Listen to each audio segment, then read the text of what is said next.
itself. And like years ago, I was at work in a meeting with my boss who was really controlling at the time, whatever.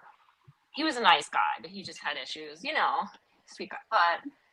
And I started humming because I was just under such immense trauma response and stress, and I just kept putting it on myself. Like you said, overwhelmed. I was doing it to myself, and then my body was trying to heal itself. And I started humming involuntarily in the middle of a meeting where it's almost like autistic, or like, you guys know I talk about ADHD or whatever, but it was like that kind of thing where I couldn't control. I was like humming and I couldn't control it. And he was like, "Can you stop humming? Like, that is so annoying." And I was like, Did you not realize you were doing it? Wow. No, I had no idea. And then once he said it, he was very controlling. It was just his nature. He might have been from New York, Susie. I forgot. It was very Italian family. No. I'm not saying anything bad. I'm not saying anything I'm only bad. kidding you. He was like on that other extreme side, where it's like, "Yo, can you stop the humming?" Like, all right. Well, it could have been a little distracting in the middle of a meeting, I would think. It totally was for him. And for me, it was almost like survival mode. I felt like it was like breathing. And I was like, "Oh, sorry." And then I was like, and I did it again. He's like, "You're doing it again." And I just couldn't. And that body was doing it on automatically to help myself, like even breathe and get through that meeting. And I realized later I started doing it on purpose sometimes. And I don't know if you guys have really implemented it, but it definitely connects. I just started. Yeah, I need to look into this and actually start doing it, because wow, it's amazing what our bodies do without us sometimes even realizing when we're in that moment of flight or fight, like you were. Yeah, I had no idea. I felt like a lunatic because I could barely stop myself. It was so embarrassing. And I got really red, and then no wonder I got like inflamed after that. Did they throw you out of the meeting? Oh my gosh. I'd been like, look. Oh my gosh, you were humming that loud. You were traumatized. That's more than right. So here's a couple things. It says how to heal and strengthen the vagus nerve. It's deep, slow breathing, cold exposure. Oh, you're doing that already, Gemma, with your ice baths. Humming, chanting, singing, gargling water. Oh, that's interesting. Wow. Never heard of that one. I did that. Okay. Yeah. Do you know have you ever been like with someone and they gargle and it's like, dude, spit it out already? Yeah. I'm just so irritating. Right, it could be mom, it could be anyone. Like maybe it's soothing. Oh, now I feel bad every time I yelled at someone for gargling too long. They were healing their vagus nerve. I'll be right back. I got to go gargle. This is too much for me. It's a little too intense. Is it perfect time for me to just start humming in between the show and then have you guys get mad at me? Oh my gosh. Totally. I'm going to gargle. Yeah. Gargling right now. I've done all that. Fun tip. Have you guys tried to gargle with salt water? Like make your own salt water. Just make it warm, pour a bunch of salt. Like, because I've always had mouth and throat issues. I know you're like, personally, a lot of issues. But like ever since I was little, I've had really mouth issues, and they told me there's no cure. You just got to figure that out. But a lot of times my mom would, she would say, you need to gargle with salt water. And she was right. It helped me soothe my mouth, and like I would get sores in my mouth, my throat, all this kind of stuff. And for anybody, if you're feeling like any sick coming on or any kind of sort of discomfort, just like salt water is so good. Not even the mouthwashes can be a little, strong. Yeah. Depending on which one you have. You know what I use? Whiskey? I use whiskey? No, not whiskey. Oh. Close. I use cayenne pepper. Cayenne pepper and water. Oh, wow. If you feel a cold coming on, just gargle with some cayenne pepper and water. Kills it instantly. I've never tried that. No, I think I'm good with my honey and lemon over here. Hey, that works too. Yeah, I Honey, think I'll stick to lemon, that. and cinnamon are good. That's a good Really? combo. Mm-hmm. I may have to try adding cinnamon. Yeah. All right. So gargling, let me continue this. Laughter helps heal and strengthen your vagus nerve. Oh, that's good. Meditation and mindfulness. That's a given, right? I think that works for pretty much Yeah, everything. it seems to. Probiotics. How about probiotics and gut health? Do any of you take probiotics? I used to. That puts what, the I friendly used to. bacteria back in? Yeah. Yeah. And then the last one is Before you do the last one, we better. I told you guys I'm not awake yet. Let's show some love to Rick. Hey, Rick. Hey, Rick. Thanks for coming by. He's with you, Susie. He's a good guy. Okay, and the last one is massage and acupuncture. Did somebody say massage? Did somebody say? I'm not going to do it. I'm going to do it. Okay, I'm just saying. If there is anyone in the New York area that would love to be to get some advertising for an entire year right here on NATV Network and all of our YouTube channels and platforms, if you give Susie a free massage, okay, it's done. We'd be happy. I'll do it. We'd be happy. We'll be happy. We be happy. I told you, man, the South is coming out of me this morning. I don't know what it is. We'll be happy to promote you here on NATV Network. So she needs never had a massage. I think that's what you said. I got that right? That's right. But let's put a little disclosure in there. Only by a licensed professional. Only by... Yeah. Right. I just wanted to put that out there. You know, there might be people. I'm listening. Go ahead. Might be people you know, that just want to give someone a massage. I don't know. I might feel a little uncomfortable. Got it. All right. So let me continue with this vagus nerve. It impacts other systems in the body, our brain and mental health, our heart and circulation, inflammation, immune system, hormones and endocrine system. I have thyroid issues, and I believe it's from all the stress that I endured over my lifetime. What about you, Gemma, with what is it? PCOS. PCOS, and that stands for polycystic ovarian syndrome. Is there any connection with that and stress? I don't believe there is. I might be proven wrong with that, but I think the thing is it just drains you. That's one of the main things that I get. But yeah, it's not good. It's one of the reasons that I go in my ice bath, to be honest. It helps? Yeah, it tends to lower the inflammation and helps keep things working in the way that they should. Right. Yeah. So the vagus nerve is a powerful wandering nerve, right? We went over that. Low vagal tone increases anxiety, stress, digestive issues, and inflammation. So I guess we really got to get to our humming, gurgling, and singing, laughing. Cue the YouTube shorts of us all humming in random places. That's a pretty good idea. I wonder what happens if you Google that. If you do in the YouTube search, gargling. Oh gosh, I dread to think. Is it gargling or gurgling? No. Gargling, isn't it? Gargling is when something's coming up. That's a whole other, yeah. Oh my gosh. I wonder if there are YouTube shorts. Anybody want? No, let's not do that now. So just now, guys, you got it stuck in my head, Gemma. I can't get it out of my head.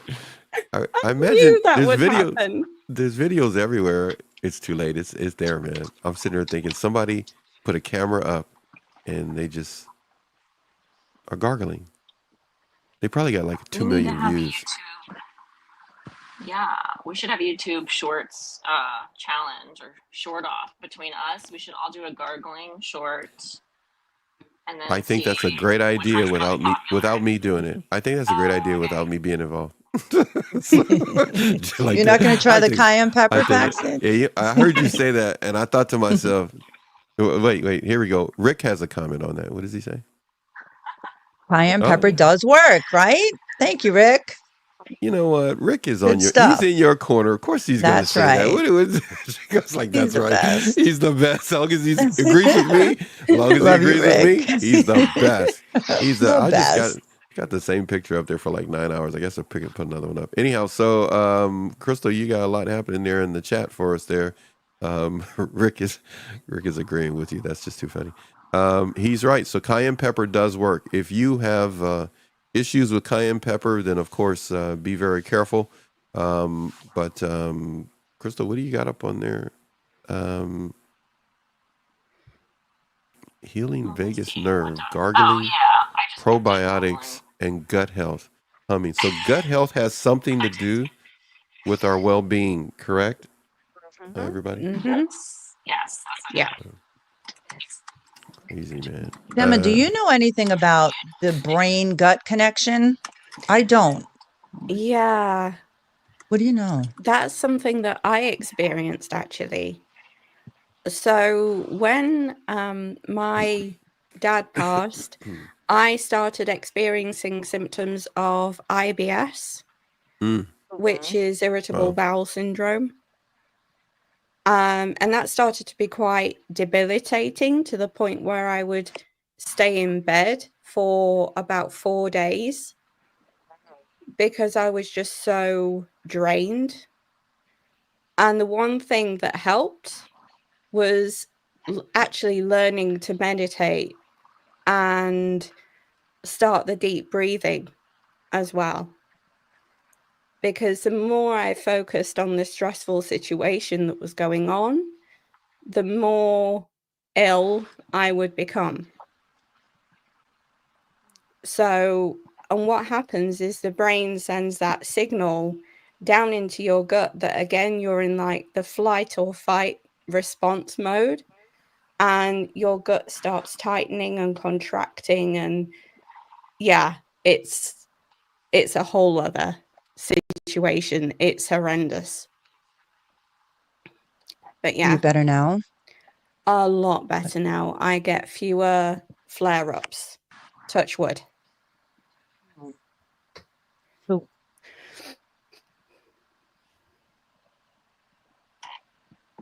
all right, so I'm looking up now. I'm looking up bees since we're talking about humming and healing. Okay, so when I was in Costa Rica. Now, this was about 5 years ago. I had all these digestive issues talking about brain and gut connection. And I know it was from stress. There's no doubt it was from stress. I lost my gallbladder. I had stents put in my bile duct, so it was pretty bad, yeah. And every time I'd go to Costa Rica, I'd feel better. I mean, the food is great, it's all fresh and sunny, and it was just a different, I really believe it was because I was in a different surroundings. So I met a friend, and she knew someone she was I guess you would call her a beekeeper. She kept the bees. Yeah, but she kept the bees like, I don't want to say a coffin, but it was like a box. And then, a coffin, I love that. but it was kind of like a coffin, and the bees were on the bottom, and then you'd lay in this box, and they would close it. Oh, wow. Yeah, it wasn't freaky though, because it kind of you heard the bees, and there was like I think it was some kind of like mesh, but very obviously the bees couldn't get through, kind of like a screen door. And they would all go to the area where, something was wrong on you. And they all went, on my, you lay in it. So it was on my right side because your gallbladder and my bile duct is on your liver side, your right side. So they all went over there and they just stayed there and hummed. It was amazing. It was such a cool experience. Yeah. I can't lie. I was at the beginning when you mentioned that, I was just thinking about how unrelaxing it would be just laying in a box with bees buzzing around you and stinging you. And that was all that was going through my head. Really? What about you, Crystal? Would you try it? No? Are you afraid of bees? I might, because no, I'm not afraid of a lot of. I used to run away from a lot of things like wasp or bees, and I typically now if they come to me, I'll just sit there and be away or I don't know, and they seem to like not come after me as much because I'm just Chill. calm. So I know that's the key. If you're gonna do something like that, okay, no fear. Otherwise, there's no point in doing it if you feel anxiety. You have to really trick yourself or convince yourself. I'm not afraid of that. That's otherwise don't. Yeah. So I mean, if you're allergic, obviously you stay clear of bees. When I was young, my grandmother used to talk to insects. Not like go out and have conversations, but if one would fly around, she'd be like, go home, go see your mama. Because this way we grew up not being afraid. Do you really want to talk about this right now? Or does Dr. Mac, does Dr. Mac know you have these conversations? I know you've been with your doctor for a while, but does he know that? Hey, don't knock it till you try it. Okay, all right. Okay. I have tried. Try it, Crystal. Seriously. Even ants. Just like, go home. Ants? I shoo them away. Did you just say ants? Is that what you said? Yes. Yeah, I love ants. I find them fascinating. So, Crystal, can you do some research on that and just go outside later today and make a video on your channel where you've been talking to ants and see you can become the Dr. Mac in their life. Maybe there's a lot of stress that the ant is under, a lot of pressure to perform. Oh my gosh.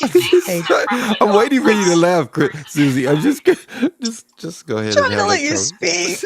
No, no. But you know what's a funny story? My grandchildren, I taught them, like they would freak out if a bug would fly near them or an ant would come. And I'd be like, no, don't hurt them. They're grandma's friends. Okay. So we did.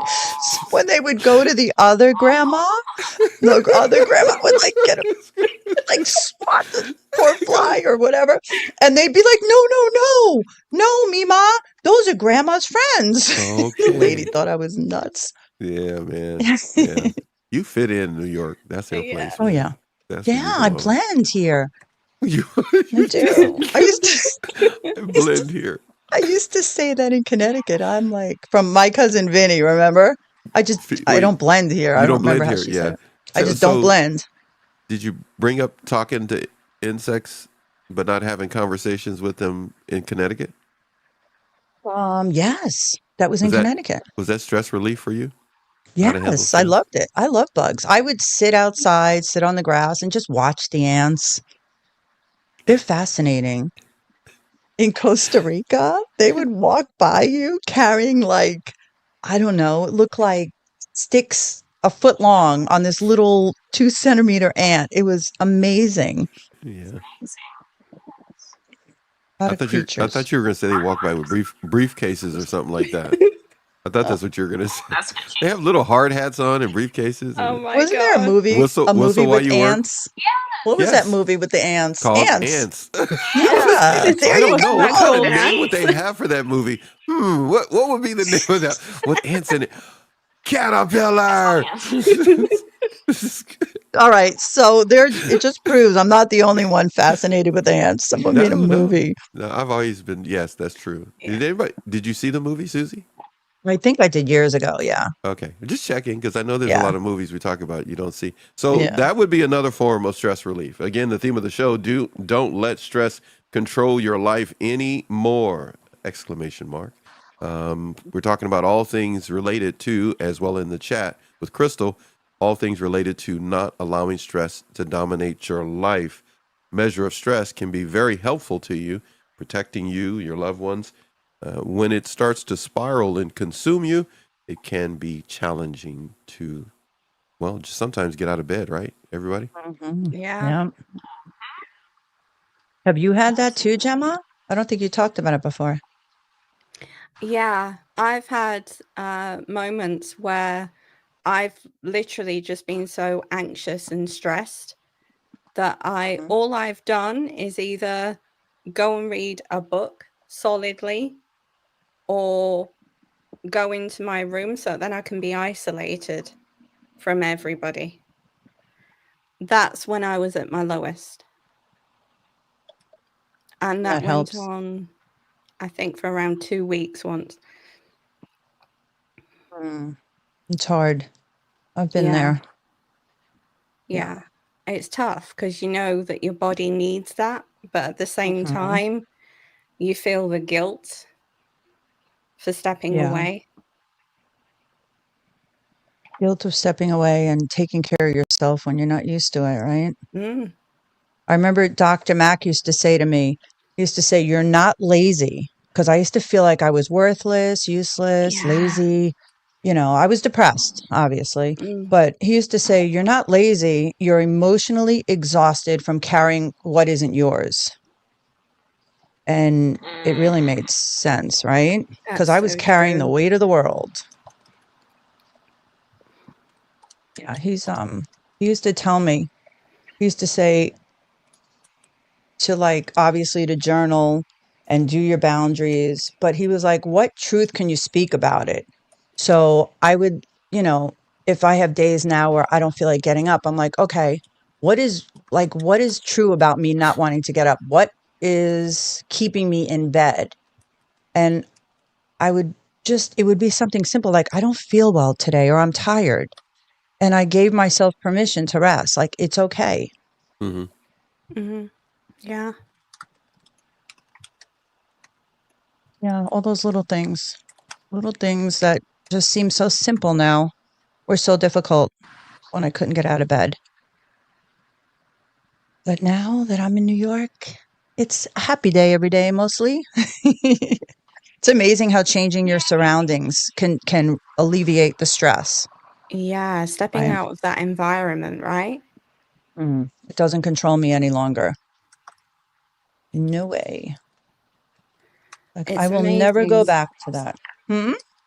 It's amazing how much actually moving away from the area changes everything. Like mindset, purposefulness, everything. Yeah. You know, and I realized too, from leaving literally the state, right, that I didn't need closure from anyone. I didn't need closure from any of them. I just needed to be honest with myself. I needed to just come to terms with like what I survived and just do the best for myself, not worry about anyone else. I didn't need closure. I didn't need an excuse. I didn't need an explanation. I didn't need an apology. I just needed to start taking care of myself. And that was it all along.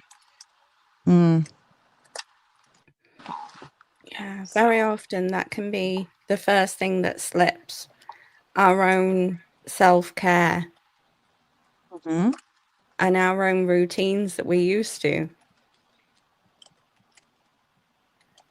And then that can feed back into stress, right? Because when we're not in as much control of ourselves as we thought we were. Yeah, exactly. You know, I was working on your wellness workbook, Gemma. Yeah, how did you get on? I got a copy. Yeah. I actually, it was, you know, I'm new with technology and all this. So I figured out how to get the PDF and send it, the link to That's Staples, and they amazing. printed it for me. So I like have it in my hands. Oh, good. And it's so pretty. Like the colors are so nice. I love it. I worked through it. And I wanted to know, what inspired you to create it? And how do you hope people feel after using it? The fact that I struggled myself with routines and the pressure of setting goals and feeling like everything around me had to be perfect. that was my inspiration behind it, because I was looking at my own recovery from trauma, and I was constantly comparing my own recovery to other people's. And I thought, hang on, if I'm doing this with my own recovery and my own diagnosis of PCOS and anxiety, what are other people doing? Other people have got to be doing something similar. So I just wanted to build a foundation with the workbook in which people could write down goals, make actionable steps, and then feel able to improve their lives little by little. So that was pretty much the turning point for you. The moment you knew you had to start embracing your imperfections rather than hiding them, right? Yeah. Mm. And a lot of the time talking about them helps other people, because it then raises awareness to the imperfections that somebody else might be struggling with, or breaking that stigma down and actually helping them to understand why they feel that way. Can you walk us through your favorite section of the workbook? Yeah. So let me just get my workbook up. I was working on my 30, 60, and 90-day goals. Okay. And I started small with start walking on the beach at least 3 days a week because the weather's nice. I love that. Yeah. And I really haven't been getting much exercise. Mm-hmm. So that's an easy one. And it says to start with manageable steps so you don't find yourself completing them too overwhelming. Yeah. And good point. And then, I go through my clothes. I still have clothes in bags that I haven't sorted through yet. So, and I feel like having that unclutter is just in my mind, what we talked about earlier. And then 60 days, you ready for this one? This is kind of a big one. I don't know if this is actually a goal or just something I want to do. But it was obviously by 60 days, I want to try to be walking every day, even if it's around the block, if I don't get to the beach. And one of the big things I want to do is I want to find my father. Oh, I love that. Yeah, it's like, what do I want to do? What are goals? And it may sound silly, but I haven't seen him in I guess about 15 years. And he lives on Long Island. So, that should be exciting, right? Yeah. I've been reconnecting with family and friends here. So he's on my list. That can be so healing to do as well. Just reconnecting. Well, opening your book and starting to read it, you got that out of me. And I didn't even think about him before I started writing in here. No, I'm serious. Oh, I'm so pleased. That just came out of nowhere. And then my 90 days, I want to at least travel to one place. I haven't traveled in years. California. So it doesn't, maybe California, Florida, Crystal. Just get my plug in. Oh, wait, gotta take that back. Forget California. Yeah. Go over there and slap Crystal in the head and then go back I'm gonna go. Crystal. Crystal's face Crystal, going we're going hot tubbing, Crystal. Such violence. Am I writing too much? Hot tub. Oh my goodness. You come up with stuff that ain't got nothing to do with what we talking about. What are you talking about? Why do you got to stop attacking yourself? You got to stop. Oh, wait a minute. She's talking about I'm typing too much. Go ahead. Oh, Rick, can you put that back on for me? Yep. I'm sorry. Rick is saying, I thought that's what you were talking about. No, the I aloe was vera about juice. to, but I was giving Crystal a hard time. But if you three want to talk about it, go ahead. It's up there. Yeah, Rick is saying I use aloe vera juice, 100%. Add apple cider vinegar to detox the gut. Feeling it is from toxic foods. Apple cider vinegar I've been Oh, taking yes, since as I'm well. probably like a toddler. Anytime we'd have an upset stomach, my grandmother would put apple Really? cider vinegar in a little water. Yeah. Wow. I've never Uh, tried it. Really? Yeah. Crystal, have you tried apple cider vinegar? Yes. I drank it and put lemon juice in it and honey instead of Mhm. gargling with it, just drinking it, and it definitely, ooh, it is strong. Okay. Because you can drink it. It's Wait, not like you gotta spit it out. wait, no, you drink it, Rick, you So not drink it, gargling, right? but drinking Because it. I drink it. It says, I swallow when it. I looked it Yeah. up, yeah, I looked it up. It says you can gargle with it, but I'm like, you might as well swallow it. It ain't gonna hurt you. It's only gonna help you. No. It's Like, actually very good for you. It alkalines your body. If you're feeling acidic, yes, you get agita, take a yes. little apple cider vinegar, fixes you right up. It's also I like good. how It you said keeps that. you it's it keeps you That's the right quote. it keeps you trim. It's supposedly good for like keeping you fit. There's a whole bunch of other things it does, but I just like the Yeah. taste of it. I could drink it straight from the bottle. I could put in a little like a little glass, a little shot of it. Good stuff. And you have to get the one So with the mother. gross. I need to look up apple Oh, cider yeah. vinegar. Yeah, you need the mother, The mother, Gemma. the Make organic one. yeah. Yeah. And I've been getting it at Trader Joe's. So I don't get the Brags anymore. Mm. I know there's a lady on, I think she's on YouTube. She's got to be on YouTube. And she gives you a recipe how to make your own apple cider vinegar with the mother, which is like all the sediment on the bottom from the apples. Yes. Oh my gosh. Yes. No, I know exactly what you're saying. Everyone else is going to have to look into it. With the mother. There's With a the little mother. picture on it. Yeah. Yeah.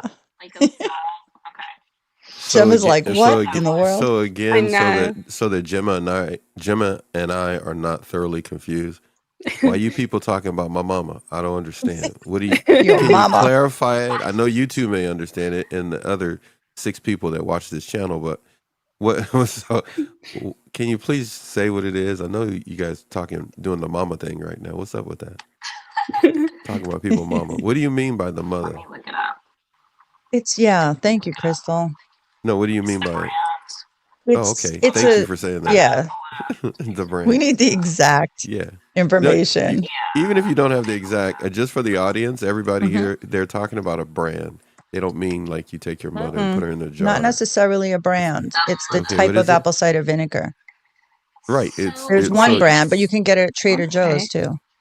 No, Not wait. just You're, Bragg's. the mother thing you're talking about has a mother on the label. Is that what you're saying? Mine does. No. Got the mother Mine inside No, the bottle. mine doesn't. Yeah. Is she inside the bottle? I Is know exactly what It's you're like saying. genie in a bottle. Okay, I'm just Crystal, say it imagining again. somebody Crystal, you're in an apple cider vinegar. Crystal, thing. we're losing you because our mics are overshadowing you. So everybody, go ahead. What were you saying, Crystal? The one Just that say we it. have Slay here it slow is though. called Say it slow. Slay It Slow. Okay. This one is called Bragg. BGG. So 2 G's. Bragg. It says organic. Established 1912. I don't know. It says raw, unfiltered apple cider vinegar. Your daily dose of wellness with the mother. And like one little quotation there. With the mother. It's unpasteurized. But it's called Bragg. And it has a picture of a couple on the front looking like, is this the mother with her husband? Like, is this Got our it. great granddad? It does say Bragg. You got the whole family in that bottle. I know. I'm trying to be serious, and you gotta make me start laughing. Go ahead, Crystal. You're doing so good. Don't listen to the peanut gallery trying to make us laugh. Go ahead. That's the one Okay. we have, but I will totally just The copy mother. and paste this link in case. Mother. You just Your said it. mama. You just like I knew you were gonna do it. I knew. We kept going. She's going down. Everybody's gonna talk about I'm going down your quick. Oh my goodness! All right. What did I say? What did I say earlier? I said we should just film our pre-show chats, and that should just be the show. Because We have to. we don't get much done. That's some good. You may not learn anything, but you're gonna have fun. You're gonna have some fun. That's okay. So everybody figure it out. Google it. Whatever they're telling you is exactly what they found on the interweb. I like saying interweb. Even. What else you got? Oh, she found something. Look, she goes, oh. Are you okay over there? You're right over there. It's just delayed. I just keep. You guys will be like, we already talked about that 10 minutes ago. No, Crystal, it's okay. still coming It's through. all right. It's all Okay, right. You're doing. It's not delayed. You're putting it up. I'm just behind you. Okay, good. Thank you. You got my back. Yeah. Okay, that's a good way to do it. I didn't say I was facing the other way. I'm actually not paying attention. I'm behind you, but I'm looking the other way. Okay. So yeah, I got you back. I got you covered. No, I need you to stay ahead of me. So in the chat, way ahead. So we're good.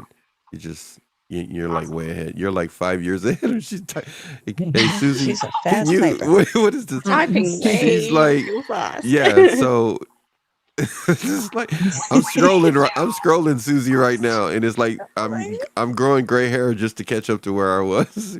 So Crystal, I missed a bit, Crystal, so I didn't want to remember, just. like I always tell you, it's not you, it's your environment. It's It's us. It's just us. That's what I was gonna say. You beat me to it, Crystal. You're doing it's us. We're gonna catch up to where you are. You and Rick are over there having your conversations with each other. So, Did you have your coffee yet, Paxton? No, leave me alone. Stop it. There you go. Give me the coffee. Give me the coffee. Hey, so I know we're talking about a number of things, but I want to pick Gemma's brain for a second here. Gemma, she goes like, "What are you afraid of your brain? You're afraid of your brain? Is that what it is?" I'm afraid about what you're going to do to it. I'm just curious. If you had to say, when it comes to stress, theme of our show is don't let stress control your life anymore. Control is something a lot of people want to try to maintain. Many people feel that they're out of control. What are some suggestions you could pass on to the audience if they feel that their life is out of control? The first one would be to assess your life and where you feel the most powerless. So you could do that by journaling as well. That can be really helpful to break things down into smaller steps. Then set boundaries, but make sure that you take action when you actually set boundaries. Mm-hmm. Then rebuild trust in yourself as well. Before you go on, I don't know whether you were finished or not, but I just want to pop in for a second. You said rebuild trust in yourself. Can we all touch on that? Crystal, you and I and all of us together here with Susie and Gemma. What do you mean by that? And ladies, feel free to discuss your thoughts on it. What does it mean to rebuild trust in yourself? Keep the promises that you make to yourself. So if you say that you're going to take time out after work to do self-care, make sure you take that time. It's like making the most simplest of promises to yourself. But if you backtrack on that, you lose confidence. That's where I was kind of going with that one. Yeah, for me, it's what was it? Gaining trust with yourself. I think I had to forgive myself first in order to trust myself again. And yeah, that wasn't easy. I had to like grieve and then forgive myself and just understand that I really did the best I could with what I had and who I was with and what I learned growing up. It does feel good to finally be able to trust myself. I know I will, going forward, only make good choices for myself, surround myself with good people who are encouraging and truly care and are respectful. That's a big one because I tolerated so much. So once you get to that point where you start to trust yourself again, I can say for me, it feels really good. Really good. Yeah, it does. What about you, Crystal? Do you trust yourself? I do now. I'm just similar to what you're experiencing. There was a grief and transitioning into the more actionable steps, like what Gemma was saying earlier, just applying it more instead of just grieving and journaling about it all, like actually saying, okay, now I do trust myself, and how do I move forward with that? And I still catch myself sometimes, even though I do. Why am I explaining this just because somebody's asking me questions about it? Now I'm explaining myself when I already know and trust myself. And it's just a reaction because I'm used to talking to family or friends that I'm around still, and I did it today, this morning, and I was so proud of myself. I stopped. I said, I don't need to explain this. Why am I talking? Pulled away, zip my lip, drinking my coffee. Thank you. Love it. Love it. Thank you. I love I it. know. You sound so proud. I am. Not you. Hey, fine. Don't make it about Get a me. Crystal I'm over not here. gonna such disrespect. Stealing her thunder. Yeah. This is for Crystal and Susie now. Okay, Gemma. Yeah. This is for Gemma now.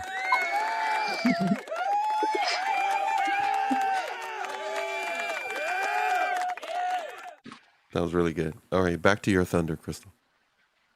That's amazing. I love that. No, it's true. It's having some self-control, like Gemma was saying about healthy control versus unhealthy. Yeah, today was just a great example. Something I would normally spend more energy because I was such a social person for most of my life. Obviously, I'm not here with you guys, but I have reclaimed my more introverted self and balancing it with my extroverted self, and realizing when I'm explaining versus sharing. Like, we're on here sharing and connecting and supporting each other, which feels totally different than the other, even if it was my family or friends or coworker. Explaining myself, and that's why over time it doesn't feel good, right? You take on stress and you're like, why do I always feel less than? Because you're explaining yourself to people you're not connected with, and they're not encouraging you. And it's like, what? Spending all that extra energy, right? Yeah. I did that too. It's almost like I couldn't understand my own life, so I would overshare, explain too much. Mm-hmm. And it just made, I don't know, I think it just made everything worse. It does. And I think it shows that we don't trust ourselves. And then if we have anyone around us that's unhealthy, they kind of take that and run with it. It's like we set ourselves up. Yeah. Anybody that's negative or toxic around us just seems to soak it all up and use it like a drain to drain us in the process.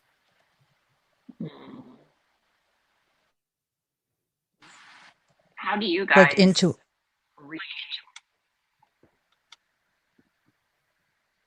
say again? Oh, sorry, I know You it's missed kind of that. off. Sorry, Crystal. I missed it. How do you guys re-up your energy, like to realize? I mean, Gemma was talking about reading earlier, just listening to your obviously getting away from people, or me going on my walks in nature and all that. But how do you guys seem to renew yourself if you catch yourself in that position, or like what really renews your energy? I get in the car. I'm like, gotta go. And I'm just wherever I am, I go, grab my keys, get in the car, and just blast the radio. Sing like a nut, dance like a crazy person, and I just feel instantly better. Yeah, I must admit, I have been known to turn the music up full and then dance like around a room in any room that I'm in. And yeah, I just let myself go and stop like holding the tension in all the time. We need video of that. I knew you were going to say that. We need video proof of that, please. So I tried to say it serious, but we need proof of that. When can you just ship me that? Just send that to me. Send it to my Dropbox. It's fine. Yeah, I knew you were going to say that. We can make a commercial out of that. Oh, great. Disconnecting from drama, foolishness, people who can be a source of distraction can be very helpful. Again, with our theme, don't let stress control your life anymore. What is the stress that we're talking about? Not all stress is bad stress. The stress that we're highlighting in this particular live stream is the type of stress that, well, how would everybody describe it? Before I say anything, what kind of stress are we talking about that would make you want to get in the car and go for a drive, turn the music up, get your jiggy on like Gemma? What kind of stress are we talking about from everyone's perspective here to our viewers, subscribers, and members of the channel? Well, for me to get in the car and blast the music, usually I really do it now because I want to, because I really am not in stressful situations like I was. But when I was, it would usually be someone would be disrespectful or something. It was, something around me that would, or someone, I should say, usually it was someone that would cause me stress. And I would flee, I would run, I would escape. And that was my escape. And it would just make me feel better. And I would stay out as long as I had to. Now I just go for joyrides. I love that. And now I have the beach close by because I'm on Long Island. So, yeah, just go cruising. Uh-oh. Grandma's gone cruising. That's it. That's pretty cool. So Yeah. you go and do that. Crystal? I know you go for a walk. You got like you got a 3-point radius. Would you say a 3-point rate? We don't want to know what you're not doing. We only want to know what you're doing. Yeah. Well, I drive Tell us what you're my doing. body, so this is my vehicle, and I take good care of it now. And I have walked long distances. I mean, I've walked over 10 miles. I know. Driving. Yes, driving myself down the sidewalk, crossing safely through the crosswalks, even with people I know, that's when people get all upset. They're like, "Oh my God, that's so dangerous." I'm like, "There's crosswalks, just like if I'm in New York. Nobody seems to care, but right over here in a suburb, it's like a big deal." But I've never had an issue or felt unsafe, and I just disappear, so nobody can try to control me or stop me from where I'm walking. I just, boom, gone. And I got my music playing, or I'm talking. If I need quiet, I'll turn it all off and just. Yesterday I was swinging, and I was getting sore from swinging so much because I would go so high, or I'll start doing like these weird ab workouts while I'm swinging, doing all sorts of weird stuff, like my obliques and picnic table right there. And the sun was still out, so I just sprawl out right there in public on the picnic table, just lay there and do different yoga positions and like meditate and just breathe. Sounds like my kind of day. I would be right there with you, Crystal. I love swinging. Right? Yeah. Oh my gosh. Grounding, taking your shoes off, walking in the grass. Yeah. Do you like the single ones better, or do you like things? You mean like the ones? You mean like the swings lined up where there's a couple of them? What do you mean the single ones? Oh, you mean like a tree swing?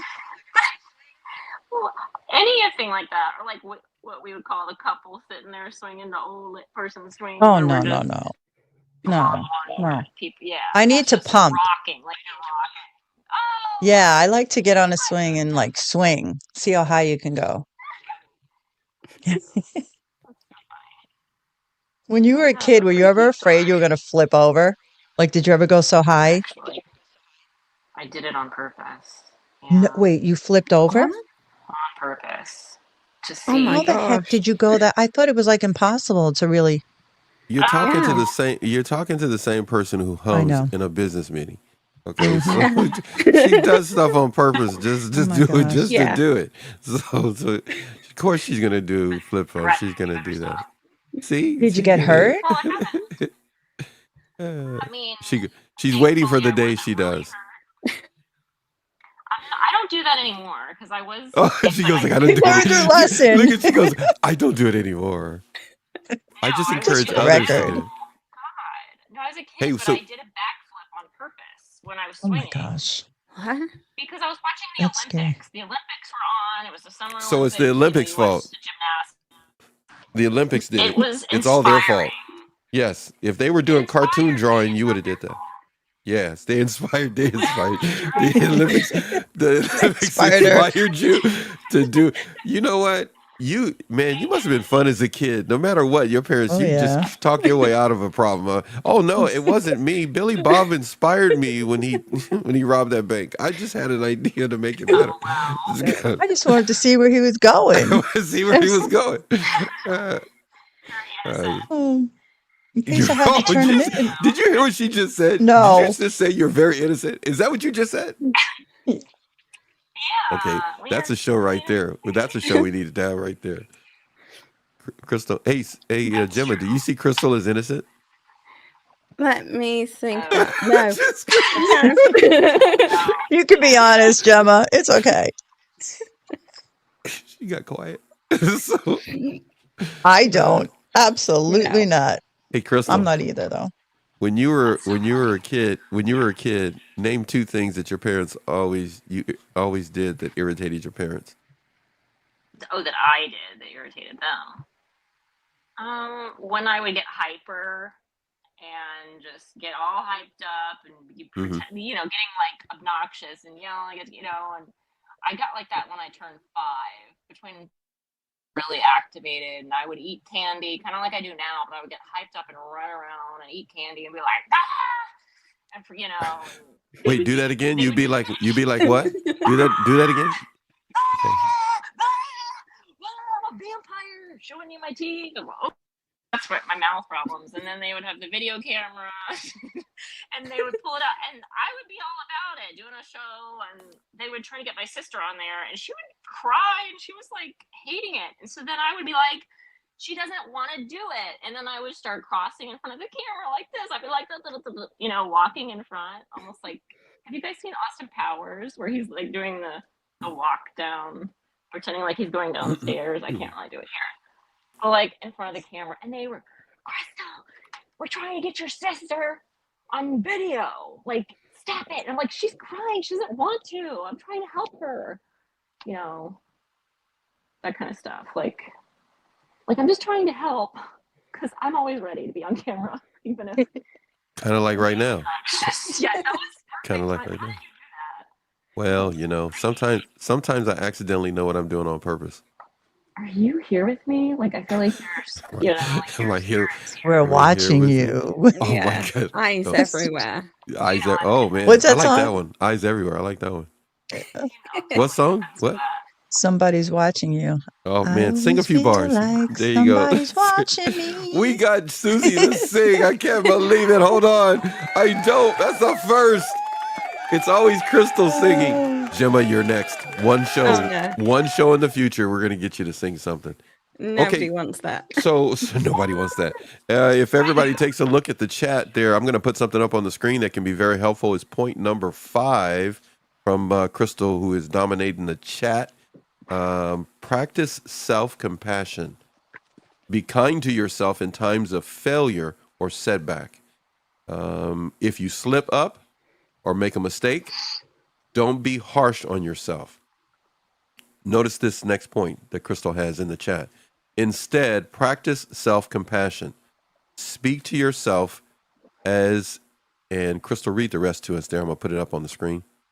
Speak to yourself as you would a close friend who's going through a tough time. So self-compassion, it's not about excusing or mistakes, but it's rather about just accepting that you're human and that imperfection is a natural part of it. So it's important to treat yourself with kindness in your journey to rebuild trust, which is what we were talking about? Yeah, we were just talking about that. Can we talk a little bit more on that for somebody that may be struggling with that?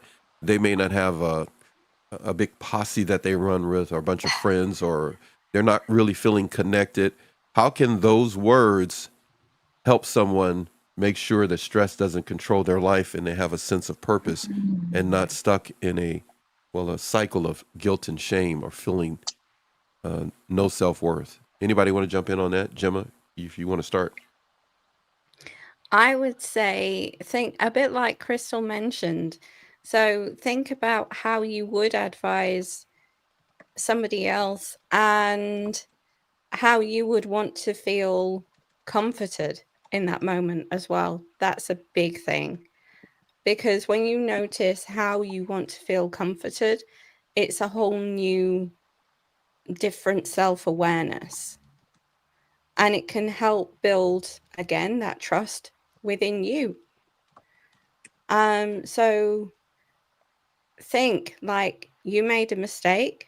Okay, take that mistake, build from it, and see it just as a stumbling block, not a failure. Failure is what your anxiety feeds off. So, yeah. Love it. I love it. Anybody else want to jump in? I'm laughing because I really identify with what Gemma said. And I What part? think What part? just about it not being a failure. It's just a setback, keep going. And that's kind of where I started. And I'm laughing because me being more extreme, not that anyone else out there is, maybe yes, maybe no. I had to take that over time and kind of switch it and go, okay, I've done this part of it, and now I'm over here trying to be my extreme self, where the pendulum swinging, and I have to find the balance again, because my personality is very extreme. If I don't check myself, just organically extreme. So I went from that to being like saying, yes, I'm embracing failure. I would take out my old sales materials that I did sales jobs and marketing and all this kind of stuff before I'm doing it now for myself and clients more. And I would be like, in the sales materials, it's like every failure, every rejection, every no is one step closer to a yes. So I started getting wildly excited and saying, yeah, I'm failing today because it's one step closer to victory and success. And like, yes, I want another no. I want another no because it's bringing me one step closer to a yes. Yeah. Like just getting just weird about it and being like, oh yeah, are you gonna knock me down today, life? That's fine because I'm gonna get back up, and just like making almost a show or ridiculousness out of it. Even sometimes I would physically be on the ground. We've all talked about that through our ailments or symptoms, and just getting back to a better emotional, physical state, mental place to where physically we can operate and function again. I mean, I've Mm-hmm. on the floor laughing because I couldn't get up. I'm like, my legs aren't working. Like, this is ridiculous because I'm fine. So I'll just sit here and laugh and crawl. I had to crawl across this floor here and up these stairs here. There's stairs a couple of times when I couldn't get up and walk. And I knew I would. Like, there was no, and I know this is a very extreme story, bouncing off of like Gemma's very real, practical, like helpful tip. But I've had to start there, and then when things got more extreme for me, I had to get more extreme in my mental game, and almost like psyching yourself out, right? yes, Yeah. exactly, and then bringing it back. And the hardest part is those around us don't understand what we're doing.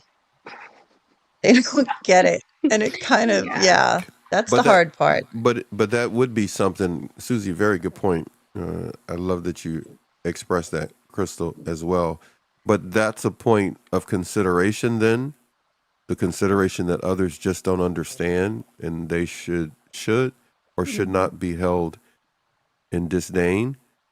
I mean, because if you're crawling around, I mean, but I'm just saying there is a measure you can see from the other person's viewpoint that could be traumatic for them because they see their loved one at an extreme. Yeah. So in the same sense, from their perspective, they're not doing it. But if we're not careful, we can make it like, well, you're stopping me and this is organic, and in actuality for them, it's unorganic. And they're talking with their friends and they're concerned.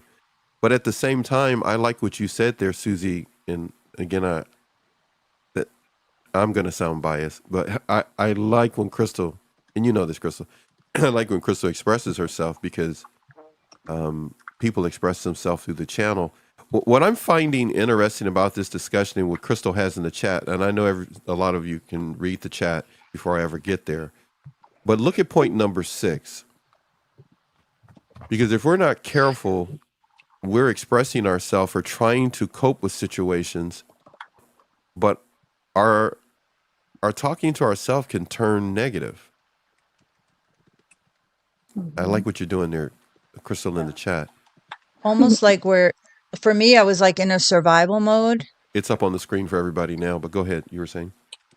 I was in like a survival mode, and my kids, my family members, people around me had to watch me. I wasn't crawling around the floor. I'm trying to think. I might have. That's what I was going to say, but everybody's doing something in their bubble of survival that someone else who's concerned is not really maybe necessarily control. It may not even be control. They're just going like, yes, go ahead, Susie, you were saying. What the heck is going on? We're looking a little cray-cray, but we're literally surviving. Are you just trying to get attention or what? They don't know. They don't know. And their measure of compassion can be so high that it could seem like they're trying to be controlling, but in actuality, they're being traumatized by what they're watching from their loved one. Okay, so they can be traumatized, and they can be watching us and not understand it. But I feel you already like are traumatized. Yeah, that you already. We're already traumatized, but also, it's what they do with it. Like if I witnessed a family member crawling around the floor, or I'm over with Crystal, I'm like, "What are you doing, girl?" Like, I'd probably get on the floor and crawl with her. The water hose. That's it. Like, turn it into a game or something. But that person is processing. That's what I was going to. That's why I like what you're saying. But what happens where the problem lies? I feel the problem lies when those around us. Yes, it could be confusing for them. They don't know what the heck is going on. They could be concerned, but sometimes I feel like they make it worse. You're going to say it. Oh, you beat me to it. I told you we think alike, because that's where I was leading to. Go ahead. You're going to say it. Go ahead. They make it worse for us. I'm just thinking about me, like my situations, thinking back. And I remember like actually looking at everyone a couple times, and I'd be laying in my bed. I wouldn't get out for weeks, literally weeks. Right. And they would tell me how bad I am or this or that, just like, why are you crawling around the floor? Why are you laying in bed? What's wrong with you? You're right. And I'd be like, well, if I'm all these things, why aren't you helping me? I was so confused. I knew you were going to say it. We're having a show chat, right? What we do pre-show chat right in front of you people right now. Go ahead. We're opening up the family wounds here. This is what we do. We weren't planning on it, but here we go. You're right. But why would you say that? Why would you say that? Why would you say, hey, look, come on now, give me some help here because I'm struggling here? Okay, because I didn't understand what I was going through. It was a slow process. It wasn't just like one day I decided, I'm giving up and I'm going to lay in bed and I'm going to, do nothing, get depressed. It was a slow process, and it took a long time. And then finally, when they would start to confront me, or I was so alone that if someone came in the room, I would be like, I didn't even realize they were living life and I wasn't. And I didn't understand why they didn't help me. Did you feel you weren't living life then? No, I knew I wasn't living life. Like Crystal, I was. Crystal, you ever felt that way when you were going through that process? Yeah. Or when you have you can beat me up later. When you have a floor moment or something like that. I'm sorry, my friend. I'm weird. I'm just saying, because somebody, come on, you guys. We've all talked about this. Yeah. None of us are the only people having these moments. Okay. And I know people are watching this. We're not trying to dominate the world. We're not Pinky and the Brain show here, where we're just trying to take over the planet and be the number one channel. By the way, we are the number one live streaming mental health channel. I just want to $5.99. They can relate. They can relate to us. I don't know if that's a good thing. No, it is a very good thing. Little piece of the world where people can relate to what we're talking to, and that's who we're talking to. Everyone else that we understand, the channel may not work for you, but that's not what we need to be talking about. We understand it, but what we're talking about is if you find yourself connecting, or Crystal, how do you say it? Flowing, correct me. Flowing connect? Is it flowing? Yeah. Okay. I told you need to make a shirt that says that. I love it because Crystal really is locked in about flowing and connecting. We've talked about that recently.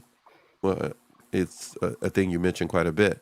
And sometimes people are trying to flow and connect by not dealing with what they're experiencing. They have a hard time with the negative talk because of the externals. And point number 7 that Crystal has in her chat, which is cultivating self-awareness.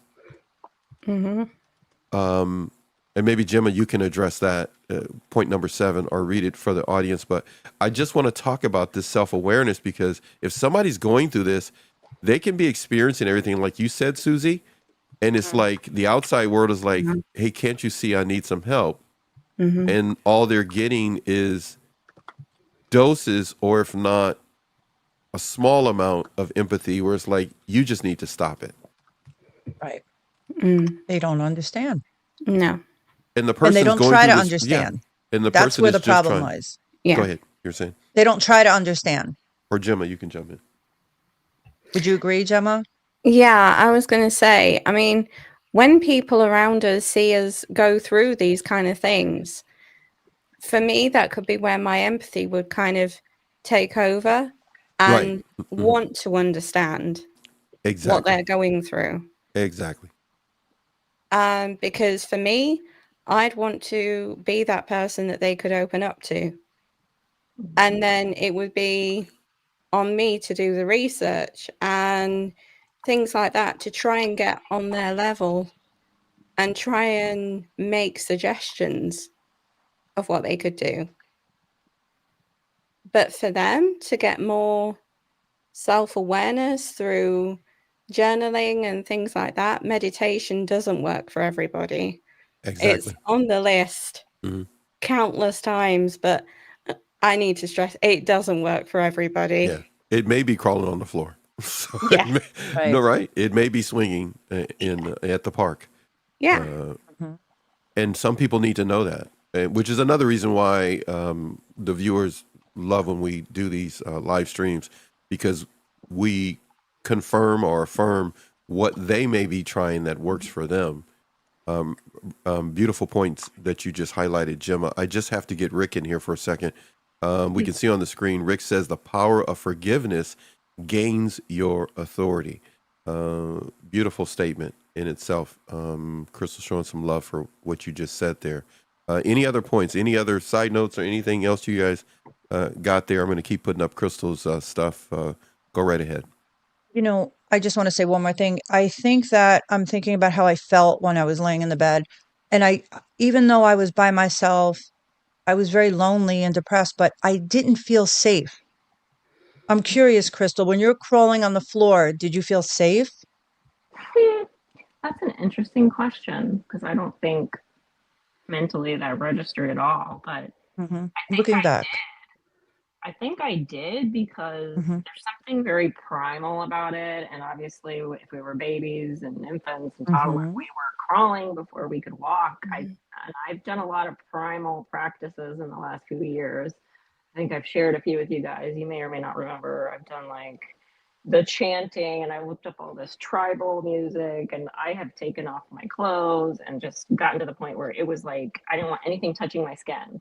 Like there was nothing really sexual about it. It was just merely like I was trying to heal my body, and I got to the point where a couple times I couldn't even have clothes on my body. I mean, I didn't go outside. I stayed indoors, and I was like, I would look up African, healing tribal music, and then I'd do Indian. I was like going across all culture. I mean, I was trying everything, and I was on the floor, and I would just go into different. I think that's where yoga helps too. You can go into different like positions, and you don't even realize you're doing yoga positions, but you're releasing the tension in your body that can get stuck in there. And it's sounds like you know what I'm talking about. It's an emotional release as well as a physical healing thing.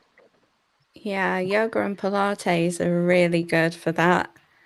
I tried yoga and I still do yoga sometimes because it's surprising how tension gets stored up inside us, and we don't know until we try bending a certain way. And we notice that, oh, that muscle feels tight and it hasn't before, or we're holding tension there and we haven't noticed. Yeah. But trying different things helps build awareness and helps release tensions in different ways.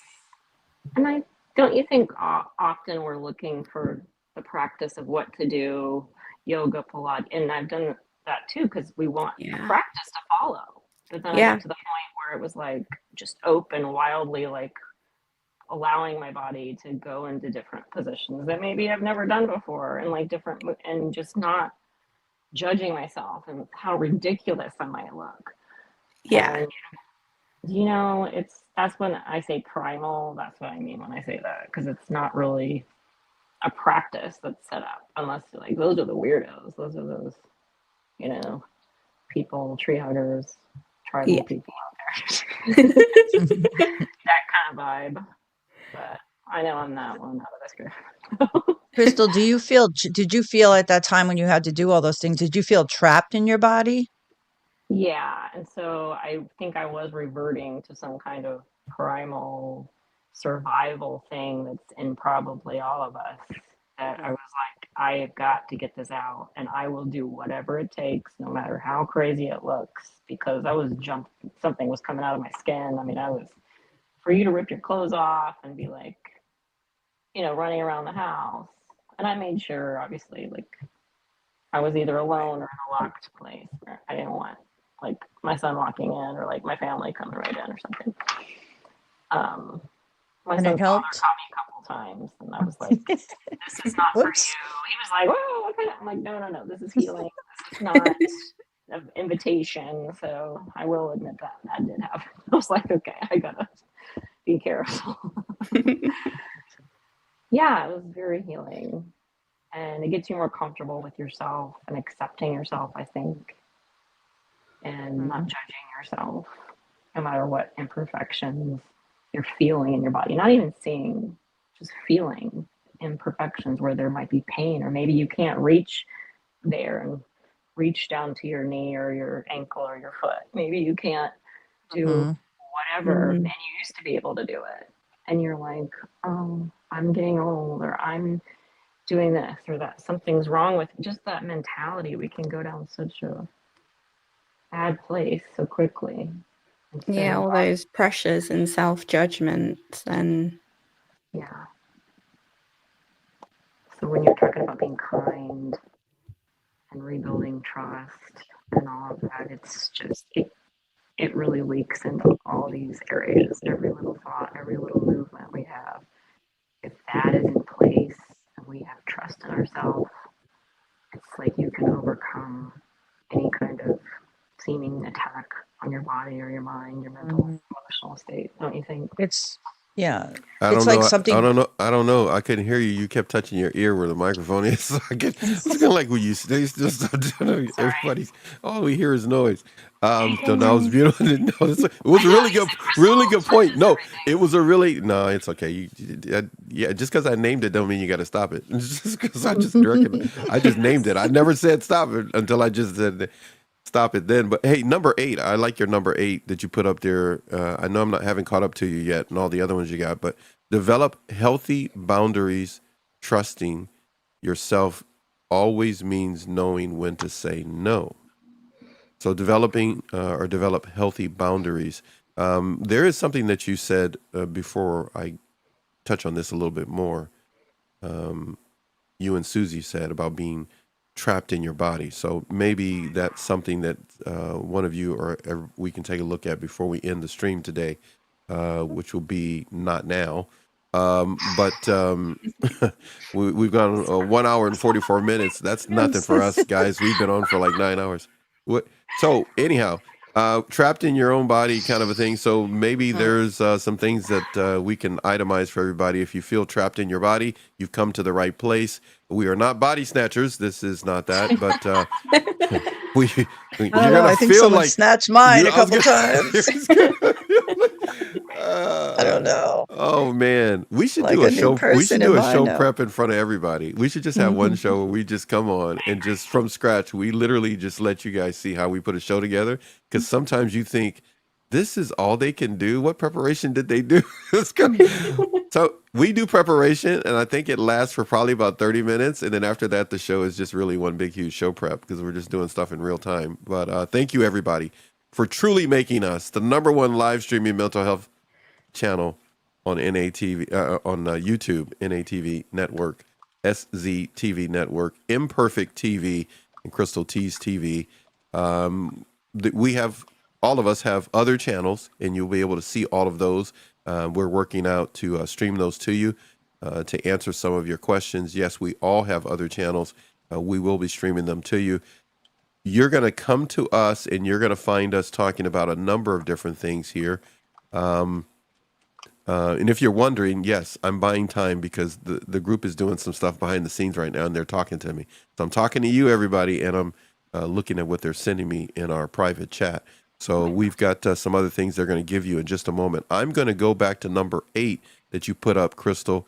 When it comes to saying no and setting healthy boundaries with others, it's a common topic all across social media.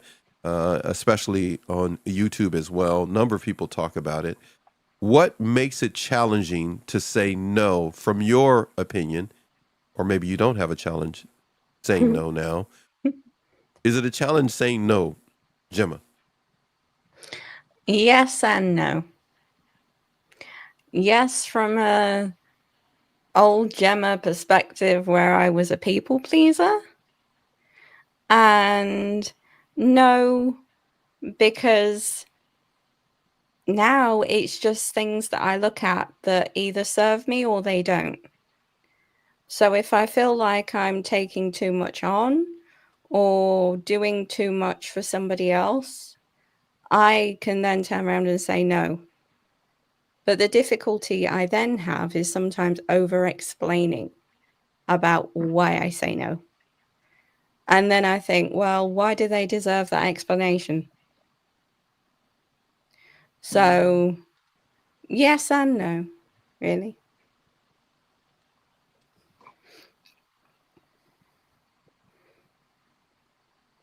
All right, I'm going to get back to feeling trapped in your body.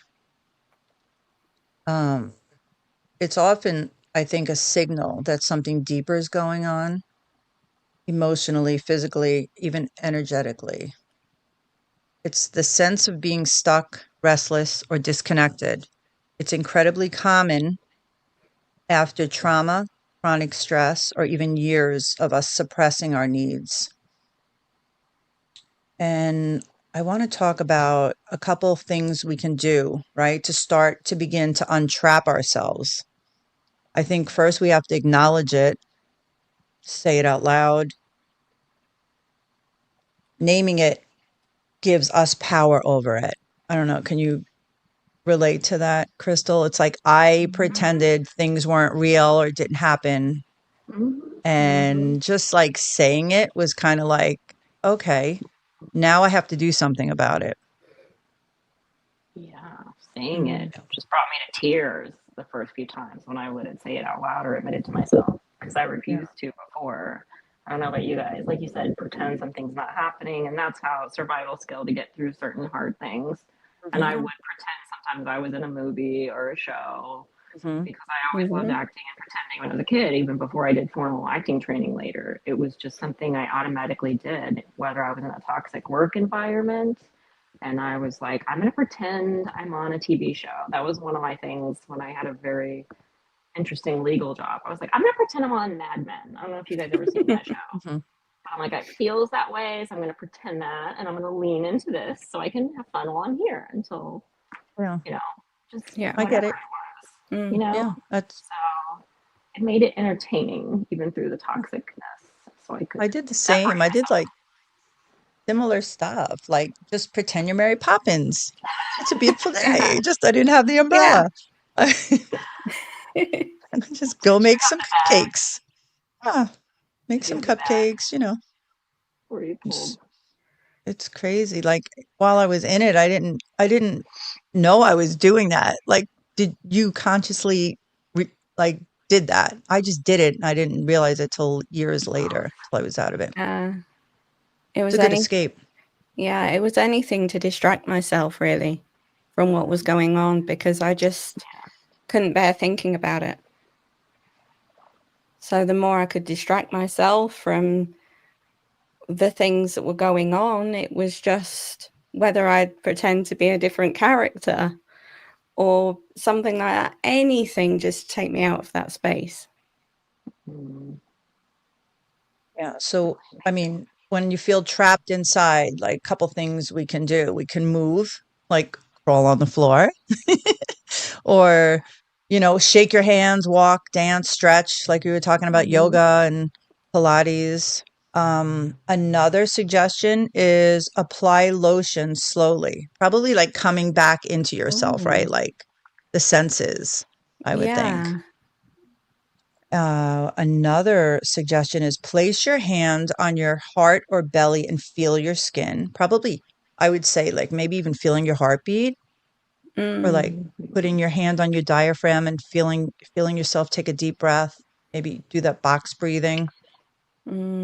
Inhale for 4 seconds, hold it for 4 seconds, and then exhale for 4. Also grounding. I think grounding always worked for me, like bring me back to center.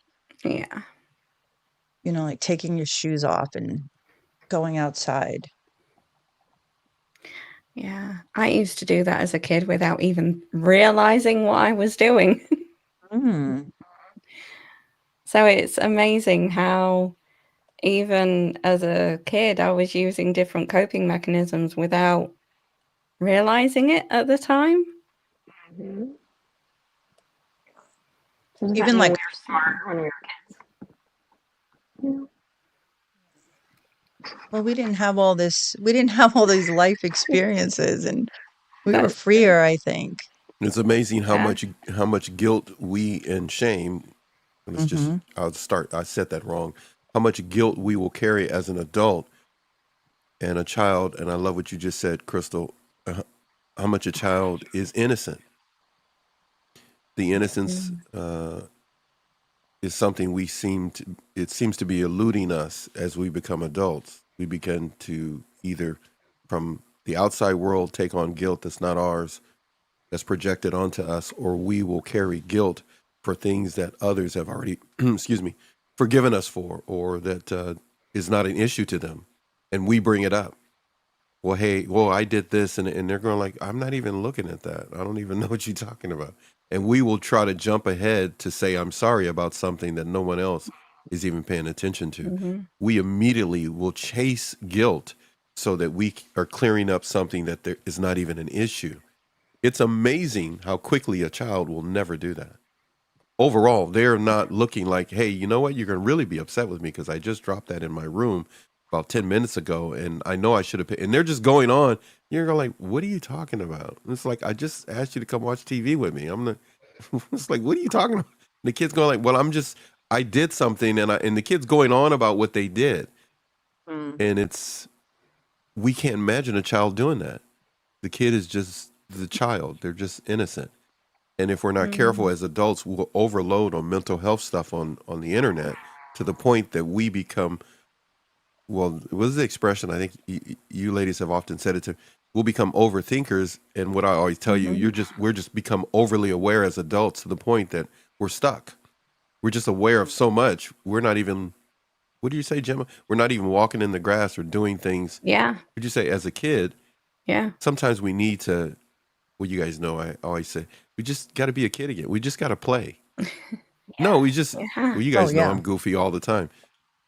In our goofiness, our playfulness, let alone taking a walk and cold plunges and a number of other things, but just our playfulness alone, and what you were talking about earlier about dancing, it changes so much.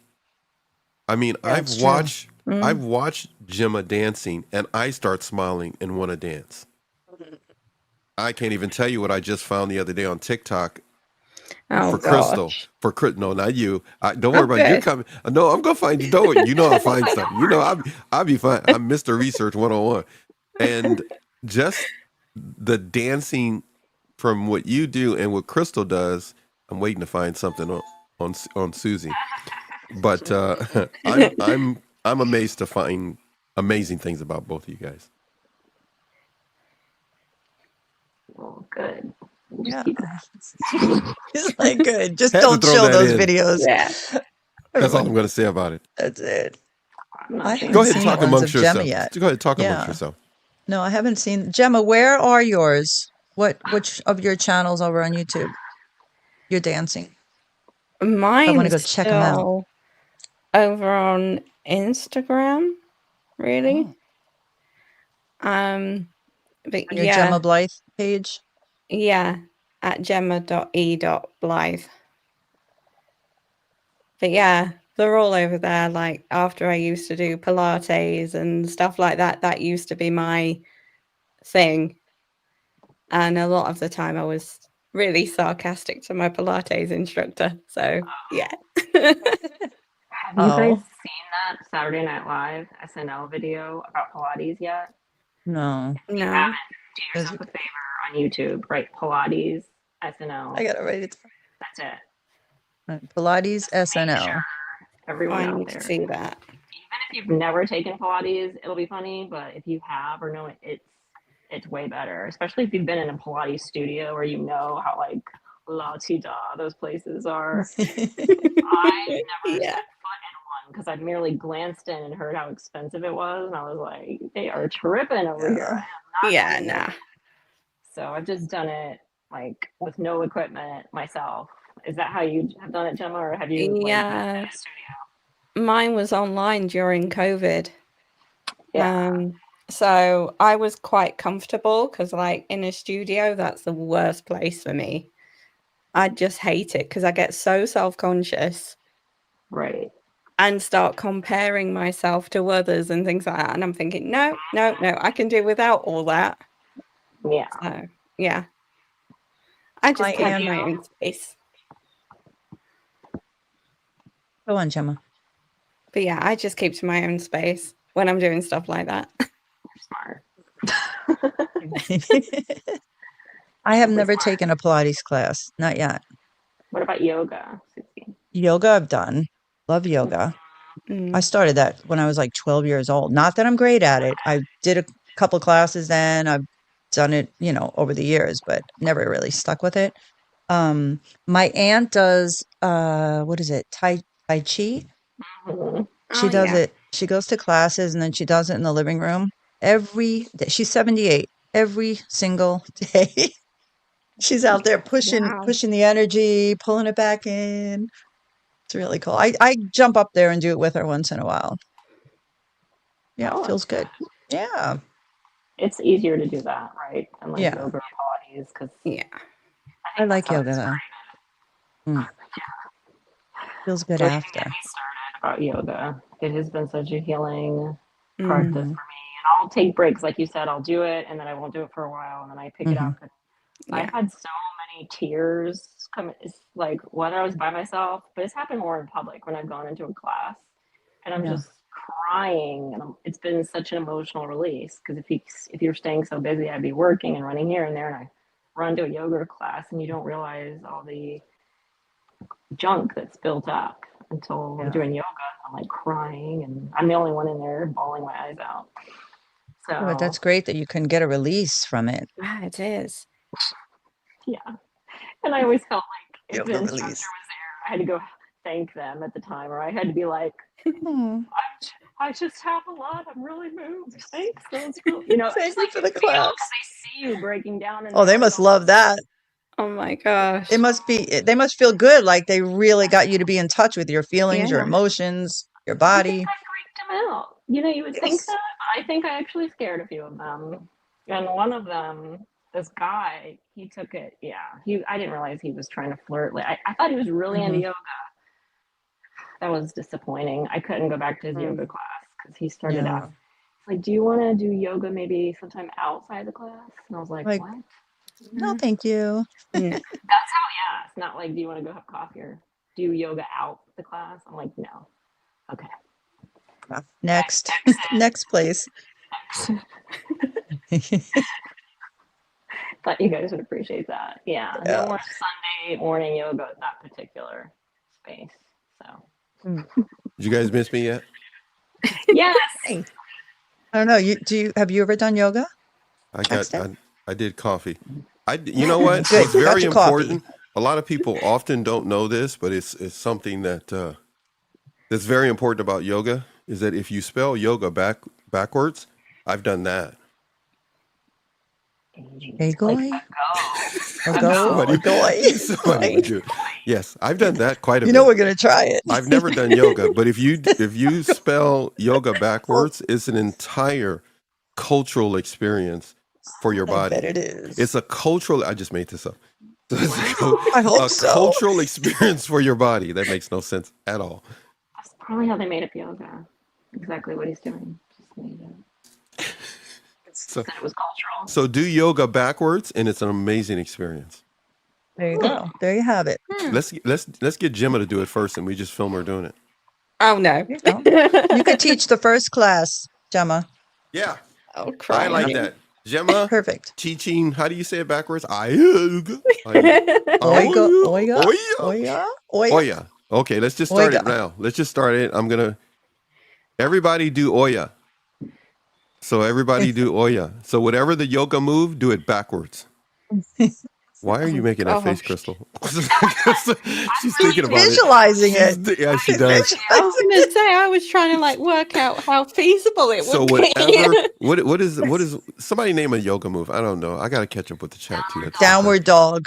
Downward. So do upward puppy. So do upward puppy. Don't do downward dog. Okay, yeah. Cobra, cow is going up instead of cat is going in. Downward dog is going in. Cobra and cow are going out to open up. So they do have all the opposite positions because you have to make sure you don't. So I know it all again. No, you're not. You know what? Will you stop turning on yourself with that kind of negative talk in real time? Don't do that. Yeah, be nice to yourself. The other day, so I'm just restating. Would you say what? Call it what? I'm owning the nickname you gave me the other day, being a know-it-all. Instead of yeah. So you know what a know-it-all is, right? It's a car. It's a Kia. Is it really? KIA, know-it-all. Oh. Is that what it stands for? No, I just said that. I just made that up, but it could work. It could work. I don't. Does it work, Gemma? Know-it-all. KIA. That's a car company called Kia. Yeah. So that'd be cool if we take. I'm sorry, Crystal. What'd you say? What? I want to see it in a Kia. You want to see it in a Kia. So, what could BMW be? Let's just give it a name. Let's make up something. I don't know. Oh, like a slogan? Yeah. Because nothing rhymes with W. BMW. Wellness? Oh, what it stands for? Big mental wellness. Oh, wow. That's silly. No, you got to think of something better. I know. That is so my mind goes dark. I'm going to keep mine to myself. Your mind goes dark. Oh, you know there's something wrong with you, lady. So, wait, hey. Big moving wagon. Yeah, big moving wagon. That works. Doesn't sound as cool as how they look. So what do you... Nah, that's not... Gemma's getting quiet because she go here we go with these Americans doing these weird things. No, I'm just trying to think, and my mind just goes blank. So what other? I'm trying to think. Right, I have a riddle. Okay. You ready? Now that we're on these letters, okay, riddle. Cars and letters. Okay. You ready? I don't know if you call it a riddle, but you got me thinking. Okay. Can you spell candy with only 2 letters? C-Y. Oh man, I know this one. How would you do it? 2 letters. Come on, it's coming. It's coming. It's getting there. Come on. 2 letters. Oh, I said C-Y. That's just. Can you spell candy with 2 letters? Yes. Wow. I don't know. I just wanted to say C. Can I say C? C and Y. Oh. Get it? I get Yeah. it. C and Y. Yeah, that's what I said. Crystal goes like, I said that like 5 years ago. What are you talking about? But I I said, said yeah. CY, so not C. You said C and Y. See, same difference. That's pretty good. Well, it's spelling the whole word. CANDY. Oh. Oh. Hey, don't do that. You're gonna make her brain explode. Don't you? I Wow. thought it was you got so funny. You got another one like that? And I hey, do. a new game. Let's stump the know-it-all. All right, know-it-all. You ready? Okay. Why are you doing this to me on the internet? All right. So let's stump the know-it-all. Wait, hold on. I don't have a noise for that. Go ahead. Oh, yeah. All right, this is for you, Crystal. Name 4 days of the week that start with the letter T. Well, look it up. Oh, she wants to. Look, she wants to. You're cheating. Busted. So busted. You know when she was off camera, you know she'd Did you do it. see that? She went smooth. She look Right at her, up man. to that keyboard. Hey, you know what she was like as a kid. All innocent. You know what That's she was the like. little girl right there. That's the little girl. Look at her. She's little trying Crystal. to look at her acting skills. She's trying to go like, I don't know what you're talking about. I have no idea. I have no idea. I did not sneak out at 3 a.m. I did not sneak out at 3 a.m. That's what she. Good about not sneaking out. I was That's bad right. about coming home on time, unless everyone knew I was out. Yeah. You were just. She goes like, I was just blatantly rebellious. I didn't even try to sneak it. Okay, go ahead. Like, make sure So- you come home at midnight. Yeah. And I was done. You go like. She wouldn't sneak out the window. She'd sneak back in the There window. you go. She would literally ask, "What time you want me back?" So I know what time to really tick you off and come back later on purpose. So you're thinking it. So you're talking to me all night before I go to bed. I got all the attention. Go ahead. It always happened. All right. Name 4 days of the week that start with the letter T. Tuesday, Thursday. That's one like. Monday. Anyone else? I'm not messing with this one. No. Gemma? I already looked it up, so I can't say the third one because I Start with the letter T. Yeah. Name 4 days of the week that start with the letter T. Here was the answer. Yeah, in a different language. You got to pick 2 other than a different language. All right. Crystal, you're looking at the answer. Just tell us what it is. No, just Tell us. What is it, Crystal? Tuesday and Thursday, but also today and tomorrow can sometimes be used informally to refer to the days of the week. Ooh, that's the answer, isn't it? I thought it was funny. It is right, pretty not good. No, that's amusing. pretty good. Hey, it stumped me, but not the know-it-all because she Googled it. But what I was gonna say is She could type really quick, could and type she really could be fast. under the radar. She used to be under the radar. Aren't you the oldest though, Crystal? Oh, yeah, it's just my sister and I, but yeah. I'm old. So Well, did it's you always like? the oldest that has did to you- sneak. Yeah. Did you ever throw your sister under the bus just to protect yourself? I'm sure I did when I was younger. And I feel bad. She's admitted it too. Maybe I blocked it out. On purpose, blocked it out I on did purpose. some other things that she brought up a lot. Like I would pretend that I was dead. Like I would get myself into like a physical situation where I'd bang my head, and then I would, on purpose, pretend like I couldn't wake up. I passed out.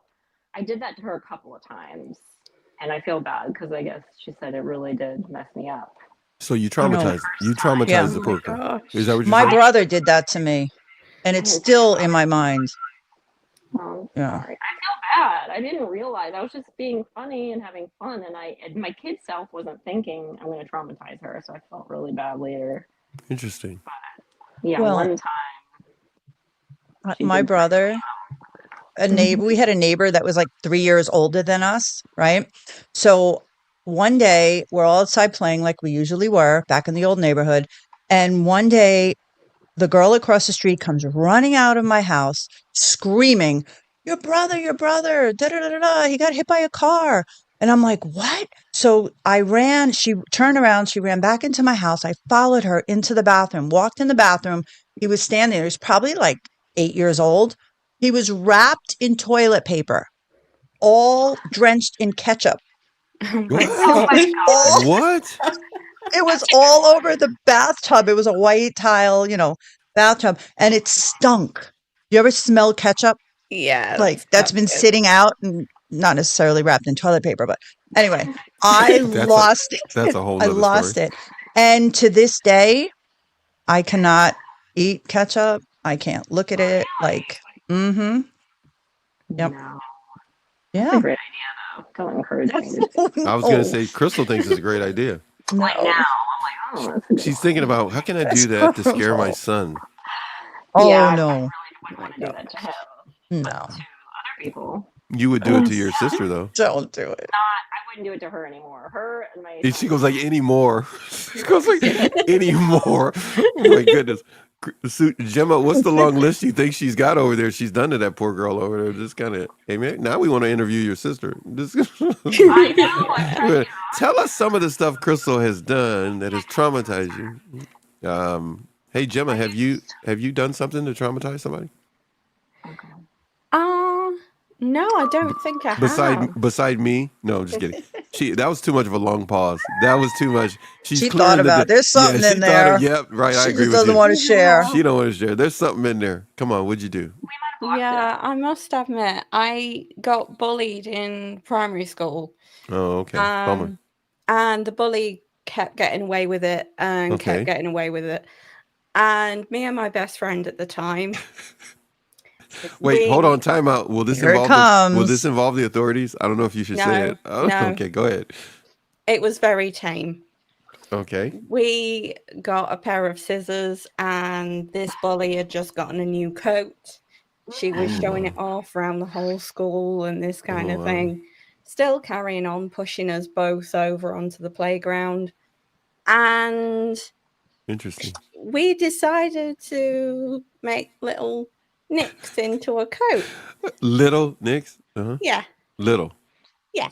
Tiny ones. Did she bully you again after that? No, she didn't, funnily enough. Oh my God. The school actually punished me and my best friend. What was the punishment? Rather than the bully. What was the punishment? We had to sit apart for about a week and face the wall at break time. And face the wall at break time. Yeah. Had to keep you people apart. Are you still friends today? No. Are you causing havoc in the world? You guys are going around cutting up stuff. Like Edward Scissorhands. Oh gosh. Watch out. Gemma Scissorhands. She be doing the trees. In the school. Wow, it looks beautiful out here in the playground. That was Gemma. Her new nickname is Gemma Scissors now. Gemma Scissors. No. Chop, chop. Chop, chop. You know what? That's a good point. I know I'm being serious, but it's a physical thing that you did, so you got punished because anyone could see it. But the emotional and mental abuse and mistreatment, there was nothing physically to prove the evidence. Yeah, the invisible trauma. Interesting. Yeah. No, my brother did a lot of things to me. Now that we're talking about it. Oh, you're remembering now. Yeah. No wonder why I'm. Like what? You want to know? Okay. So my grandfather. Here we go. Here. Okay. My grandfather bought me a bicycle, probably off the streets in Brooklyn or something. Okay. So he brings home this 10-speed and I was thrilled. I didn't have a 10-speed before this. So my brother, I get on it one day and he was jealous because he didn't get one. And I go to pedal and you know how you have the forks to hold the front tire on? Yeah. Well, he unscrewed them. So when I pedaled, not good. Thank goodness it was, I started off and it fell right off. It's not like I was cruising around and it's not like blowing a tire on a car. So he did that, which was not cool. And one other thing is I was sleeping and he tied my shoelaces together. Oh my goodness. And I stood up and fell. That's not cool. Is this the same ketchup boy? Is this TP? Is this I TP only have ketchup one boy? of them. Only have one of them. TP ketchup boy is tied your shoelace. Yeah. Can I ask a question? Mm-hmm. Do you guys hate each other? It's a long pause, just like Gemma's. It's a long pause. Yeah. Remember, Gemma? We asked Gemma a question, and she says, "Oh no, I have no story to tell you." And then, okay, let me tell you about me being Scissorhands Gemma. Yeah. And then now Susie's doing a pause. Come on, Susie. Yeah. No, I don't. I never hated him. In fact, I took care of him. I remember you said that. Yeah, that's funny. So he was. Was he resentful because of that, or? I guess, like, we didn't have much supervision or Right. parental guidance Yeah. growing up. So Mhm. I was it. And I didn't get mad or anything. I mean, I probably chased him, and tried to beat him up or something like a big sister would do. But that was it. I was over it. I Interesting. still took care of him. Yeah. Little brat. Yeah. He Then was you a ended little by brat. saying little brat. Little Yeah, I took brat. care of him. No, I really did, little brat. Rotten kid. Oh, Spore on the earth. yeah. So just out of curiosity, when it comes to theme of the show, don't let stress control your life anymore. What are some stressful things that women go through that men probably don't understand? Ooh. Definitely being a mother. Oh, that's a good one. Yeah, I mean, that's a whole different level of stress. Not even if the, thinking the kids are doing anything wrong. Just I think the worry that comes with being a mother, it's not even being negative. It's you want them to be happy, you want them to have friends, Yeah. you want them to do good in school. You support them, but it's always like in the back of your mind, that kind of worry. Yeah. And then, having grandchildren, you go to a whole other level. Do you worry about your son, Crystal? True. I used to worry. Mm-hmm.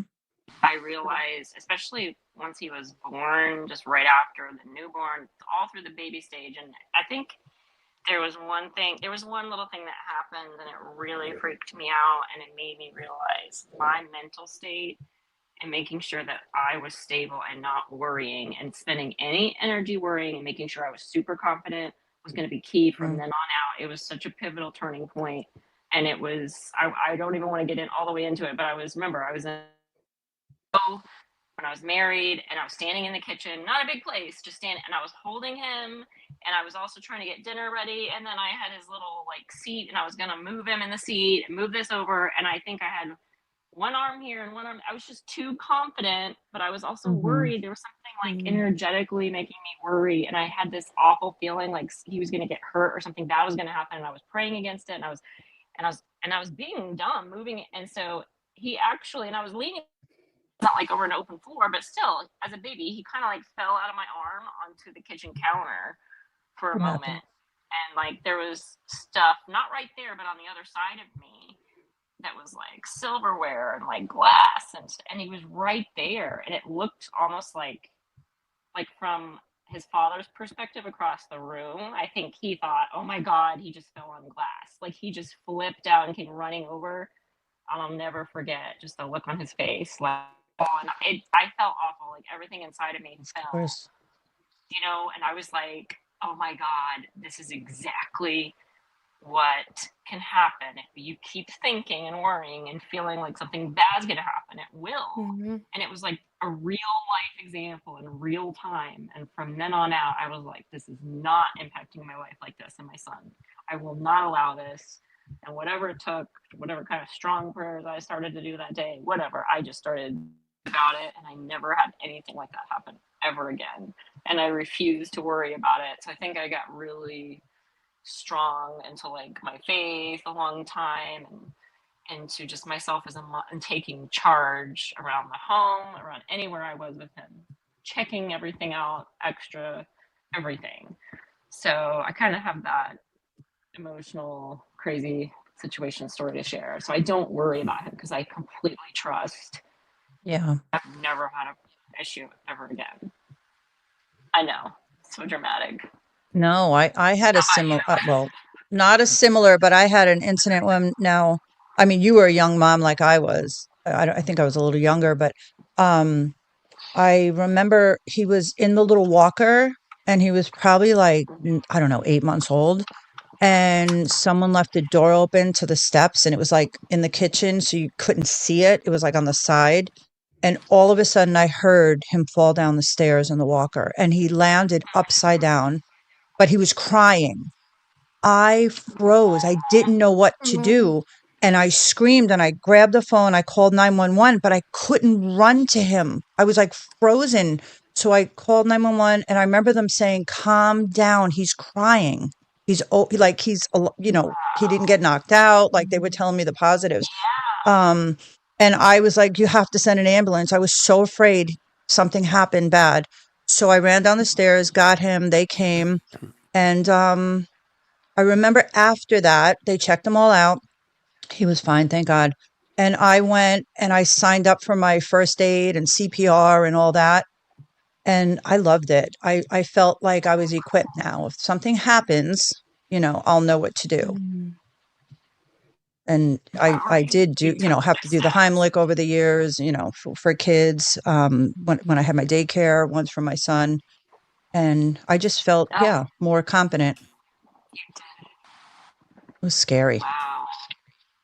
So you have had to do that. See, I was always prepared and had the training and I was always ready and like did other kind of prep things and then it never happened. Like I well, that's grabbed, like if my son started choking, I would just grab whatever was in his mouth and just try to rip it out before it, and it never had to do it.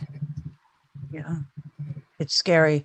I was in the supermarket putting the like groceries up on the conveyor belt, and all of a sudden, the kids stand there, and you know how there's all candy in the aisle right before you check out. So he must have gotten a hold of something, and he opened it up, and it was a round, piece of candy. So he all of a sudden I look at him and he's like hitting his chest. He couldn't breathe. So I grabbed him. I didn't even think. I just did it. Grabbed him and did the Heimlich. And this round candy went flying like 10 feet. And it was so traumatizing. It was probably all of 20, 30 seconds. It seemed like 3 hours. People were so like distraught because he was blue. We just like left our carts, but thank goodness he was okay. And I knew what to do. So, yeah, scary. Wow. Good to know what to do just in case, right? It is. Definitely. So you took the whole class, CPR, first aid? I did whenever my 16 and 17-year-old legally was a lifeguard at a water park here in Orlando, which is popular over here, theme parks, water parks. So I did mine when I was 16 and then, redid it over in my life. And I think it's good. To know. Yep, you never know. Yeah, for my job, like lifeguarded, I had to do it, but I had to like grab people and get them, and they would go under and like not come back up, and like I just had to do stuff like that. But I never had to. I don't know about you, the CPR and all that kind of stuff. Well, you're also a swimmer, right? Are you a lifeguard? Yes, I have. Okay, so you lifeguarded a few times when I was a teenager. Yeah, I did it to get Disney tickets, and like it was just a part-time job, and I was trying to have fun, but it really wasn't fun. It was like the worst. Guys, I had all sorts of like heat rash. I started having heat rashes, and my skin was reacting to being in the heat. It was the craziest thing. I think it was the material in their Disney outfit. Like I worked for Wet and Wild before when I was a teenager, so it was so much better. I didn't have any heat rash, so. But yeah, I took my son to Disney like so much time during that. I'm like, we're gonna go hog wild while I have this job, and then we're just not gonna go back. So unless you get older, I want to go back. Like, so we did. We just hung out there a lot. Are you far from Disney?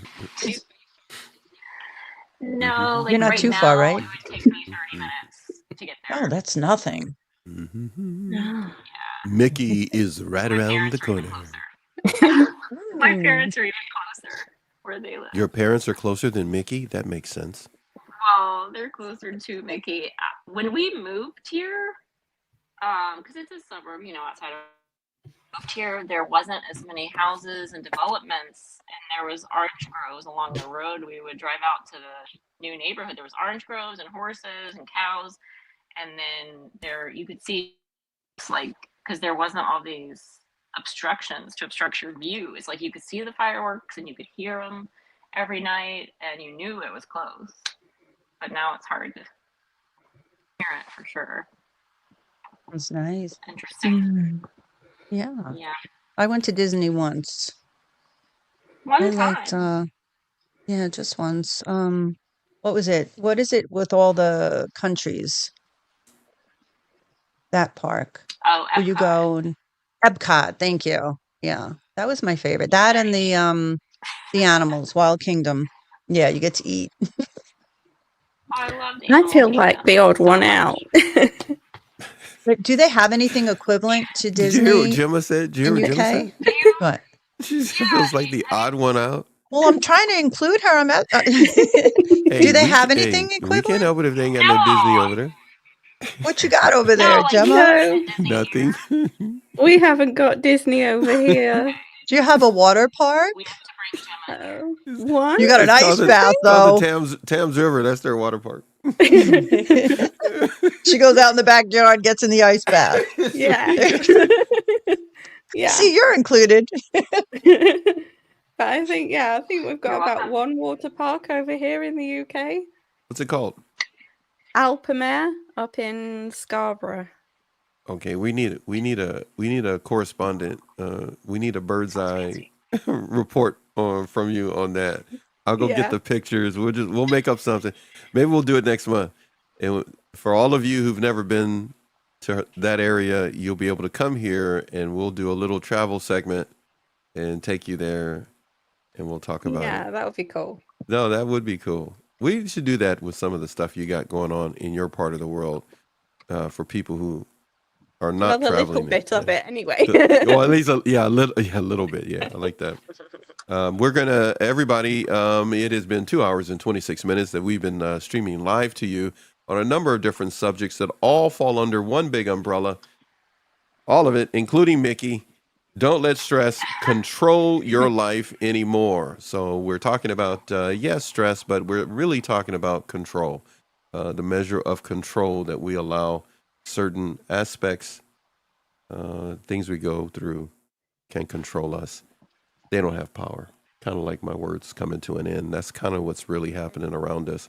It's what we are, and I'm going to take something I learned from Susie the other day. I hear feedback there. Somebody, okay. Is people touching stuff that they shouldn't be touching? So I'm just kidding. Crystal, are you touching stuff? Just leave it alone. Just leave it alone. Oh, I'm sorry. Okay, so I had to take them out of my ears for a minute while we're taking a break. we pretty much You have sound to. better. Well, Really? we haven't taken. Yeah. Yeah, we haven't That's taken. much. Yeah, a lot better there. Yeah. Oh, well, then Come why on. am I having the things in my ears? I should just leave it open. Hey, you know what? Don't tell us what your problems are. You putting stuff in your body and stuff like that. Don't be talking. No. I Like, vote don't- for don't not know. having them in. Wait, when you start to vote, go ahead, Susie. Yeah, I vote for her keeping them out of her ears. Me too. Okay, that's 2 votes to your 1. Well, Yep, she's thank agreeing with you, so that's 3. Okay. We can't do anything else because I've been leaving it up on the screen. Everybody say hello to the man himself. Hi, Eric.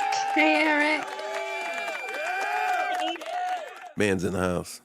Hello. Man's in the house. Man's in the house. I got to put up all what he's saying. Forget whatever I was talking about. We're going to take a commercial break is where I was going. But here, Eric's been here quietly waiting, talking about stuff we've been talking about. Him and Crystal have been chatting with each other. Thank you very much, Eric. Eric said the BMW is the only car company that's owned by a woman. So that's I didn't know that. the man is a well of information. Mm. Okay. He is the well, and Crystal is a Kia. She's a know-it-all. So, Crystal, she's gonna go like, I am gonna beat you up when I see you for saying it on the internet. I'm a know-it-all. Crystal, we'll do this before we go to commercial break, and we're gonna get into a journal prompt, also from the Queen of Journaling from the UK, the lady herself, Gemma. What is this right here? You got on the screen here?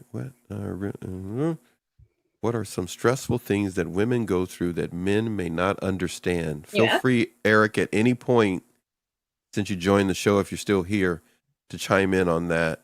We're going to be coming back in a little bit, everybody. But before we go, we're going to give you a journal prompt to work on during the commercial break so that you can get a measure of control when it comes to emotions and a number of other things that are taking place today. What else you got here, Crystal? We are chatting and sharing all sorts of stories as mothers. That's what Now I got a question. Yeah. No, go ahead. What'd you say? Say it again. That's what happened when we answered your question. We went right into. Yeah, we did. We didn't bring Gemma in on this though. Yeah, that's why her name is still up on the screen. I left it there because Gemma lives with her mom. They live together. They're a team. She's probably watching on Facebook right now. So let's do this for Deborah, right? It's Deborah, right? Yes, Gemma? Let's do this for Gemma's mom. Lady D's in the house. DB's in the house. You're like, why is that chocolate man calling me that? Hot Pockets. Okay. She'll be so confused. I know she's gonna be so confused. So she's not in the chat or anything like that. But I do know this, Gemma. Your mom gave us a thumbs up from Facebook. So if she's still here, she's always welcome to jump into the chat or let us know what are some challenging things and stressful things that she's gone through as a mom raising you. We want the dirt, man. We want the dirt on you. Mama Blythe, or I should say Mum Blythe, feel free to jump in at any moment and let us know what are some of the things that you experience raising such a well-behaved child called Gemma Blythe. Gemma, Gemma, the sarcasm there. No. Oh, she caught it. Oh, you caught it too. I did. Yeah. I did. Yes, you did. You caught it. That's between you. You totally caught the sarcasm in my tone there. But so, Gemma, I have a question that maybe Susie and I and Crystal would like to hear from you. As a young person, under 40. So notice I gave a big gap there. So as a young person, because Crystal, you're the one that said we're covering like all these decades or these generational gaps here. So as a young person, how would you describe in 2 words? No, let's do 3. In 3 words, how would you describe if no one ever met your mom, your mom before? How would you describe your mom in 3 words? Kind, nurturing, and honest. Wow. Kind, nurturing, and honest. Man, you talk like that. You don't even have to take the trash out. You could skip a day. That's pretty good. Kind, nurturing, and honest. It's beautiful. I love it. Would you like to drop a journal prompt in for us? I think I bought you enough time. I know you're probably already ready anyhow. So I was trying to buy you some time. Of course I'm ready. Yeah, I knew. I just wanted to be on the safe side. I figured if I just keep talking, buy you some time. Get ready, everybody, for a journal prompt from Gemma Blythe. One more thing Crystal had here I'm going to put up on the screen. From how we learn to not fret and stress as mothers to keep our children safe. That's a beautiful point. That's a lot of stress, right, ladies? Yeah, it could be. Yeah. Yeah, and what do we have? Is that Imperfect TV? Got a comment for us there? Look at that! Look at that! That's a journal prompt. Yes, it is. It is. You're so on it. Everybody, please take a look at the screen on your televisions or your device, your electronic device, because there is a journal prompt on the screen for you to take part in. And well, ladies, anybody want to talk about that as we're going to get ready to go for a commercial break? Deep, deep, deep, deep, deep. Close control. Gemma, can you read it for me so I can write it down, please? Of course. Where in your life do you feel the most in control? And where do you feel the least? What small step can you take to reclaim control in the areas where you feel powerless? Wow. Girl, you be getting deep, man. I know. She goes, I know. Yeah, that's wow. I like that. Are we tackling them separately? Is one for homework for next week, or can we knock both of these out now and we'll get homework later? What do you say? It's up to you. Do them both now and then homework. I knew she was good. She is such a military leader. I want you to do them both now. Do them both now. Okay, so that's what we got. That's the journal prompt. Everybody, thank you for being here. Appreciate it. We're going to take a commercial break. Gives everybody a chance to go have some tea and crumpets and other stuff. What's a crumpet?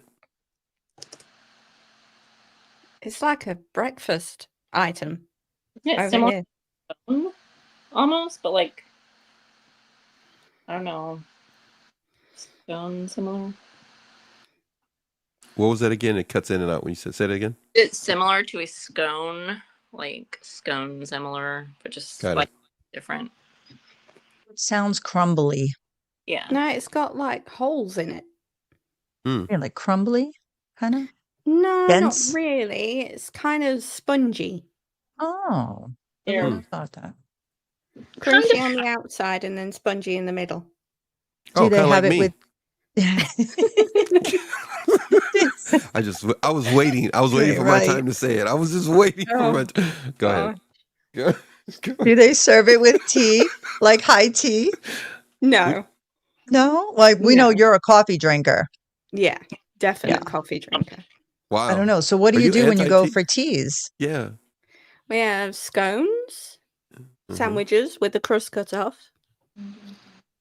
So you don't drink the tea, you just have coffee? Do they serve coffee? No, I drink tea there. Oh, just- okay. I don't drink much. It's when it's socially acceptable. No, I grew up drinking tea. Okay. But then I grew intolerant to milk. You came to your senses? So Oh, I'm it's kidding. just easier I to never, drink coffee. I never put Drink milk coffee. in tea. I drink it black. Really? Yeah. Oh, wow. I can also shoot straight apple cider vinegar. So It's a whole It's other story. True. She got some serious tea's issues nothing. That's a happening walk in the park. there. No comment.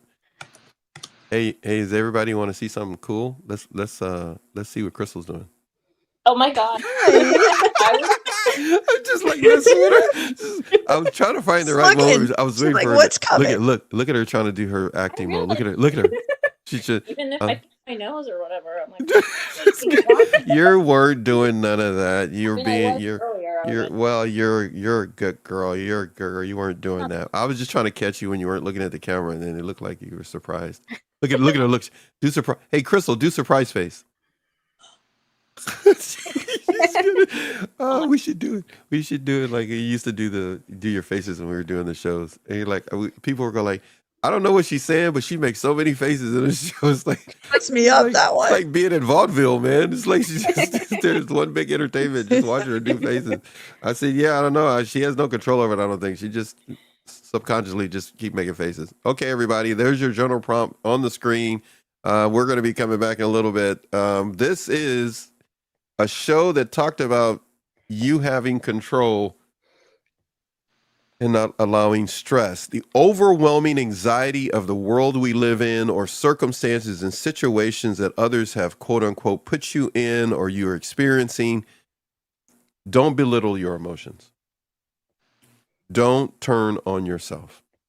So we're going to be right back. We're going to do a prompt. And you're telling me, Gemma, they're going to get a homework prompt as well. Is that what you were telling me? Yeah? That's what we're doing? Absolutely. Oh, yes, you do. She goes, yes, I will. I will. I'll turn this bus around in a minute. I'll turn this car around in a minute. Okay, so you're giving homework too after we do these prompts that you've given us. So Yeah. everybody, there's a big hand coming at us there, Crystal. That's a really big hand coming at. It's kind of scary. It's kind of. I feel like the Gulliver's I'll get ya. Travels or something. A big hand's gonna just come through the screen and just Like Jonah in the whale. It was Jonah like- in the whale. It's just like a big purple hand. That's what the It's thing. just- It wasn't you're just in like it. your flesh colored. It was purple. Big purple hand coming at you. And by the way, if you love dinosaurs, Gemma is the one to see. I had him first. But Gemma Not this debate again. Yes, I'll do it in front of everybody this time. We're having this debate. So we'll talk about it another time. We're not going to do it right now. Everybody, let me push a button here so we can get something happening, and we're going to get something started here. Everybody can join us back in a little bit. Crystal, you were amazing being in the center square for us, the featured square. And all of us are going to be right back. Let me hit a button here so I sound better. Anyhow, everybody, they're going off screen. I'm going to still be here. They're going to go do whatever they need to do. Crystal, appreciate it. And just in case everybody's wondering, yes, we have Gemma here as well. Gemma, say hello to everybody. Hey, everyone. And of course, SZTV Network is here as well. Lady Susie, go ahead. I sure am. That's right. I'm going to get to my journal prompt now. Yeah. See you in a few. See you in a little bit. Everybody. Bye. We'll see everybody later.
Right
of debt I'm stuck in. See the quicksand and I jump right in, pushing me down, down, down while I'm drowning. Exiting all the pain so it don't sink in. All these other people talk about me like they know me. I ain't looking for a handout, just a hand that wants to hold me. But you use that against me, so I'll keep holding on. All these other people tryna act like they know. Do me a favor, don't do me any favors, then throw it all in my face. You're putting weight on my shoulders, it's hard enough getting older. Do me a favor, don't do me any favors, then hold it over my head. I'm paying off all the baggage, so I don't owe you a damn thing. Do me a favor, don't do me any favors.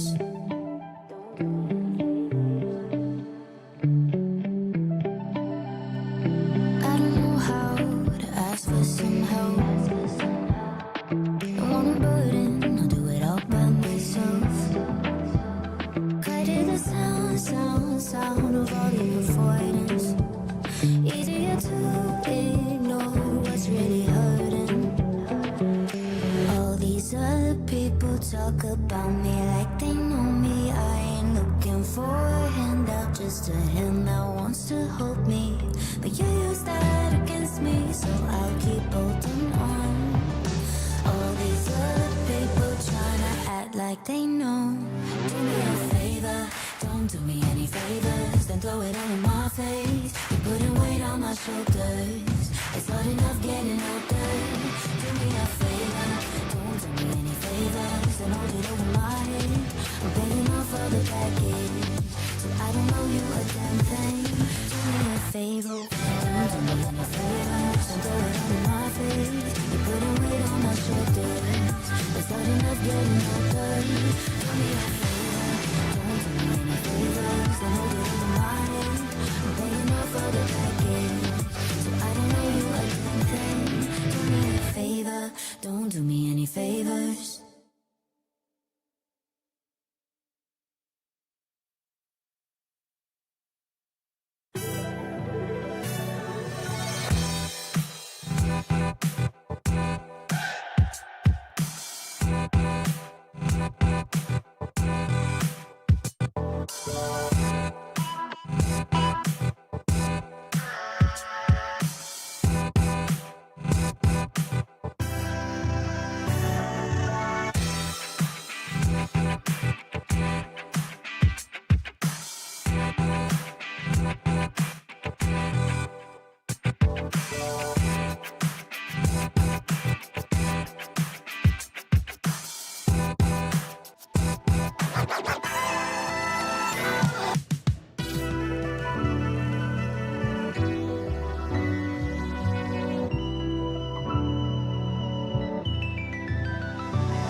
Okay, welcome back.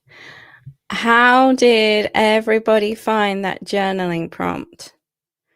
So just to recap, the journaling prompt is, where in your life do you feel the most in control and where do you feel the least?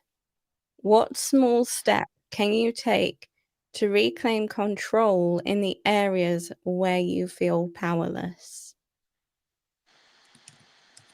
I'll go first. I know Okay. Crystal probably gets a little more in depth than I do. So where do I I don't know. feel? Well, you do, but I'm getting there. I'm working on it. There's no Yeah. right or wrong. That's true. I know. I don't know. I'm starting to express myself more through journaling.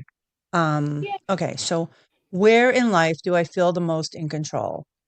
I feel the most in control about my future. I can honestly say that this is the first time that I can remember. Oh, see, maybe this is why I don't journal, because I always feel like I'm going to cry when I read it. It's good. Maybe this is the first time that I can remember being in control of my future, my happiness, and my day-to-day life. I feel both free and safe. Two of the very things that I struggled with for so very long. My freedom to be myself and not being constantly afraid. I don't want to reflect back too much because I like feeling like this. Mm. I had no control over either for so long. And it truly feels so good to say I can feel happy, safe, and free.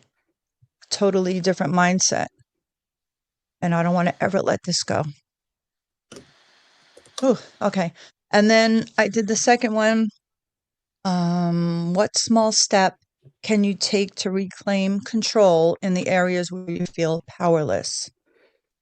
Yeah. I mean, honestly, I've done so much like work on this, on the things because was not in control of anything. I felt powerless about everything. And I think me literally letting everyone and everything go has freed me. So I don't feel as not in control as I did before. So right now that's working for me. I was trying to think of something I don't feel control of, but it's kind of like the things I don't feel control of or more things like other people. So I can't control anyone else. If someone doesn't want to be in my life, like Mel Robbins says, let them. I can't do anything about it right now.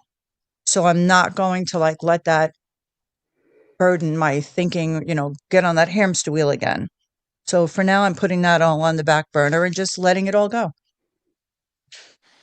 Oh, yeah. It's amazing how it makes you feel emotions, or me anyway, that I ignore, I guess. I've ignored and shut down Yeah. for so long. Yeah, I think it brings awareness to the emotions. Not necessarily that you've ignored, but the fact that they've just gone under the radar.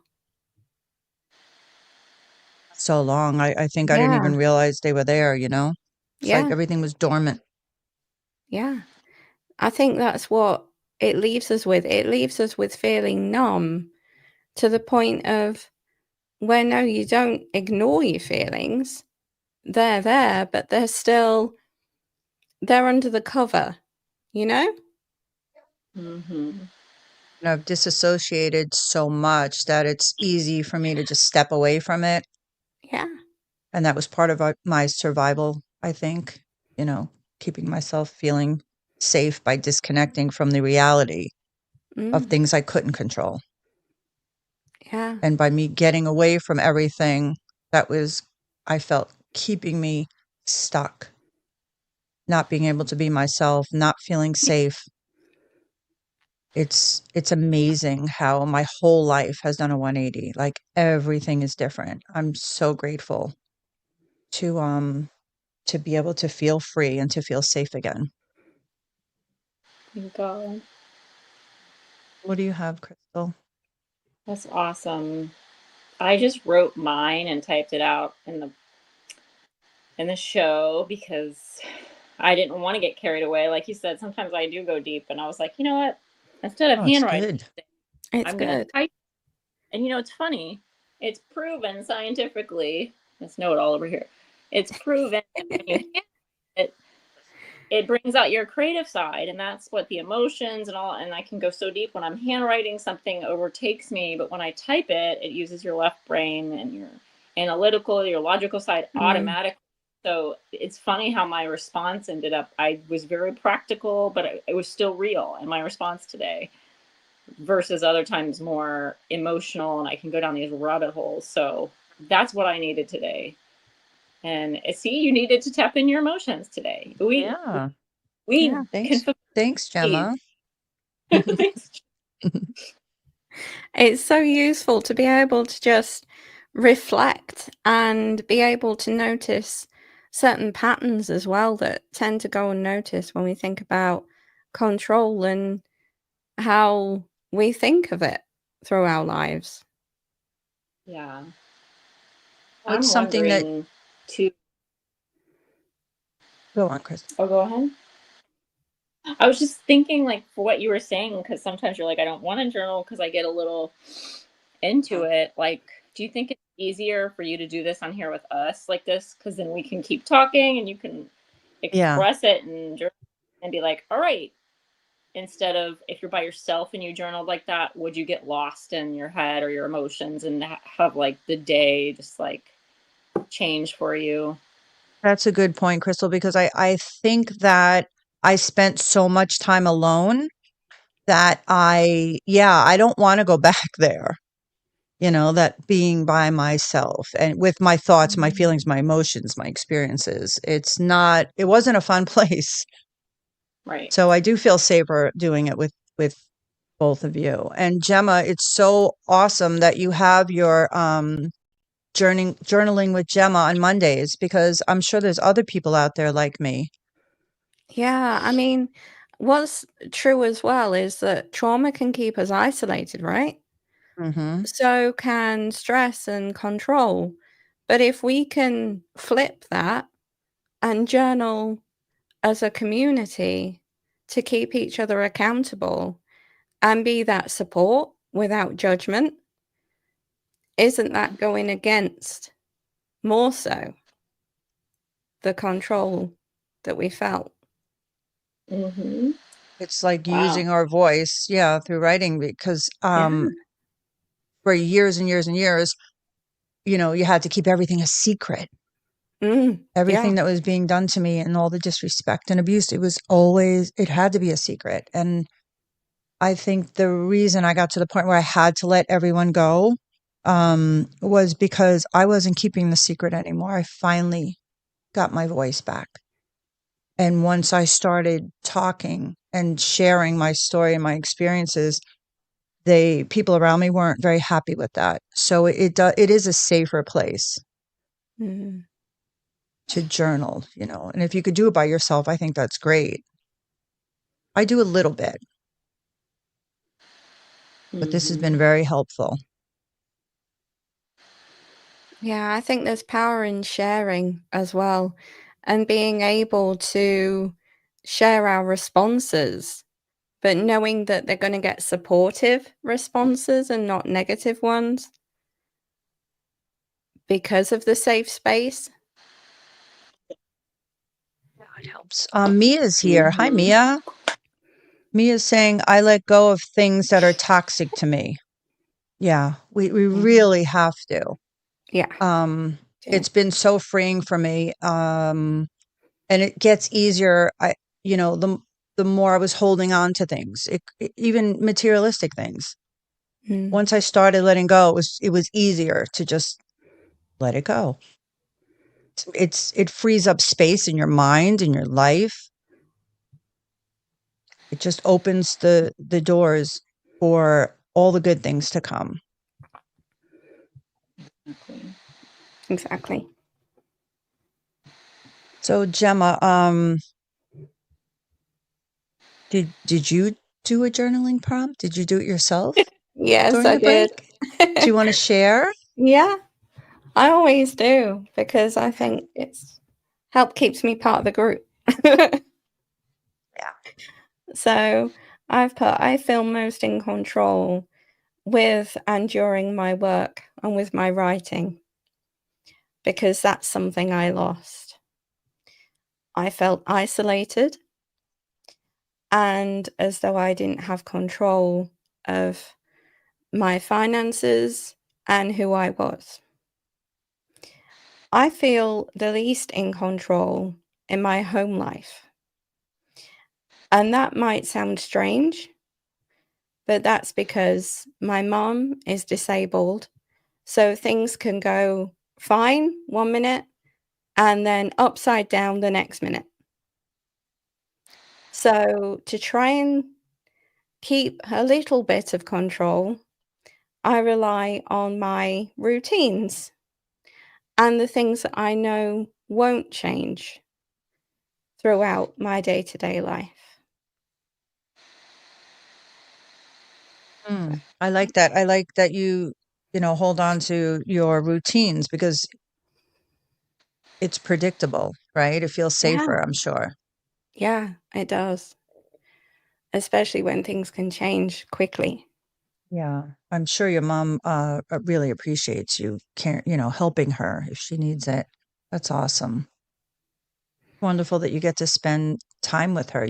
There's a lot of positives. I'm sure it could be a little challenging at times. Yeah, it can, but I think because we've been through so much, it really does make us a team. That's awesome. So, yeah, we're more friends than mother-daughter, if that makes any sense.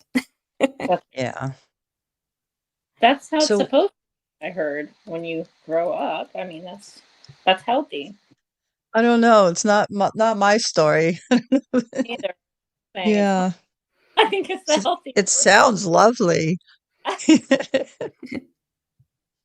really does. I mean, you're blessed to have the time with your mom and to be able to spend time with her and care for her when she needs you.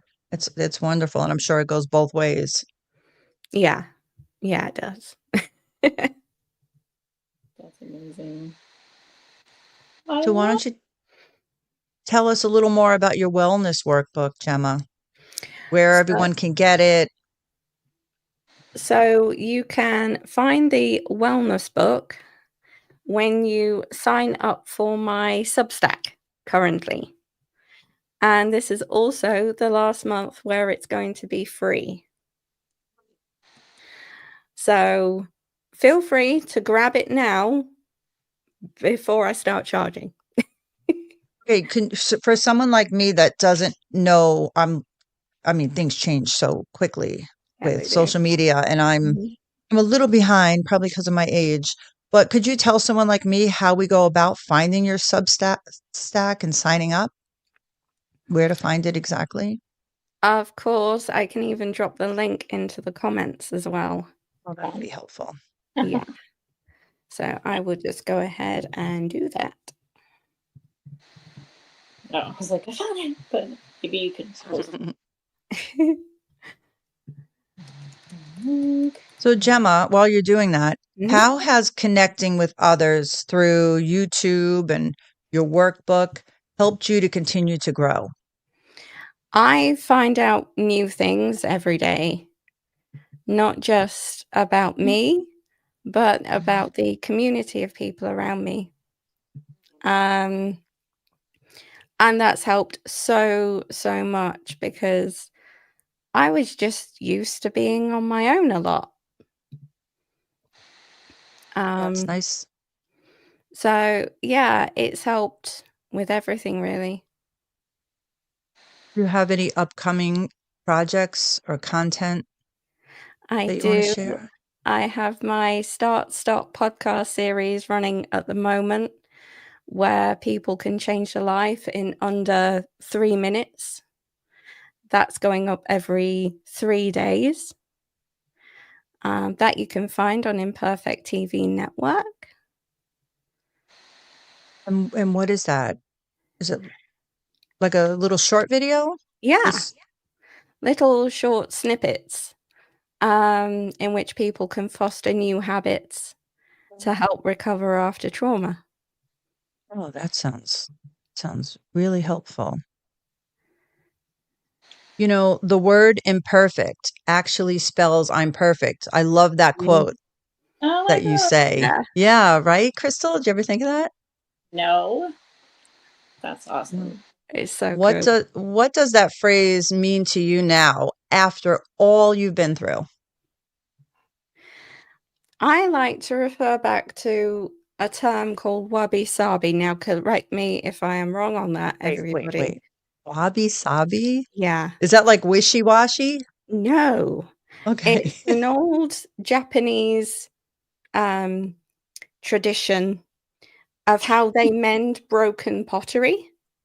Oh, yes. Yes. And they put it together using gold. Mhm. So I refer to it as I've been through therapy, and that is the equivalent of me using gold to mend Mm. myself, but it still emphasizes the cracks. Love it. And I've seen that. I imperfect just, and perfect. yeah. I didn't know what it was called. Crystal, have you ever seen that? I have read about that. I just didn't know when she said the thing what it was, but I have totally read about that. Yes. I I mean, love it. I was thinking wasabi, like, Yeah, wasabi. that's Oh, the The hot first thing stuff, I the hot thought of stuff. when somebody told me about it. But yeah. that's amazing. I Crystal, do love you want to read your maybe put it back up on the screen, what you I have in can the chat, and read it for us? I will read it. I do not know how the control over putting it back up, but I will read it. I There it put it on goes. Thank you. for me. I feel most in control over myself now, my awareness, my self growth, mental health, emotional health, all these things we're talking about, right? It's kind of Mm. funny, the exact opposite of how I used to feel and be. So I'm just flip flopping everything. It's like I felt so out of control with it before. I Now I'm feel like, you. I'm in. Yeah. Yeah. So We're where do both I feel? we're both on the same page with that. Mm-hmm. Good. I feel Yeah. least in control about my technology situation currently, the equipment I purchased and received to test out, and then I seem to encounter all sorts of strange issues that other people do not seem to have. I know this is so practical and real right now. The Yeah. other is simply I do not feel in control of others' reactions to me, their way of life, and being their thought process, morals, and so on, because I'm not in control of anyone else but myself. Right. That's Yeah. period. Yeah. Yep. It's like no more trying to explain yourself, or, you Exactly. can't make someone understand or think a certain way, feel a certain way. It's hard because I mean, for years and years, that's what I did. If something was off with someone else, I would just do whatever I could to make them feel better. So in turn, I thought it would make me feel better. But Yeah. boy, was I wrong about that. Because you're reaching out because you want to Mm. be connected. You have so much love to give and you are kind. You're all of these things that it's just your nature to do that. And it's subconsciously like we're just hungry for real love and real connection. And when we're not getting it, it's like a cry for help. I've learned Yeah. it's Yeah. we keep doing it because when you're in survival mode, I've realized it's like a cry for help that somebody is going to come along and find us because we're surviving and we feel like we're out here on our own. So eventually somebody will find us. It's almost like this never-ending loop for love and belonging and comfort until we save ourselves. And then all of a sudden the right people can start to come into place once we start our self healing journey, whatever. I know. Exactly. And that's it, right? That's it. It took forever for me to get this, I have to save myself. We have to save ourselves. Yeah, we do. We have to be our own hero. Yeah. Yeah. And some days it Um, can be empowering, and other days I'm like, that's really sad, and I'm just crying because I'm like, are you kidding me? Like nobody, nobody can see. Like I would be there for someone else, and it made me so sad. But at first, it's just empowering and like blowing through it. But you do have to be part of it to keep going. I think. Gemma, Mia is agreeing with you. She says, I have the same with my brother that has Parkinson's. Never know when things are going to go upside down. Exactly. Yeah, I can relate to that. It's got to be difficult. Yeah, it's a case of no day's the same, but every day can be if you keep the right routines in place. It's different than being a mom, right, Crystal? It's almost like when you're a mom, I think you get lost because it's not predictable. It's always something different, but Yeah. it's Mhm. yeah. be on your toes, ready. You learn to be Always. a professional improviser with kids. You never know what's coming. What are they going to get into? It's part of the fun. I know. No, it is fun. Well, Definitely. Kids are fun. Because I have one, I can say that. It's terrible. Oh, they're a handful. 1, 3, 5. Once you get over 3, once you get over 2, what do they say? 2's company, 3's a crowd. Forget it. Or you're just like, juggling. it's a party. It's always a party. I don't know how people's bodies handle it. That's another story. Oh my gosh, right? Yeah, I don't Having them know. all. You haven't gotten there yet, Gemma. no, Not yet. Not yet. No. You have plenty of time. You're still young. Exactly. I'm like, So when I think about being in control, like where do you start, right? And what I started to do was I started to think like, who was I before? Who was I before everything went south? Yeah. And I would get little glimpses. Yeah, it's kind of weird, right? Yeah, it's weird, but at the same time, it's like, oh, okay. It's familiar. Yeah. It actually it feels good. And by me moving back to New York, I was able to like reconnect with so many people. So little by little, I would literally say to my friends and family members, like, what was I like? Like what I used to do. And I'm here, 4 months now, I think. Oh my gosh, I think it's 4 months already. Time flies. And Wow. probably like 6 weeks, 2 months in, everyone was like, there you are. And I was like, yes. It was great. I spend like, if I have nothing to do, I will go to like parks I used to go to as a kid, places I used to go to as a teenager. And it's very healing for me. Do you ever do that? Do either of you ever go back to like happy places? It's almost like you get a dopamine boost. I mean, for me, not being able to physically go back to like Atlanta just whenever I want, like that's where Is that where you're from?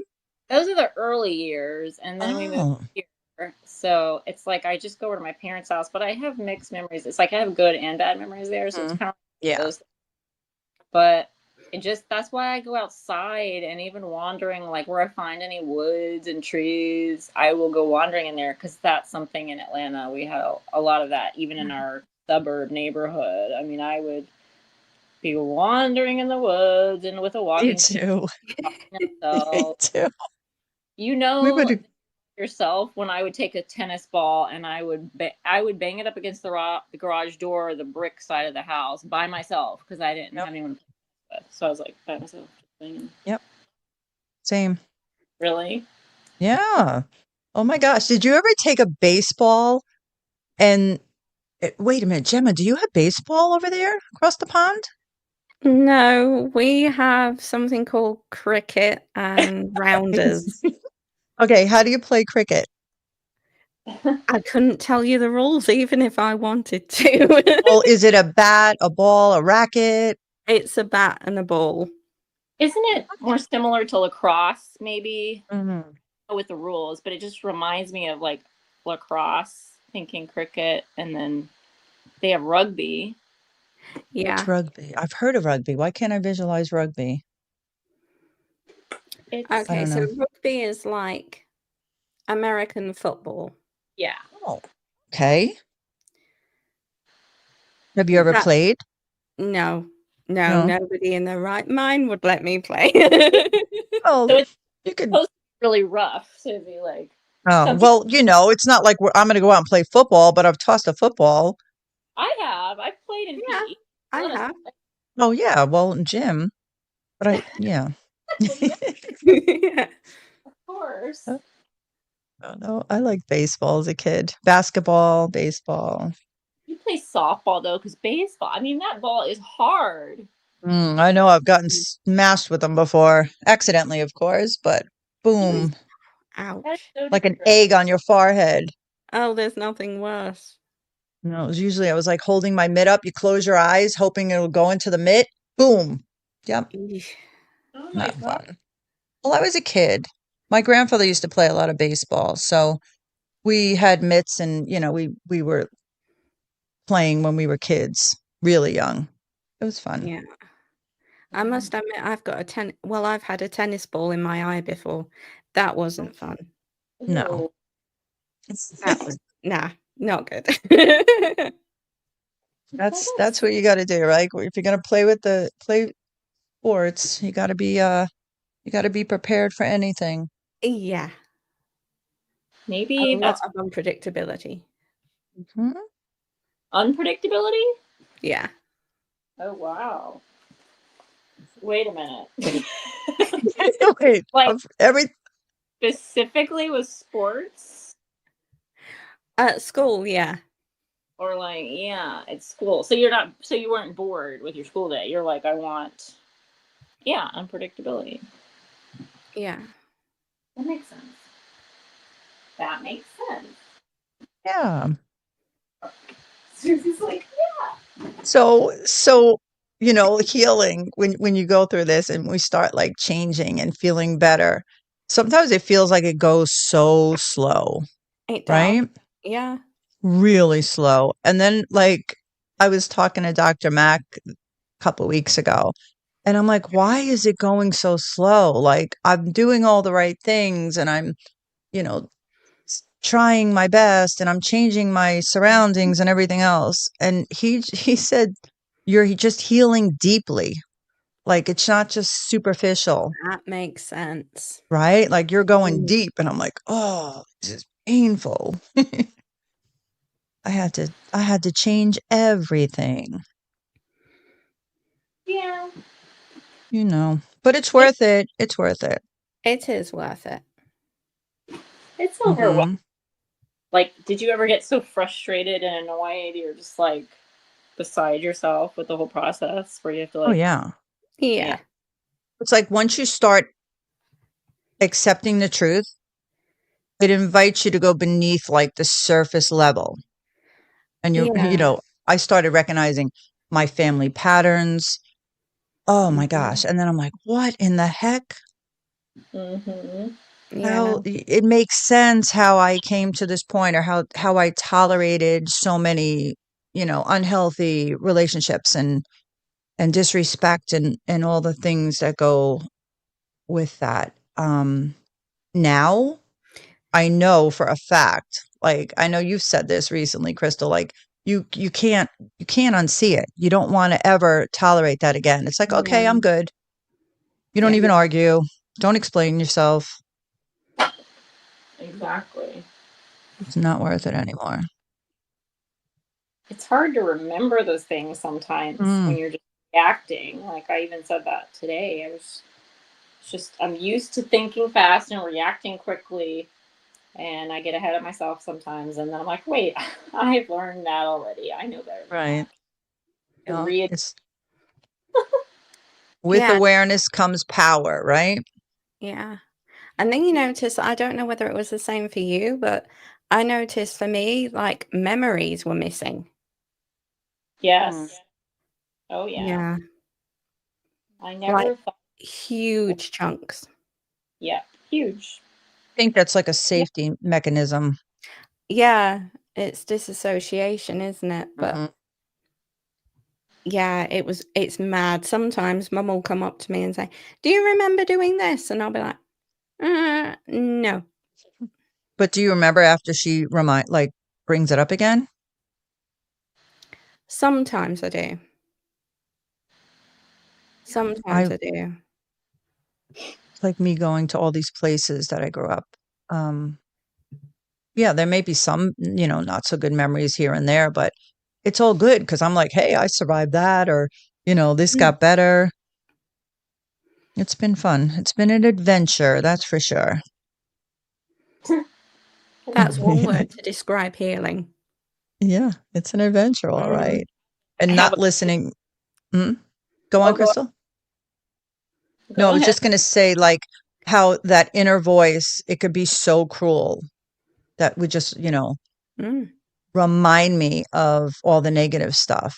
And just being in a more positive place now, I can control it a lot better. like, like we were saying earlier, letting stress control your life. Yeah. We really have the control. It's up to us. Yeah. I mean, one of my favorite quotes is be the main character in your own life. I like that. And I think that really applies to taking back the control away from the stress and anxiety. Mm-hmm. Wow. It's true. Yeah. And, a great lesson that I've learned recently is it's okay to outgrow people who refuse to grow with you. Right? That's true. That's a hard one. It's really hard, especially when it's, people close to you. It's like, what do you do with that? And then when you finally realize, like, there's nothing, like we were saying, you can't control it. You can't control them. So, just do what you need to do to take care of yourself. And hopefully everything can, mend in time.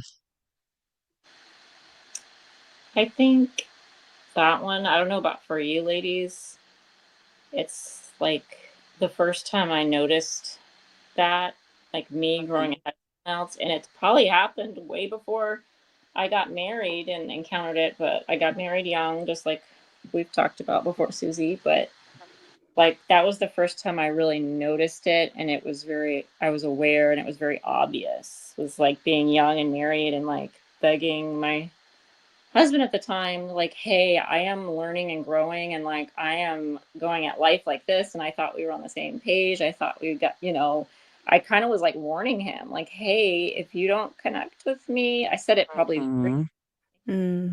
I'm learning all about this and how to like improve myself, and I don't want to live life like this, like overworking myself and coming home stressed every night and doing things he wants. It's like, if you kind of change with me and like connect and learn about some of the stuff I'm learning about, then I'm going to kind of be ahead of you or be on a different page. I kind of warned him, and I did. I can relate to that.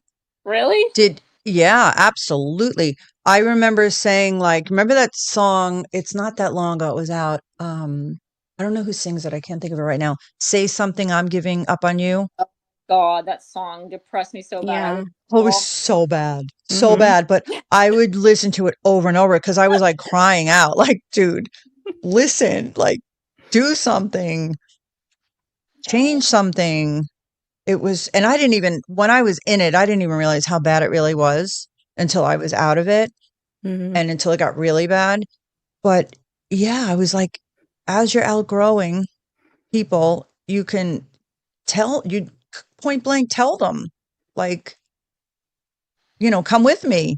And it's very hard to accept the fact that they're not ready to grow with you. So what do you do? Right. For me, I stayed how many years? Decades.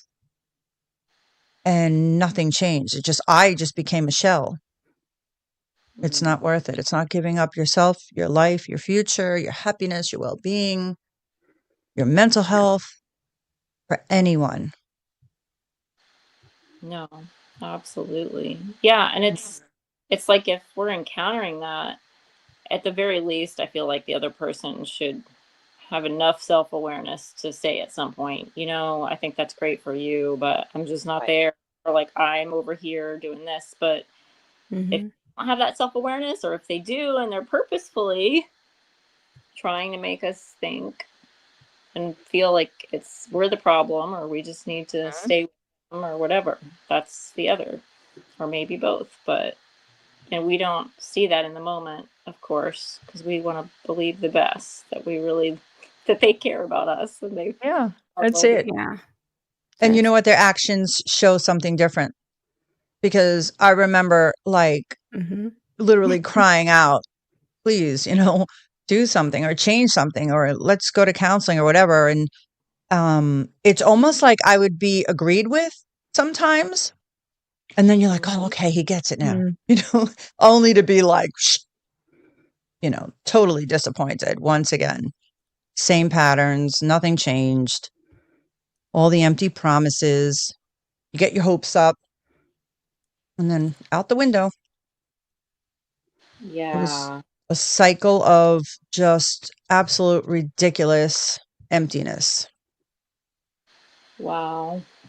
Hmm. It's cool. Like, did you, either of you though, like, did you, Susie, were you growing and were you like, okay, I'm just going to take one step here and do that? Or was it constantly like just people pleasing, like you said, just doing whatever he wanted and making sure he was happy? Or were you like, I want to learn something, and you're reading a book on the side, or, and then you would try, like you said, to take him along with you? Or what was the catalyst for you changing or wanting to take him along with you? Or was it just constantly like, we need to do better, I need better, just in your own head and self? Or was it something else, like a book or I hearing think, something?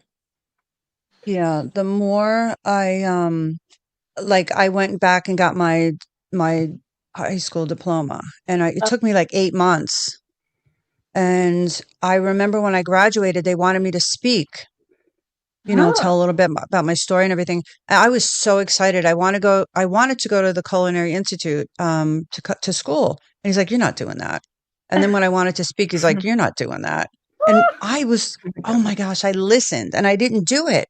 Oh my And God. then even when we moved, to Connecticut, it was probably 2 years into the relationship. I didn't want to go. My kids didn't want to go. But we went. I put on the happy face and brave face, and I went. And I remember I signed us up for like um, horseback riding lessons and things I used to do. And he was all like he wanted to do it. And then when the day actually came, he's like, "I'm not doing that," or he'd find something wrong with it or whatever. And I'm like, oh, it was always a letdown. I would go to the senior center. Now, mind you, I was what, like 32 at the time? I would go to the senior center and take watercolor classes, painting. Oh my So I would gosh. like sneak out to do stuff. And Mm. that's when I started volunteering, because that was okay. And I think we talked about this before.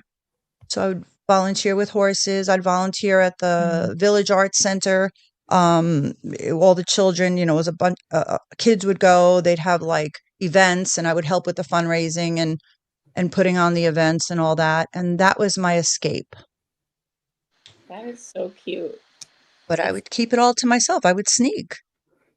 Mm. And then when it got really, really bad and the abuse got really, really bad, yeah, I knew I was done. And that's when I got help from the Women's Center and the shelter and Dr. Mack. And yeah, I mean, support changes everything. It really Just does. knowing I wasn't alone Mm. and that somebody understood me and they actually heard me and were helping me. That was the beginning. And that was it was, what are we in 2025? It was 5 years ago when my bones were broken and I was in the woods that time. And that was the beginning of the end. Yep. I did let him back. I tried again, all the promises, especially when, the law got involved, and he, of course, promised everything under the sun. And I stupidly, I don't know if I believed him. I don't think I believed him. I just wanted it all to stop because it got so chaotic. So I'm like, all right, here we go. One more time, I'll try. And that was the worst thing to do, to wait longer. Mm-hmm. So, but you know what? If all of that didn't happen, I wouldn't be here right now. I Yeah. wouldn't, Mm. be able to talk to people going through similar situations. I know firsthand what it feels like, what it looks like, what to do, how long it takes. It's good stuff. So much good stuff has come out of it, and I'm free and I'm back home. So if that's what it took, that's what it took. I just can't look back and feel bad, or, don't get me wrong. I did. I felt bad, and I was stuck there for a long time. Why not even why me? It's just like the waste of time, energy, finances, relationships. That was the hardest part, Yeah. but it's doable. But it's doable. It's doable. Look, if I could do this, Yeah. anyone could do it. Oh, Anyone. Yes. I know. I was in bad shape. I was at the end. I didn't want to be here anymore. And that's just the reality of it. Yeah. So, yeah, once I took control of myself, I mean, I had lots of help, lots of family and friends and counselors and everything else. And it's been worth it. It's definitely worth it. Like, try. Yeah, Mia's saying every time you leave and go back, it gets much worse. And when you're in it, I, for one, did not see it, didn't understand it, didn't recognize it.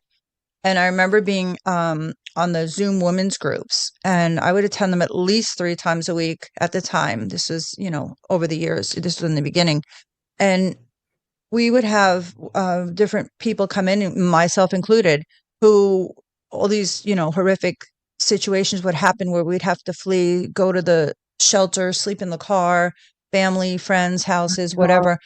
And then to hear like, I took him back. He's sleeping on the couch in the RV or whatever. And it was just so great because the support from shelters and women's group like this, and I know they have them everywhere. You can always go to your police station and ask, or, Google, help, women's help, domestic violence, shelters.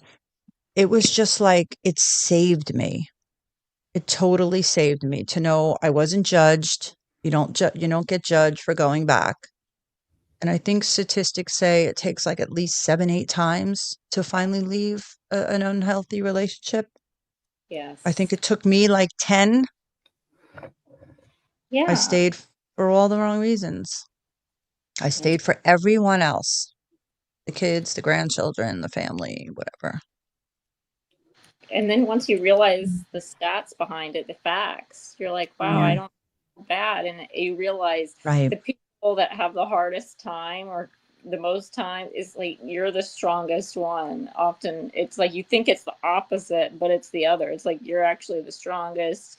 You're the most, and it just was on the wrong person in the wrong way. So imagine when it's the right person in the right way. Of course, that person you first, and now you're just track the right one. Yeah, and it's hard to go back there, like even to talk about it. Like I can do it. I know it's helpful for others who are maybe in that situation or just getting out. It's not easy. But I'm just so grateful that I got out, that I stayed out this time. Thank goodness. It was getting pretty ugly, and it gets worse every time. I'm grateful. Mm-hmm. Because I understand, even though I had a different experience. Like when you say you didn't want to be here any longer, I mean, and I've talked about that times. I don't know if Gemma's ever gotten to that point of just whether it's a relationship or not. It's like I've never been suicidal until it was just a few days. I'll never forget. It was like 2 or 3 when it was like he was on the way out, and I made some decisions because some things happened, and I had never been in that darkest place before, where it was like I felt like somebody sent me a spirit of suicide, like literally to my head, because I feel like my head got cloudy and there was a storm in my head and everything went dark, and I'll never forget it. It was almost like something was possessing me and trying to get me to do. And do you know what saved me? Literally, I think what saved me was flipping, free writing and journaling, because there was so much storming my spirit and my mind. I was like, I'm going to kill myself if I don't. Oh my gosh. Writing like all of these things down. The importance of journaling comes in. Yes. Get it all out. Talk Gemma, to someone. Gemma, that was something that you were going to highlight for us. The importance of journaling, correct? Yeah. I must. So, Crystal, Susie, I don't know exactly when you have to leave, but when dealing with dark moments, the very strong point is that journaling can be helpful to many people, correct? Yeah. Your Yeah, life. it can. Absolutely. You had homework that you were going to give everybody. You're 7 hours ahead of us, or 8. I know it's 1:00 here on my time, which means it's 8 something or 9:00 where you are. It's 8:15 here. Okay. Can you give that homework? You don't mind? Of We didn't course. talk about when you're going to leave, so No, of course. It's you good? Okay. now in the comments. Man, she's quick. Thank goodness. You and Crystal, man. I gotta get my pen. Ninjas, Jack. Now this is homework, everybody. That if you could be reading it, but I'm gonna put it up on the screen. So Yeah. we're not doing it as a group. Wow. Pretty intense what you did with the first double-decker prompt that you gave. It's like a 2-in-1. I was gonna call it a crying fest. Well, let's just call it that. There's a lot there Oh, to unpack great. with Crystal and Susie. Yeah. It's a whole show in itself. Man, there's a lot that you ladies have just said I in know. so many different ways. Give us a journaling prompt. You're not right? kidding, man. It's like the whole show turned once we had the journaling prompt. Like, everybody's like, let's get the tissue out. Very well done, though. Very well done. But the homework prompt, is that the one that says think of a time? Yeah. Yes, it is. okay. Absolutely. There it is right there. So everybody feel free to take a look at it. Go ahead, Gemma, read it to everybody that's listening. And again, if you want to do this prompt, over the weekend, whatever you want to do, but please meet up with Gemma is what Susie was highlighting to you. Susie, go ahead and take it from there, please. Yeah. So every Monday, Gemma has Journaling with Gemma on Imperfect TV. And it's every Monday. It's great because I've actually been listening to them on Mondays. And even if I don't write it, I think about it, because you have a different time than I do. So if I'm up early Yeah, or if I'm up exactly. and it's great. It really has gotten me to start to reflect back, forward, think of things that I was uncomfortable thinking about before. And I really find it helpful being able to open up a little more. And you just phrase the questions in such a way that it works on me. And if it can work on me, I'm sure someone else out there who isn't, hasn't been journaling long can get something really good out of it. Very healing, very therapeutic. I must admit, there's something about putting pen to paper Mhm. that frees the mind. I mean, I a like lot that. of people look at that blank page sometimes and just feel fear. Mhm. But learning to overcome that fear and embrace your thoughts in a way that you just push past that fear is incredible. And I think that's one of the reasons why journaling is so helpful, because it allows us to put names to our emotions and thoughts. Because Definitely a helpful. lot of people can get comfortable with just talking. Yeah. And they can just rattle stuff off and just keep going. And then they're in the same loop. They never really get anywhere because all they can find themselves doing is getting stuck in this loop of negativity of every negative thing that has ever happened. And I like the fact that you join us here on NATV, New Attitude TV, because a lot of times people need maybe some examples on how they can broaden their viewpoint to have a new attitude of actually writing it down, staying in the moment, and literally looking at those emotions instead of staying in a loop of just talking about them to the point that we can scare people off simply because and the very people we need, we can end up chasing them away because we're stuck in not really getting solutions. We're stuck in the loop of just, as it were, pointing out what went wrong. It can be easy for us to do that, and we can lose sight of all the very beautiful things each one of us has to offer because we're stuck in a loop. And some of the videos, some of the, as Professor Sam Vaknin would call them, some of the charlatans out there can try to keep us in that loop so they can sell us something. We have to be really careful and protect our emotions and protect our peace. Yeah. Yeah, I like what you do on Mondays. But what you did today was even more than last time. Just to hear the conversation between all three of you. It's another thing that journaling can do. It starts conversations, especially if done together. Yeah. It's amazing. I got the end of your prompt there. Let me put up the front part of it. Again, think of a time when someone else made decisions for you that didn't align with your needs or desires. How did it make you feel? And what would you say to the version of yourself now to help them reclaim their voice?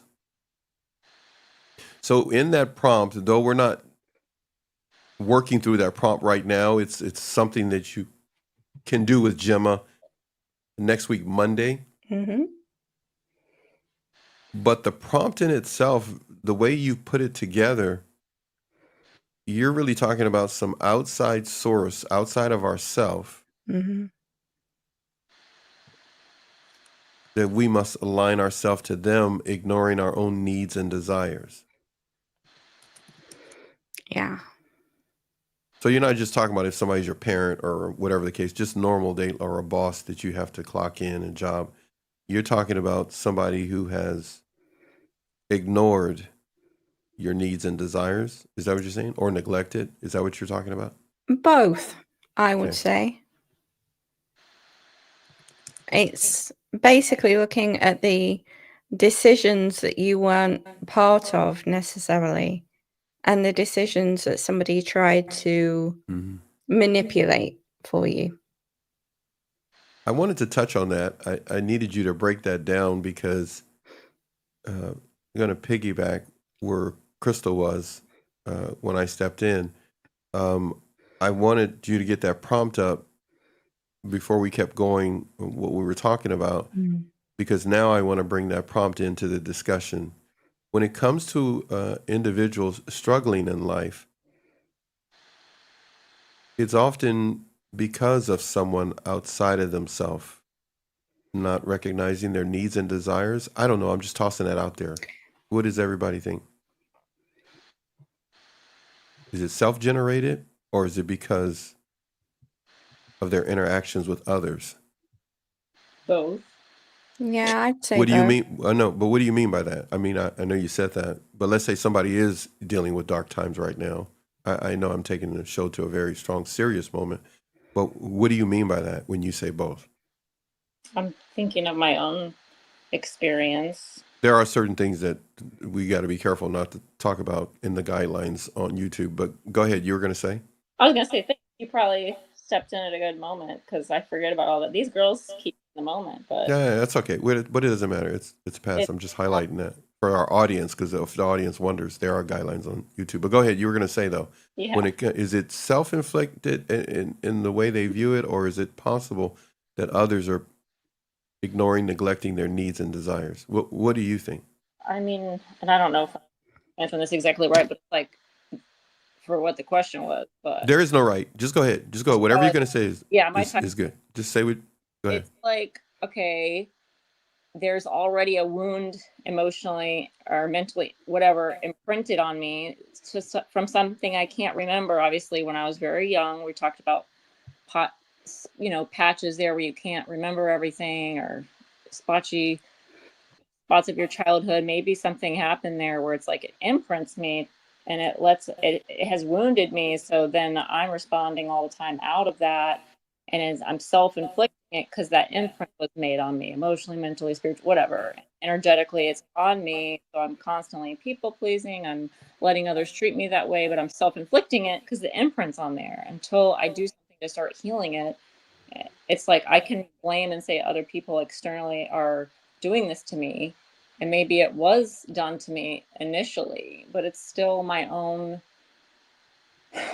fault or doing at some point if I keep allowing it to happen. Once I become aware of it, children need someone to protect them. Once we really become aware, it's like as adults or whenever we become aware, it's really up to us. What steps are we going to do? Maybe we do need to reach out to a shelter for help. Maybe We need to walk into a church. We need to walk wherever you can find some kind of help. And it's scary because those places can be the same place you get hurt.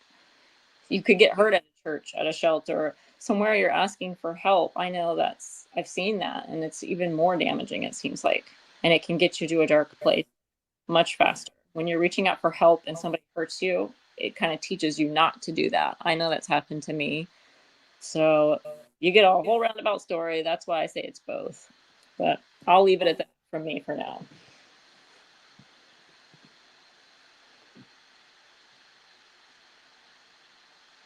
Well, I'm just thinking about things you were saying, and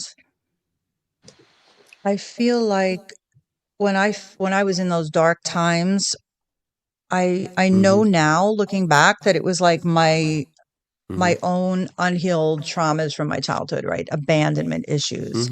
And I felt like I was surrounded by people that, didn't get it, obviously, probably didn't care to. And it was like putting salt on the wound for me. It was like the pain was so unbearable because I felt no relief. I felt no love, no care. And I just felt so alone all the time. Were you And angry? it wasn't until I really wasn't angry. I only got angry recently since I moved back to New York. Like, I got pissed of thinking back of circumstances and times when I was in these states. I felt this way and surrounded by people who did nothing. So Crystal, did you feel angry in your dark moments? In my darkest moments, I wasn't capable of anger.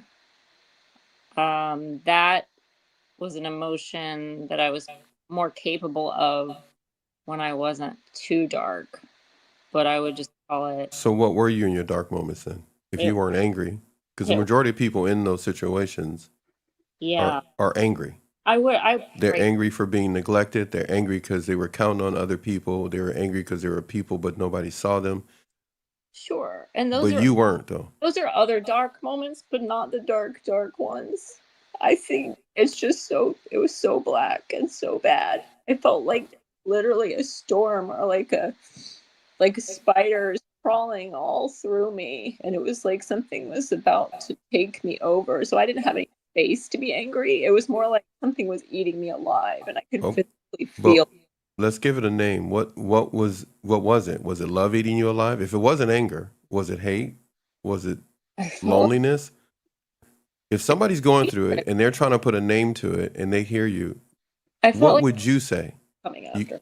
Anything that you could think of? I'm just wondering, if somebody's hearing it and no one else is hearing them and all they have is us, maybe it's not spiders to them. They actually want a name. I'm just tossing it out to you, my friend. I'm just tossing it out to you.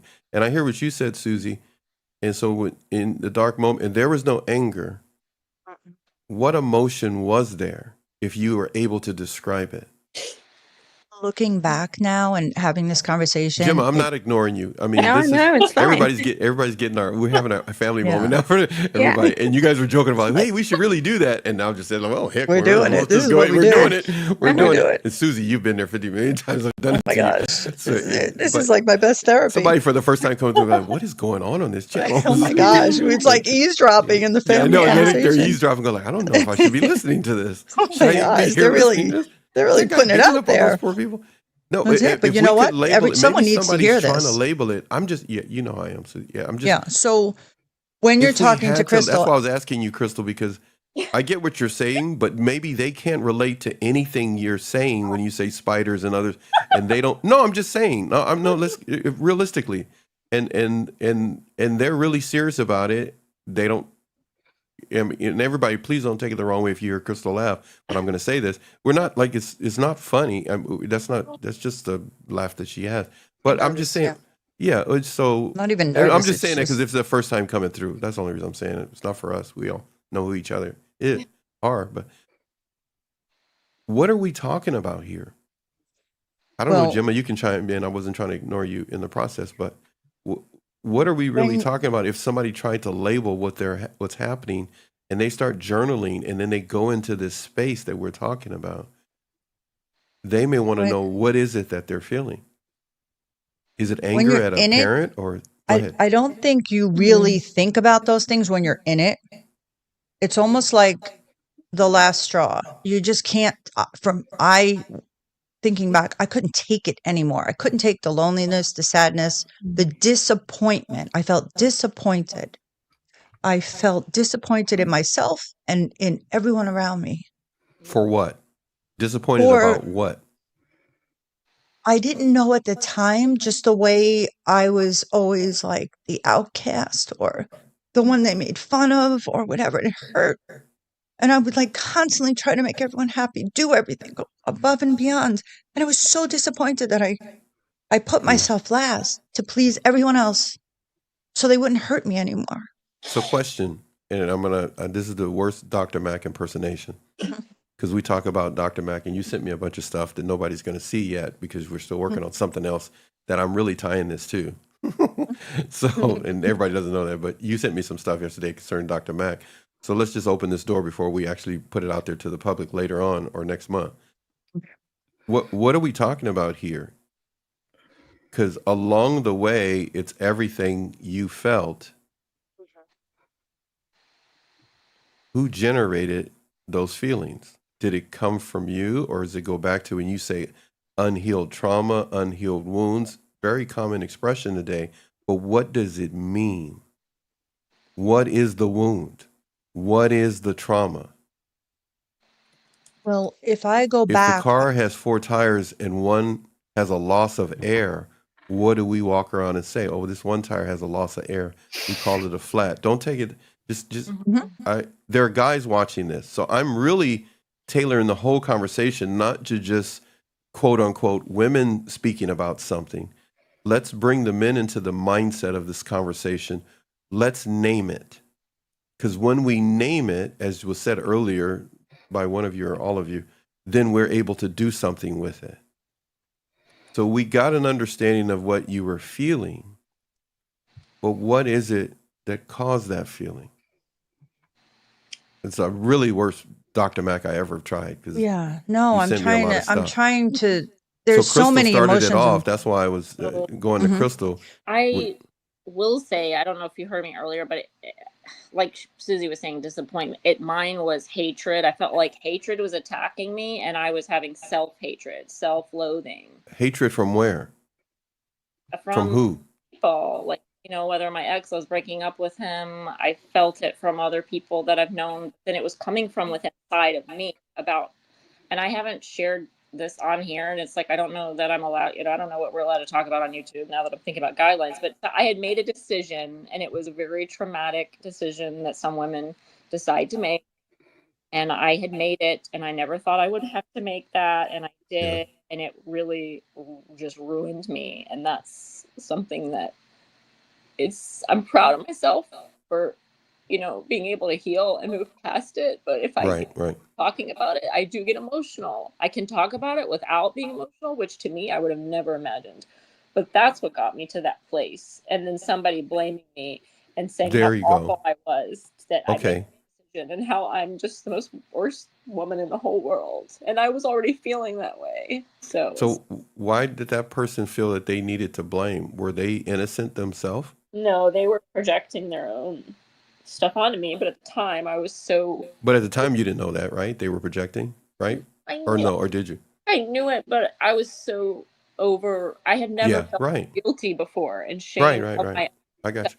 Decision. I never had. It was always somebody projecting. So it was finally... And I had to own it, and it was really bad. Did they own their part, though? No. Oh, I don't want to get into that. Because then Susie, you took it out. I was going to say it. I'm being on good behavior, y'all. So sometimes people won't own up to what they... Gemma, your thoughts? First of all, people never own up. In my experiences. What I will say is, when you've been through abuse, no matter what it is, it just leaves you in such a place where you don't know what's going on. And that's on the fault of the perpetrator. They try and Yeah, that's what, yeah. I'm with you. push That's where I'm trying to get their to. hatred onto you. But that leaves people with self-blame. Absolutely. And it's trying to battle against that. Especially with no support. Yeah, that takes a knock on Absolutely. your voice, who you are as a person, everything. And it puts the individual in the dark moments in a defensive position many times. It does. From sometimes the very people who are just trying to dissect it so they can carve it out, so they can, as it were, as was said earlier, they can heal. And the person that talks about the dark moment from the past or in that dark moment can find themselves in a position of being defensive, but it's understandable. Yeah. Does that make, you get what I'm saying, Gemma? Yeah. So everyone here, whether you passing through or whatever the case may be, this is a reoccurrence that we do periodically. We call them family moments. But I know that there's a part of our audience that wants to hear us talking about this. It's not about YouTube and their guidelines. It's not about saying something and I went too far. This is a platform to be able to have this discussion the way it needs to be had on this platform. And we need to stick to the guidelines and we can help people. It's not about what you can and cannot say. It's about what needs to be said within the parameters. So we stick within the parameters. There is no need for us to feel there's nothing we can say. There's something that someone needs to hear. And what you just said is very powerful based upon what the people write me. Not what we want to get off our chests. What we want to get off our chests, we could end up losing the opportunity to say anything. We get kicked off of YouTube. So it's better to help people in the way we can. And right now, what we're talking about is if you are struggling, someone somewhere listening to this, and what did you guys call them? What is it said in the chat there? Dark moments? Is that the way you guys presented it? Okay. Yes. Take a note from what Gemma just explained to us. It's one thing to present where we were, all of us can have moments, have had moments where we just feel lifeless. It's even talked about in the Bible many times. People talk about it in books that they write. But I like the way you said it, Gemma, that let's point at the perpetrator or the person, let's pick another P, projecting. Yeah. More than we point at ourselves. That's the tricky thing.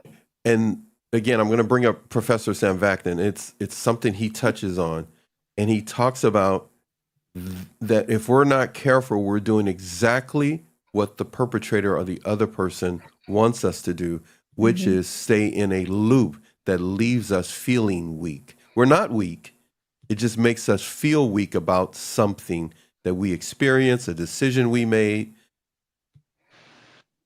Let the perpetrator carry that.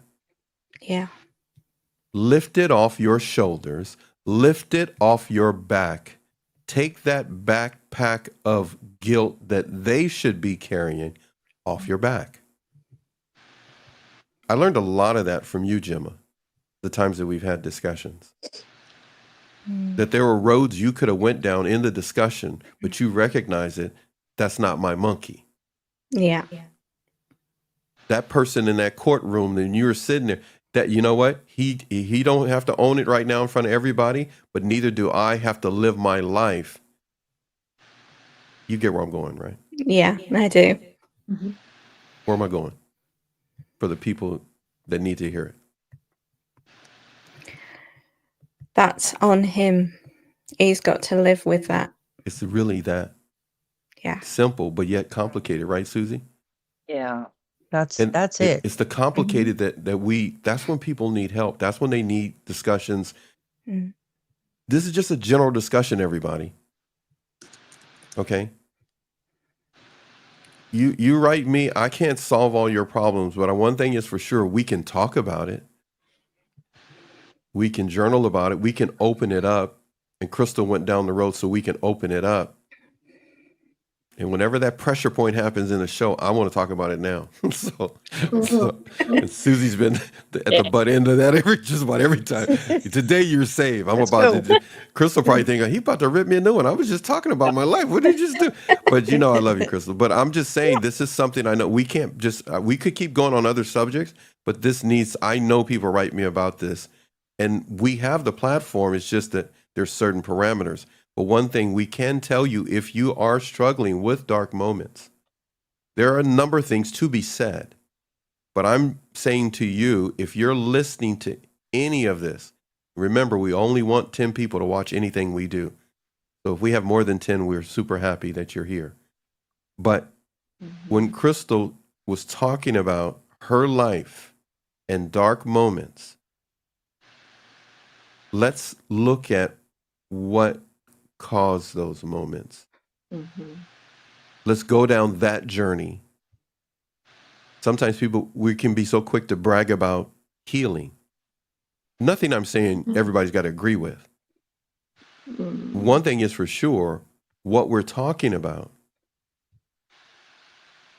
is we got a situation many have found themselves in that the person who doesn't want to accept blame or acknowledge fault wants us to carry it. Am I saying that correctly, Gemma? Correct me if I'm wrong. Yeah, absolutely. And we got to implement. Susie, you're the one that really kicked it off. People got to let it go, but that's not always easy, right? No. Just as you're talking, I'm thinking it can about linger. Yeah, the day that I went really dark, and yeah, it was. I would never do such a thing. I would never normally get to that point. It was a reaction to the way I was being treated by a person. And I could still see his face. Mm-hmm. And it's cold, and it's cruel, and it's evil. And it's not like forgettable. No. It's like, Crystal, you were saying, right? The choice decision in somebody's, I'm not going to use the word you used. I pick it. They're pounding you to be guilty, but not acknowledging their part in it. If I'm saying that right, correct me if I'm wrong. Oh yeah, of course. Yeah. And then they expect Crystal to carry it. You get where I'm going, Susie. My chopped up English. Yeah. And then people who They have put it no all on knowledge you. of it. Yeah. And then people who meet Crystal or don't know, right, Crystal? Yeah. Crystal's, they think she's acting out, but she's dealing with something. Yeah. Audience, Well, you that just was got to me deal too, with. in We're a having a different family way. moment, everybody. Just hang in there, okay? Yeah. You And guys, that was- I'm always asking them if I'm saying it right because I don't want to overstep somebody's emotions. It may seem that if you're first time coming here, but overall, Crystal's going through something. Yeah, Crystal, right? Of course. And people who don't know, they have no idea. We've all seen memes talking about that kind of stuff, but it's a reality. Someone may be in a dark moment. If you're in that right now, there is someone that will listen to you and understand what you can't even describe with words, but only with tears. Or crawl it on the floor. Or crawl it on the floor. I think Or crawl it on the floor. Whatever works. What'd you say? that's it. What'd you say, Crystal? Say it again. Whatever Slower. Whatever It broke up. Whatever works. Okay, that's what it, okay. I don't care what it Yeah. is. Say it again, Crystal. Whatever works. And you said something after that. I don't care. What'd you say? I don't care what it is. I feel like I've tried it all. It don't matter how silly or stupid you think it is. Just try it. If it works, it works. I have to give you props on this. What I've come to recognize about you, and Susie, I'm going to say this about you as well. But Crystal, the more you're on your YouTube channel or doing shows, your mindset is different. I know. Good. Thank you. I wish you guys could have seen her face when I said, we're really seriously having a family moment, you guys. You don't have to stay here and watch this. We're just going to be doing this out loud. And Jim was going like, this is not what the show was supposed to be about. What happened? This is us. This is us. It's fine. We just started a whole new show now. Wait, it's already been done. But you go like, well, get that thing off the screen. I want to see Crystal's face now. It's like, let's see what she looked like. But say it again, Crystal would essentially. No, I never forgot how you said it, but I just saw you say it. Like, I'm gonna mess with you now. Let me get around here. And so let's just go back on screen. Here we go. Yeah, it is whatever it takes. And you know what? Yes, You could yes. go to crawling Yes. on the floor, acting out, There's that or big you purple can hand again. Go ahead. do like me and withdraw. Go inside. Would you say withdraw? Yeah. Okay. Yeah. Now So what it are you gonna goes do that either way. for? We can get a whole nother show going down. Hey, everybody, real quick. I got to do that. I got to put up on the screen. Here we go. Get the workbook. Whoa. Okay. Get the workbook. Will you tell them, Susie? Everybody, Crystal, Yeah, let's get just, the workbook. Yeah. What's your problem? It's people? good. Get the workbook. It's really good. Find them if they don't get it. It looks like splat.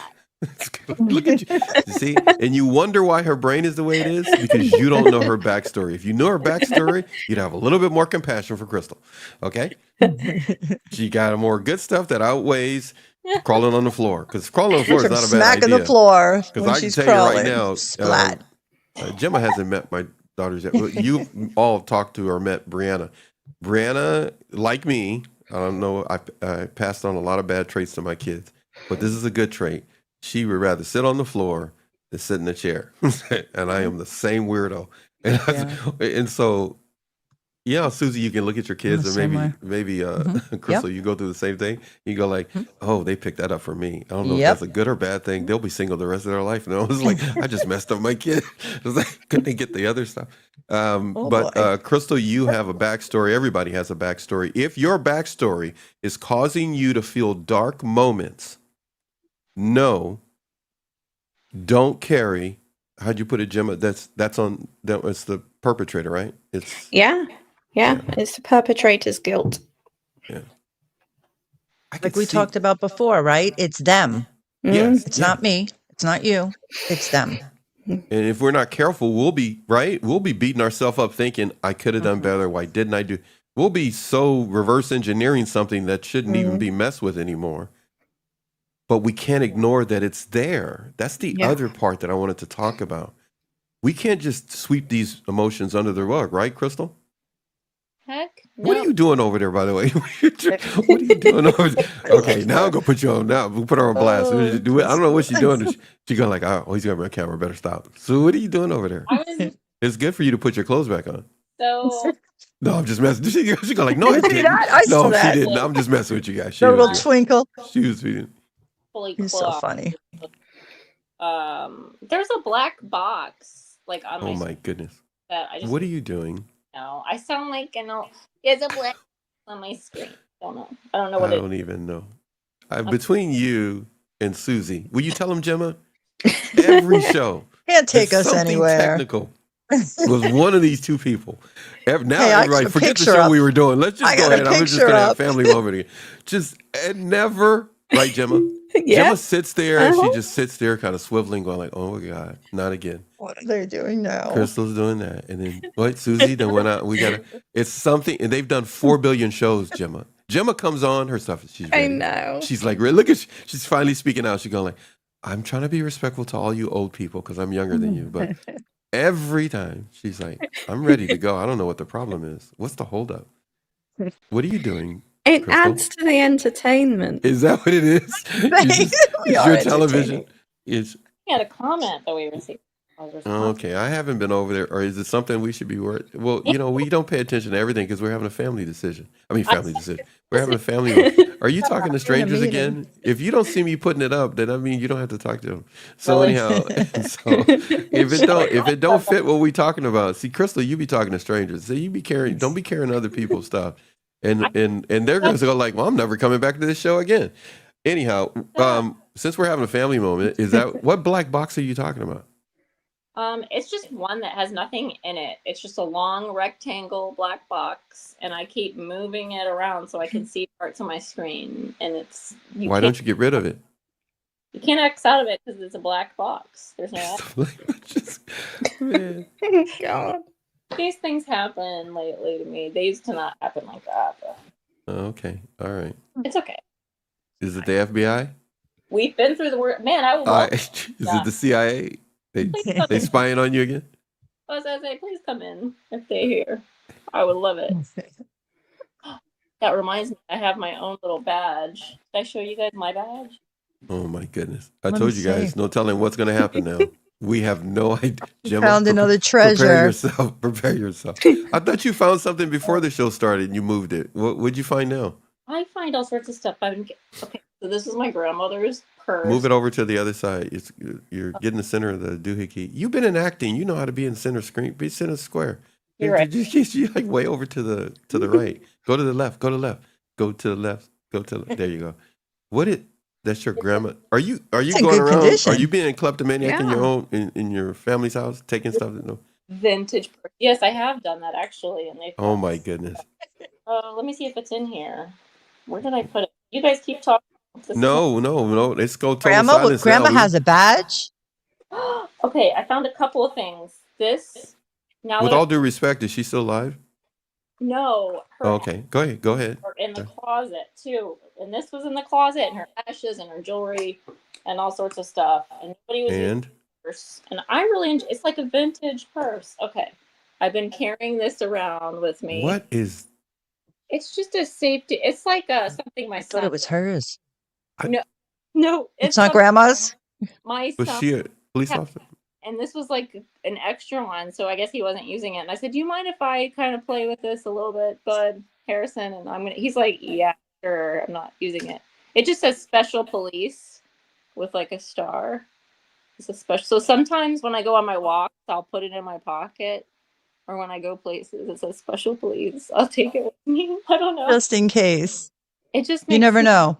smile and feel like I'm doing. I don't know, like my own little secret. Like I'm a special police officer. And then the other thing I want to share with you guys, I found this quote. It's not my grandmother's handwriting, and I found out it's not my dad's, but it kind of looks similar to someone in their family. And it made me cry the other night when I found it and I read it. I was just like crying because I was thinking about love, all this kind of stuff. And it says the meaning of love. Two solitudes meet and gallantly guard each other. That is love's only meaning, my dear brother. Love has that glory and it needs no other. By R. So I've been carrying this around with me. Whose was it? Does it say brother? So his initials are AR. Let me look it up. I thought it was someone in your family's. I thought it was too, and I showed it to my dad finally yesterday. I almost kept it from everybody, but I showed it to my dad because I figured it was from the side, and he said, "Oh my God, that's this poet." He was a writer and a poet, and he knew my grandmother because she worked in the bank and she retired from the bank, and he used to come in there, I guess, and bank with her. So I guess it was something he wrote, and my dad has a few of his books. And I forgot his full name, but his initials are AR. He's from South Carolina, but it must be old because he was born in 1889, and I think he died in 1970. Wow. It said so. This must have been from the 50s, 60s. I don't know. Suppose. So We didn't hear you. You turned your head away from the camera. What'd you say? Yeah, I got a little. Excuse me, my throat there. I think maybe you should gargle. I know. Water. Get that Vegas move. What is it? Vegas nerve. No, I like Vegas move. That sounded good. Get your Vegas move. Get your Vegas move on. Move that nerve. Hey, since we're freelancing right now, and Gemma, just let me know whenever you think you got to go, Gemma, because I want to do a tribute to you. I'm just let me just do the tribute now. How's that? That's your tribute. Just your raspberry. So else you go like, what was that? All right. Hey, I got a question. Has anybody ever seen this right here? Here, I'm gonna put it up on the screen.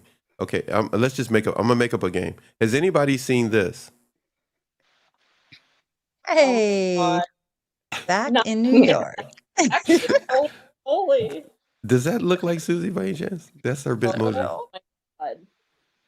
I'm I just, don't think so. Yay. just I'm checking. But do any of them look like anyone? They look like whoever the computer says it is because they're totally wrong. I don't know what they're talking about. By the way, if you're enjoying yourself or you found this funny hanging out with us or you learned one thing, then please make sure you do this. Get the workbook. Okay, everybody? Just get the workbook. Please get the workbook. And make sure, okay, we're going to do this. Everybody take a turn. We need everybody to subscribe to, Gemma, you go first. Imperfect TV network. She's asleep already. Okay. I'm not asleep. Okay. All right. So here we go again. Everybody subscribe to Imperfect TV. Did I say it right? Network. Oh, Perfect TV Network. Please make sure you do that. And here we go again. Everybody hold on one second. There she is. Hey, I'm glad you weren't doing nothing crazy. Ooh, almost caught you. Will you stop touching stuff? You just can't keep touching stuff. It's really simple. Put your hands down and stop touching. just go. Okay, well, Crystal, wait, it's your turn next. So here we go. I'm gonna put up on the screen. Everybody, please subscribe to Crystal. Oh my God. You're so. Wait, everybody, hold on a second. We're gonna do it all over again. So here we go. So here we go, everybody. I'm gonna put it up on the screen. Everybody, please subscribe to Crystal. You're up. Oh, like I say it. Yes. Oh, oh my God. It's so funny. Just support the purple person on the screen is what I'm going. Okay, so now everybody subscribe to Susie. You're up. Crystal CT.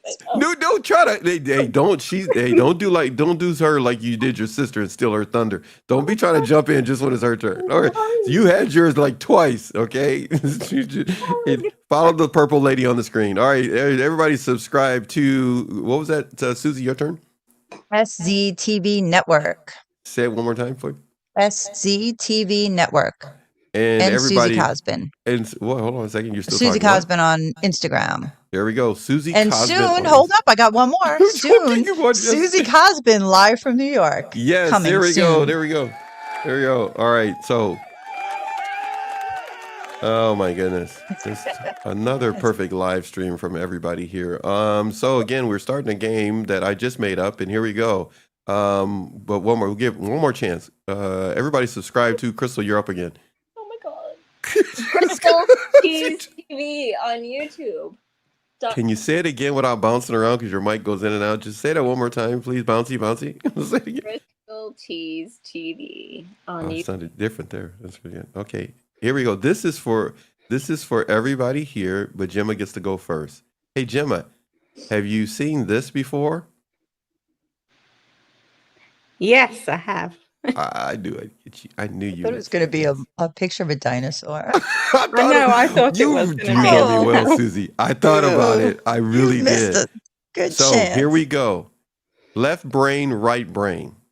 Now, when people are struggling, and they often are in the times that we're living in, maybe we can just look at what part of their brain is getting affected. As we have our ghetto talk here from the UK, New York, Florida, and California, the four of us together here. So, Gemma, you want to go first? What sticks out to you here? Maybe somebody struggling. What parts of the brain or what can be affected? Or let's just chat. The left side of the brain could be affected more than the right side.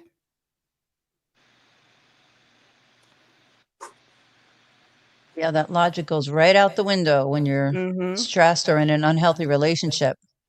Yeah. So does focus.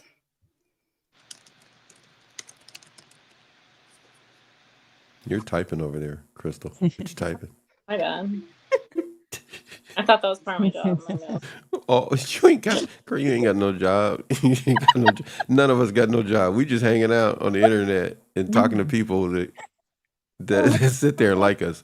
All right. You know what you would have been really good at, Crystal, back in the day? Like an operator, a phone operator. Oh my goodness. I could see her. That's what she reminds me of today. She's a modern day Lily Tomlin. She's a modern day Lily Tomlin. Yes. Yes. It all goes admin, pretending like You'd you're be so good. Hey, so do you remember Lily Tomlin, Crystal, by any chance? isn't she You can Google it. You just watch a video when we're done or whatever. Okay, so what part of the brain do you feel affected during troublesome times, Crystal, from this picture? Sorry, there was something that popped up on my screen that made me you said which part of the brain affects me more when I'm having a hard time? What? Like right now, everybody, Crystal. we're just move on to Susie. Did you say that? Wait, everybody, you need to see her face. You got to see her. Look what she's doing. Look what she's doing. I Look love what she's it. doing. She is in a whole new world. Okay, there we go. So, Crystal, what part of your brain gets affected when you wake up in the morning? So you wake up in the morning. I feel like now it's the right, but it used to be the left. What part of the right? What part of the right? Just my free spirit and. What does that mean, free spirit? By the way, I'm just curious. Me, it's the Gemma. Anybody want to? What does that mean? That means you can go swing, crawl on the floor, be yourself. Exactly. Yeah, exactly that. Sounds Why are normal you to me. encouraging her, Susie? Why are you Because I do the same things. No. I haven't crawled on the floor in a while. What have but- you done? Oh, go swing. I'll, Go to concerts? Is that what? go to concerts, talk to animals, talk to bugs, talk to insects, all kinds of crazy stuff. Fun stuff, free Even spirited Crystal's got to laugh stuff. at that. Look, Crystal's going, she talking to bugs. Did you see what? You're going to do it. Watch. The next You know time what? anyone sees an ant or something, you're going to think of me. Go Okay, tell has 'em. anybody eaten escargot? Has anybody Yes. eaten snails? No. Yes, with a Okay, lot so- of garlic. so Gemma and I say no. Both of you say yes. With a lot of garlic, is that what you said? Yeah, it needs a lot of garlic. I Okay, can't. Crystal, you? I didn't have that much garlic on it. I mean, yeah. Oh, you did? How about oysters? Wait, before you say, Oh, you, sorry. you man, I'm can't jumping. take you anywhere. Yeah, no. So if that's the case, let's say oysters as well. What part of the brain is that part in? Eat- Logic, because it's not You very got to say it logical to slower, eat Crystal. It that. goes too fast without the microphone. Go ahead, say it again, Crystal. Oh, like Did eating escargot if I'm eating it? What part of the brain is It- that? Right brain, because I'm being adventurous. Ah, oh, that's pretty cool. I get where you're going. See, So what does I that think mean? left side. Hey, Gemma, they just called us that we're not adventurous because we don't eat I know. escargots. I'm insulted. Wait, hold on. I'm just highly insulted. What is that? Okay. Anyway. Wow. So, all right. So, escargot. Okay. Susie, if you go to Florida and meet up with Crystal and you guys do a live show together, what part of the brain would that be? Oh my god. Oh, definitely right. We'll be creative. We'll have Creative? fun. We'll have fun. Yeah. Okay. Creative and We'll fun. be fearless, adventurous. We'll Oh be my free goodness. spirits. Oh my god! Oh my god. Look at you. She's getting all pumped up. Look, I am. look, she's getting Let's all pumped go. up. Did you hear? Did you hear, Crystal? She can't wait to get to you. You guys are gonna be causing is like trouble a- in Florida. Okay. So, Crystal, anything you want to add to that? Is a Nope, precursor? You have to buy tickets to virtually join us for There you go. That's it. item. Mhm. No, I would say the same thing. But if you want a know-it-all and you want me to focus on a topic, You're really going with that. We just all made the. I mean, really, Listen, everybody Kia. today.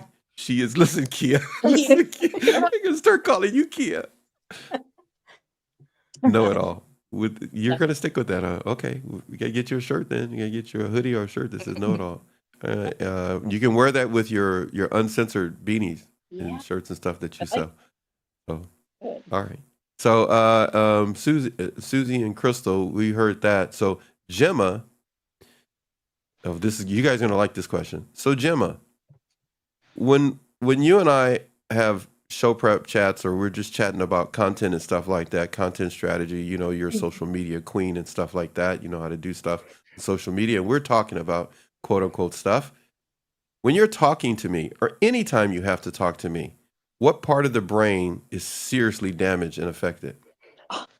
I try to say Logic. this. I heard you, Susie. My I heard eyes. you, Susie. Oh, I said that out loud. Oh, yeah, Oh, you said it out loud. I heard you. I didn't realize. So, yeah, right. Whatever.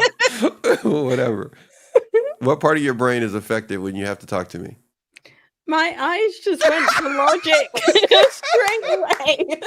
I was waiting for you to say See? her eyes always tear up. I think her brain is crying from inside out. So Like, how many hours did I have to spend with these people? I'm done with these people. Okay, so Crystal, when you're crawling on the floor, what part of your brain is in effect? Oh, the right, of course. Give me something specific. Other than the right, saying left and right is general. Give me something specific. What part of your brain is affected? Okay, the right side, but what?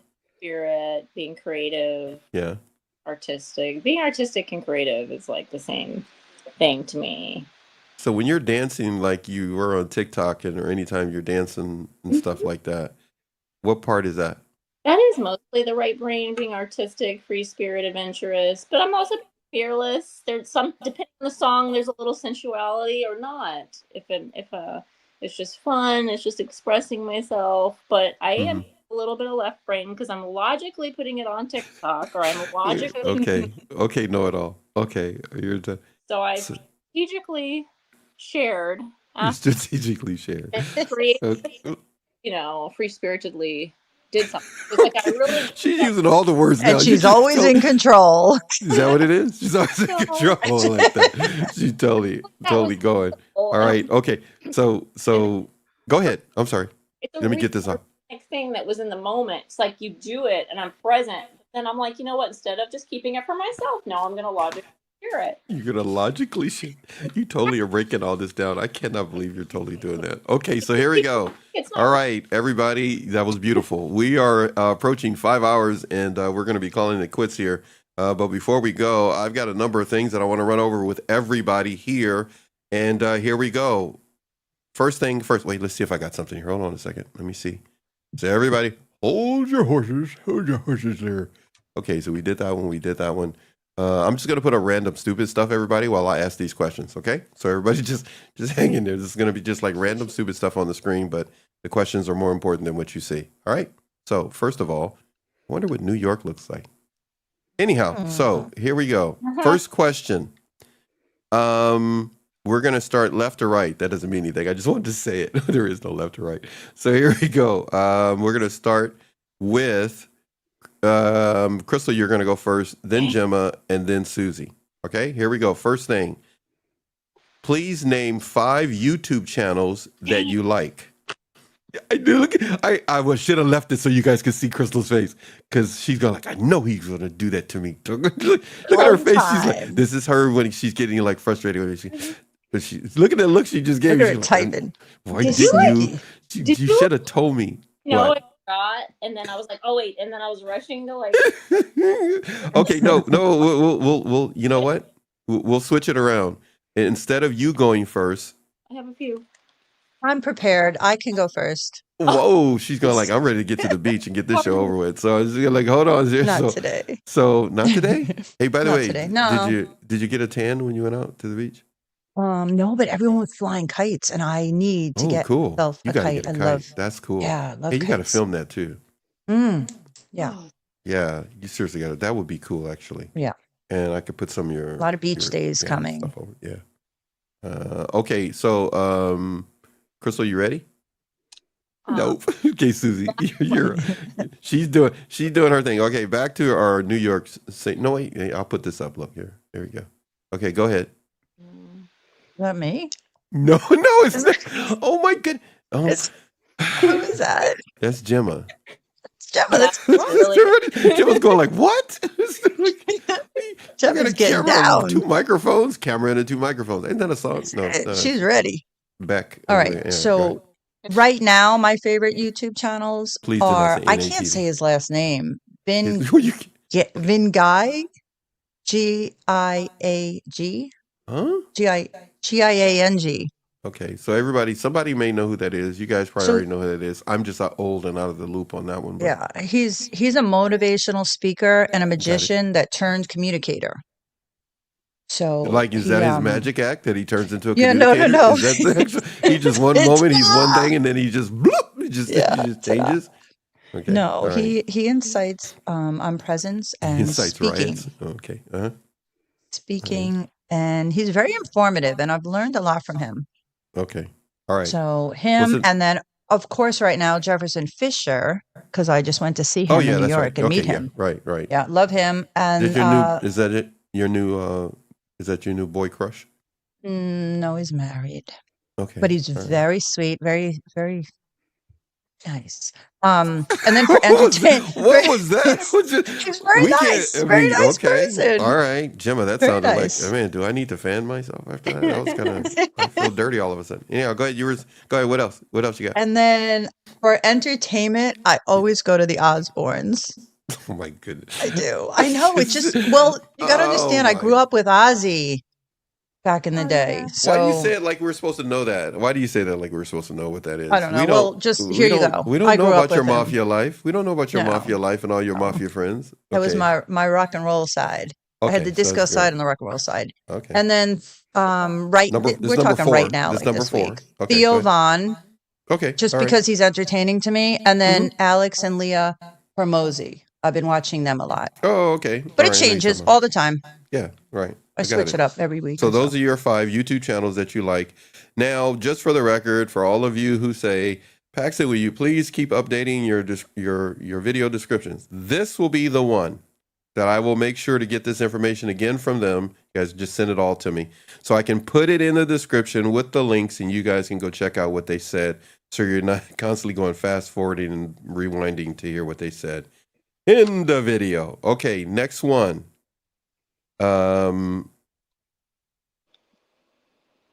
Gemma, 5 YouTube channels you like. Okay, so first one is Emily's Literary Corner. Whoa, that sounds deep. Oh. Yeah, it's a relatively new channel. Okay. But it caught my eye because it's books and coffee Got it. mixed.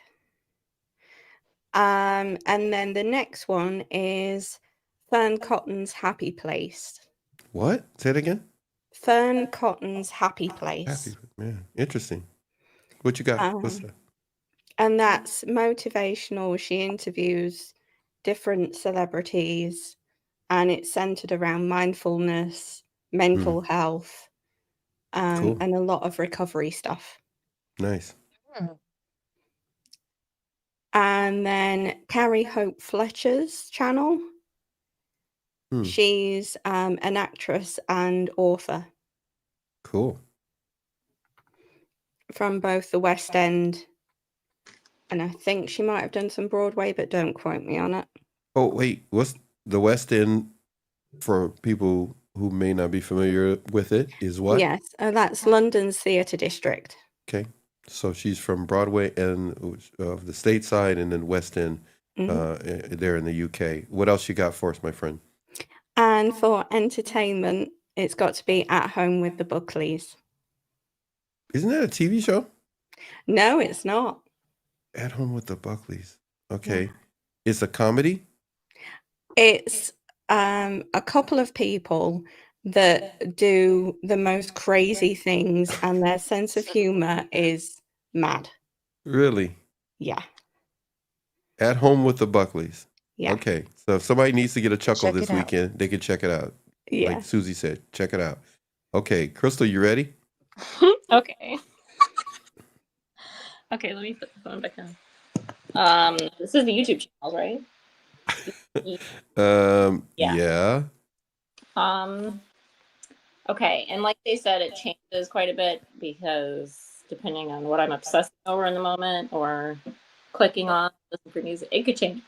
But so Jeffrey Hugh, I guess he's one of the dancers that like it'll pop up because I'm listening to different rap or hip hop songs and like I click on one dance video and now I think I've clicked on his a bunch of times, but it's Jeffrey with a J, Jeffrey Hugh, H-U. So if you guys want to check out, have you seen dancers? They're just like so good. I'm like thinking I'm gonna break it down and learn how to do the dance. I'm like, okay, that I probably throw my back or my neck out. So I probably should do like an easier dance, but I love watching ones like that on his channel. If you guys ever check that out. What's the name again? Jeffrey Hugh. Okay. What's the next one? SNL, Saturday Night Live. Wait. The like Saturday Night Live YouTube channel of all their shows kind of a thing? Yeah, like whatever you want to look up. Cool. from all So- I my. didn't even know they had that. Yeah. Oh my so God. so I don't. I'm Do looking you it up. watch the current ones or do you watch all of them or only the older ones? All of the time, whatever I want. So who are the top people on there that make you laugh? I mean, I don't even remember some of their names now. Mhm. Like, but the ones that I used to like a lot were like, of course, Will Ferrell and Wig, and Anna Gasteyer and Molly Shannon, and this was over the years, and of course I look up their videos, and I even go back all the way to Chevy Chase and Dan Aykroyd and Steve Martin. Have you guys ever seen the older ones like that? They're really Oh, great. yeah. No, we're too young. Yeah, Susan and I, Gilda we wouldn't Radner. know. So Yep. yeah. So, I was watching it the other week though. I pulled it up on the. See, this is why the YouTube is great, and they have it on the streaming platforms, so you can see all the old ones. Love it. YouTube, you heard that. We're plugging your YouTube, so please make sure you get this video out to everybody. Please, just kind of. All right, so I just got to do this again. Love it. Love it. Love it. I just like this picture. Yay! I don't know what it is about it. It's just like, hey, what's up there with the belly? You showing your belly there? What's up with that girl? She getting all modern day. Well. She just, that's how, when you got it like that, right, Susie? Look, she go like, well, Sometimes. hey, everybody, make sure you do this. Get the workbook. Sounds like I'm threatening everybody. Get the workbook. God, I'm gonna call you. Get the work. Okay, so that's 2 channels. What's the 3rd channel you got? It's called Desi Banks for Real. DESI. Dusty Banks. DESI. Desi, and then Banks #4 Real. I just started. I don't know. A couple of his videos popped up, and I don't know if he's an actor or just an entertainer, but like one of them, it got my funny bone. It was like Delta versus Flying Spirit Airlines. You guys have to see that video. It was just cracking. Interesting. Cool. And they're handing out money on the Delta airline. They're like, "Woo, we're having a party." They're dancing, and then they go to Spirit, and they're like, "Yo," they're like, "You want a Coke? Go get it yourself." Like, I don't know, just silliness. You guys have to see. I think he's an actor. I just can't see you watching silliness. You're so serious all the time. Number 4? What's number 4? What's number 4? This has greatly changed and gone back and forth. Yeah, I went from educating myself hardcore on YouTube to like making myself laugh. You guys know, back and forth.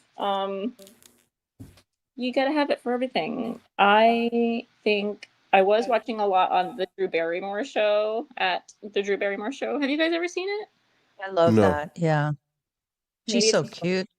Thank you. She gets all up in your business though when she interviews you. She like literally almost sits on people's laps, which is Wow. cozy. She pulls you onto that like futon couch. Mhm. Like, I've kind of imagined I would do really well on being a guest on her show. I think, yeah, we would. You really just well. like cuddle up with her. No, you would be touching everything and they would kick you off the set. Because you said touching everything. She does that. She touches her guests. You would be touching her. You would be like touching. And she's let me like, let me touch your hair. It'd be like what's the show? Come on. What's oh, I forgot the movie. Where he says, let me touch your feet. Let me touch Hey. your feet. Come on, you No guys know idea. it. Crystal, come No on, clue. seriously? You don't know it. A show? Let me touch your feet. movie? Oh, almost. It's Adam Sandler starring in the it's Oh. Mr. Deeds. Oh, I I don't. remember that. Oh wait. Gemma, you gotta watch Mr. Deeds if you haven't seen it. No, I haven't seen that. Okay. If you watch it, you haven't even watched Jack yet. So any of I you know. if you I like Gemma. She's funny. So Mr. Deeds want to touch your feet. Okay, so how many we got one more, don't we? Or was that it? Sure, there's one more. Yeah, there's one more. What's the 5th one? I had a few. See, look at that. I know you got more than 5 but just give me Well, I'll what's just say it's Kendrick Lamar's because I keep listening to his music all the time. okay. She says it with guilt. She says it like, oh, I shouldn't be doing that. But I'm only supposed to listen to country. So, okay, that's 5. Okay, here we go. Gemma, you're next. That was beautiful. Thank you very much. Again, everybody, please don't forget Crystal and Susie, what you gave me, and Gemma, because you guys are going to need to send them to me so I can type them all into the description for this show so everybody can like the stuff you ladies like. 5 qualities you are attracted to. I am not talking, please don't take that outside of context, like getting married, all the above, or whatever. Just 5 qualities, period, that you are attracted to. Gemma, you're up first. Okay. Empathy. Oh, wait, I forgot. Please get the workbook, everybody. Okay, Gemma, go ahead. I'm just going to keep doing that. They're going like, I'm sick of him talking about the workbook. Buy the workbook. Go ahead. Empathy. Okay. Respect. Got it. Kindness. Mm-hmm. Self-awareness. Okay. And honesty. Beautiful. I have no idea why you're talking to me then. I don't have none of those. So let's just oh man. Hey, what'd you say, Susie? Did you agree? No, I'm just kidding. All right. So I like that. I look forward to posting that in the description of this video. This video is people are gonna learn a lot about you ladies from this. Okay, those were 5 from you. It doesn't matter if anyone repeats someone else's, but what 5 qualities that you are attracted to, Susie? What 5 qualities are you attracted to? Hey, this is the new me. Okay. Not the old one. Wait a minute, I may want to know the old you. I'm kind of interested. I don't know what that Crystal one laughed at wanted. that one. Wait a minute, I gotta forget this new you. Who was the other person like, We're man? trying to help people here. We're trying to help divorced, people. so I want to figure out. Oh, we're trying to help people tonight. We're trying to help people. Wait. Here, let's do this. If we're trying to help people, hey, Crystal, you're on camera. Hey, so if you don't run or don't do nothing strange. So here we go. If we're trying to help people, then let's do this. Get the workbook, everybody. I just had to do it one more time. Okay, go ahead. You were going to say 5 qualities. So New you. my 5 attractive qualities in others are a sense of humor, a calm presence, integrity, authenticity, and emotional intelligence. That's 10 really good ones, both of you. That's pretty good. Yeah. That's really good. Seriously. I could be in a group of friends with all 10 of those. That's pretty good. That was really good. That really is. I'm looking forward to posting these. Again, everybody, if you want to get to know the faces and the people who work feverishly to manage this channel, this is going to be your opportunity on this particular video where Gemma took the lead, and we're going to answer these as quick as we can. We're running out of time. Gemma's going to have to leave pretty soon, everybody. So everybody, please feel free to share with me, Crystal, you're up next, 5 qualities that you are attracted to. And I'm assuming attracted. Oh my goodness. What? You see, this is the know-it-all part we be teasing her about. We love her, but it's just like, I just said we need to go quickly. The girl's got to go, but she's going to ask for a dissecting. Just give me 5 qualities, period. Just period, that you're attracted to. Okay, well, this wouldn't be important.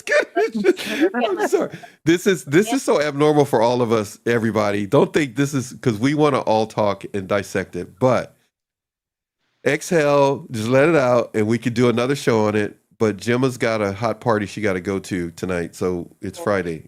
And so she got. Oh, it is Friday. Yeah, she's got to go down to Baker Street and see if Sherlock Holmes is home. So go ahead. I'm sorry, that's all I could think of. I was trying to think of. I was going to say Red Light District. Oops, I didn't mean to say that, but that's not where she's going. No. Okay. Crystal, not tonight. My friend. Not tonight. Not tonight. She would take Crystal if she was going. She would take Crystal with her. They would go to, you know what? They would be trouble. They would be, you know what? Susie, we would be reading about it in the news the next day. That's it. I'll stay home. Bail them out of this. Like, staying out of trouble. I'll be there to get the phone call. Because going like, I'm so innocent. Stop it. It's my sister, not me. But yeah, so, all right, I'm going to start in trouble. His sister gonna beat me up. All right. 5 qualities you are attracted to. Go. Confidence. Emotional and openness. She is struggling right now because she wants to explain each one. This is too funny for all of us, everybody. You don't even have to watch this anymore. Everybody can just go. She is using her hands. Look at her eyes. She is trying her best to be. That's why I told you, it's not you, it's your environment. So I've created this tough environment for you. But go ahead. You did 2 of them. Go ahead. What other 3 do you have? Qualities you're attracted to, my friend. Kindness. Sexiness. What does that even mean? Who comes up with that term? I got kindness. I got the other ones. You're the only one. You have to stop watching General Hospital. You have to stop watching One Life to Live. What did you say, Susie?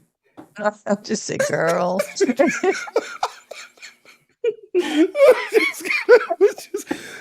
Gemma, do you see? That's why you get to go first. Gemma just gives hers and steps out of the way. Crystal got to go to Don't keep her sexiness. going. She'll get onto her chocolate. How was But it? technically, Gotta move the mic. I was sweating That's too after that. hard. I was like, That's whoa. yes, do not discuss chocolate with this woman. You can't even have a normal show. What is wrong with you? There are babies in the planet, okay? There's not. No, look at Crystal. Look at the look on her face. She's going, I didn't do anything. What'd I do? She said it. Okay, go ahead. Sexiness. Making a chocolate now. Chocolate. We love you to death. You know, that was a good one. Sexiness. Come on. I wrote next to sexiness, sense of humor, but that's a separate one. Wait, sexiness Wait, and what? what? What? And sense Sexy. of humor with sexiness. They're S and S. They're supposed to go hand in hand. Anyway. Wait, not S&M. Did you just say S&S? What? You know you think faster than what we're thinking, so you got to explain it. Now you go. I wasn't, Gemma. You're just gonna just drop out of the It's show. fine. So what? Instead of writing quirkiness because people call me quirky, I'm like, no, I'm the quirky one. I want sexy sense of humor. You know, because Okay. But nice balance in there. yeah, Okay. All right. because then we can flirt and have have fun with it instead of anyway. I have to wipe the tears from my eyes because you make me laugh. It's just so the last two again are what? And did those together. Sexy sense of humor, and then protection, protective vibes, feeling secure. Okay. Got it. All right. I got it. Like Susie said, this would have been different slightly earlier. Oh, Oh, yeah. okay. So earlier in your lives, it would have been different. Gemma, would yours be different earlier in your life? I'm just curious to ask. No, I don't think She goes so. like, no. She goes like, I'm not like you people over there. I'm one dimensional. I'm just like, okay, but I'm intrigued to ask you what it would be like earlier, but we don't have time. Okay, but that's really good. Okay, That's so a three, long that's a long story. yeah, Susie- response. yeah, but yeah. Three, you know what? We should just, Gemma, you and I should just consider that we would just be their psychiatrists and make them all lie down, and then we do a show that way and just ask them questions. 3 songs you like to dance to. Gemma, go first. Okay. London Bound by Lucy Spraggan. That sounds familiar. Okay. Okay. London Bound. Is that new or an older song? It's a couple of I'm years gonna have old. to I look think. it up. Okay. All right. So no matter what you say, it's new to us. So it doesn't matter. I don't even know why I asked this dumb question. We're all older than you. So, okay. Go ahead. Next song. Go ahead. I'll Be Okay by McFly. That sounds familiar. Okay.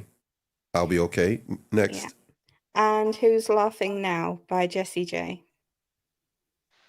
Any sound familiar look to those anybody here? Any of these songs? I like the He's titles. mentioned a couple before, but I think still so. don't I know. think you did Yeah. mention them before, and maybe in another show. So I like all 3 of those. We're gonna again post these in so you can check out the music that Gemma likes, and you'll be surprised how much you may have in common, or she will broaden your musical taste. 3 songs. Thank you very much, Gemma. 3 songs you like to dance to. Man, I'd love to see a video of you dancing to music, Susie. I don't think you've sent me nothing like that. You sent me other stuff. I'm working and I've on seen it. Gemma dancing. Gemma can break ankles, man. Swing elbows, well. break ankles. All right, so 3 songs I'm you not like as to dance to. You You don't but have I to be will coordinated. dance. You No, got I on a just have fun. surfboard. I That just was have pretty good. fun. Yeah, you got on Yeah. a surfboard. That was pretty cool. Mhm. 3 songs you like to dance to, Susie. Okay, so today I have 2 because this is what I danced to earlier. Okay. All right, you ready? They're from the 80s. Okay. I'm not Remember surprised, but go ahead. this? Remember the Gap Band? Y- You dropped the bomb on Yeah. me. Is that the song? Is that what you Oh yeah. Yep. That's the And song. Celebrate. Oh, Well, who was that? Cool in the Who's- Gang. Who did Cool in the Gang? Yeah. Yes. Oh, dude, Yep. we still got to do a name That was my song vibe thing. today. Okay, that's pretty good. Mm. So that's 2 songs. I don't have 3. I only danced to 2 today. You have. Wait a minute. In your lifetime, 3 songs. Oh, in my you like. lifetime. Would you just make up? Oh, it's always 80s. Anything. Michael Okay, Jackson. so 3 songs you like to dance to. At some point, you danced to more than 2 songs in Yeah. your 39-year career of life. It would be whatever was playing at the party. Whatever was playing at the party. Okay. Yes. Oh, well, you That's must my be fun to answer. take to a party. Hey, you want to go over? Yeah, whatever's playing, I'll be there. So what? Yuck, yuck, yuck, yuck. What I'll about say it. leaving? Huh? Journey. Was that one of your? Don't Stop Believing? No, I wouldn't dance to that. No. Would you dance to that? She goes like, No. she goes, Sorry. I'm not a ballet. Okay. Believing. She goes like, don't It's like the stop wheel in the sky, Hey, Crystal. What that do you- song. Hey, that song doesn't. That song I don't have doesn't rhythm fit as in. it is. That would be really hard. I dance to everything, I guess. Then. Okay. Yeah. Hey, Gemma, you should give Susie one more song she can go check out that she can add to her list, and then she can go check Yeah, it I need out. something current. She needs some current. I need something Hey, current. Gemma, I'm you're a little up. You need some outdated. current because Gosh. she's pulling from the '80s. Gemma, she's going way back. I'm grasping, man. I got the old It's before they had playlist. drumsticks. Okay, so That's it. so Crystal, 3 songs you like to dance to. Here's a new one for you, Susie. I'm Sexy, I Know It by Ella. Yeah. It's from 2011. Sexy and I Know It. Yes. I remember that one. Love it. Super fun to work out to, dance to. Wait, you got to go a little. The mic is cutting you off. It catches every other word. It is super fun to dance to and also work out to. Because you're like, even if you're not, you just tell yourself you are and you become confident and sexy. Because you Is that one of your 3 songs? Is that what it is? yeah. No. So out of the 3 songs, the one that's first is which one? Sexy and I Know It. LMFO. Okay. This next one. Next, Low by Flo Rida featuring T-Pain. Okay. Oh, And the no. third one, Finesse. Finesse. That one either. Oh my God, what's his name? Bruno Mars featuring Cardi B. Say it one more time. It broke up again. Say it again. Finesse with Bruno Mars and Cardi B. There you go. There's 3 songs right there. Again, everybody's gonna please send these to me, and to our viewers and audience. Once I get them, I will put them in. So don't think I have them and I just didn't do it. Once I get them from everybody, and they send me their list, I will put them in the video description of this. Okay, we're down to the last few. Here we go. 3 movies you recommend for this weekend for people to go check out. This is a family program, everybody. So 3 movies you recommend for people to go check out. Gemma, you're first. Okay. The Bean movie. Mr. Bean? Yeah. Oh man, seriously? That's a great movie. And so wait, which one? He has more than one, right? Wait. There's one that's just called The Bean Movie, I believe. That's the latest one? Is that where he's house No. sitting? No, it's the one Okay. where he ends up in the art gallery. Oh yeah. Okay. Yeah. All right. Yeah, that's funny. All right. There's a movie he did, but I don't think he was, maybe he was playing Mr. Bean. And he house sits. Have you seen that one? And there's No, I don't think I think I he's have. fighting a bee the whole movie, or a wasp or something like that. And it gets inside the house. It's just funny. Anyhow, I'm not gonna say it anymore. Okay, so 3 movies you recommend. One is the Bean movie. Yeah. The next one, Fisherman's Friends. Fisherman's Friends. Yeah. Okay, is that a comedy or melodramatic or what? Is it It's like comedy? a dramatic comedy with music thrown in. Fisherman's Men. Not giving too much away. What's it about? It's about a group of fishermen down south in Cornwall in the UK I think who get together and they sing sea shanties. Yes. Yeah. And they become famous or no? Yeah, they do. They Oh end wait, up I'm not gonna say anymore. I've performing- seen it. Yeah, I know what you're talking about. Yeah. Oh, it's a good movie actually. All right. Fisherman's Friends, the Bean movie. The third one is what? Bridget Jones. Bridget Jones. She Yeah. goes over, she pulls it on me. Wait, you picked 2 European movies and then one that is an American movie, right? Bridget Jones. What It's did filmed in you the UK? What did you like from each one of those? What did you like about each one of those? Pull something from each one that you learned or liked about it. Comedy from Bean movie. Mhm. The Inspiration from Fisherman's Friends. That's a good one. Okay. Mm-hmm. And then Relatability from Bridget Jones. Relatability. Mm-hmm. That's a show in itself. What does that mean? She's What did clumsy. Oh, I was good. See, I had to find out what you were gonna. What? So you relate to her clumsiness? Is that what you said? Yeah. Okay, that's kind of cool. See, I don't see you as clumsy. That is just funny you said that. Really? No, I don't. Oh, Even gosh, from your spend videos and that, it's 24 like hours every. with me and then... Well, that's what it's because you got me fooled. Because every time your video, it doesn't look clumsy. It looks all put together. When you do your Monday morning journaling, it all looks put together. And by the way, everybody, get the workbook. Okay, I had to do that again. All right. So thank you very much. That's 3. 3 movies you recommend, Susie. I know you don't. Would you say don't watch TV and different things? Yeah, not much. But what 3 I've been movies? Go ahead. okay. So I've been watching Netflix. So Whoa, the last, you have? yeah, on my phone. When did this happen? I don't have a TV in my room. It's been for a while. Like since Has it I'm been? back Okay. in New All York. right. Yeah, I've been checking Man, stuff out. I watched a stuff, few. man. I got stuff to Yeah. recommend to you. Okay, go ahead. Yeah. So I watched It Ends With Us. And Oh, I've it's heard that. yeah, it's really good. It's about Is it a show, TV, a or what? woman, and she gets married to this like really handsome, charming neurosurgeon, and they get married. She gets pregnant. Come to find out, he is a very unhealthy person. So she has her daughter, and a whole bunch of stuff happens before that, and she decides to stop the cycle of abuse because I believe it was her mother was in an abusive relationship with her father, and she decided it ends with us, with her and her daughter. So it was Oh, really good. It was something I could totally relate to, and it had right. like an ending of power. So I enjoyed that. And Interesting. then I love Jason Bateman from Ozark. So he was just in a movie. I watched it up in Connecticut last week. Carry Mhm. On. It was good. It's not like my typical type of movie, Yeah. but it was like a TSA agent, this guy, and Jason Bateman Oh, went in. I'm sorry. I saw the movie. I'm sitting there going, that You saw sounds it? Yeah, it was familiar. good. It was a good movie, Yeah, I got you. I see what you're but saying it's about not the movie. my Yeah, I my see what you're style. saying. But But I was like, oh, everybody this can go check it out if you like. I get what you're saying about the style. It kind of, we watched it on our family yeah, night, and I got you. not my thing, but it was good. It could have been It's done all right. better without a doubt. Yeah, I It was think it hard for me was. to see him the way they were. Hmm. Yeah, his character. Yeah, and it was just I don't know. They could They have had done a lot moments that more, I were think, pretty good. but too many This, in the middle yeah, moments, I think. yeah, it was too many of them. That kind of, Yeah, it's like, like why did they? What was taking so long to get to the yeah, action part? it was like But dragged out, but seeing him as a fast villain was pace. kind of hard, though.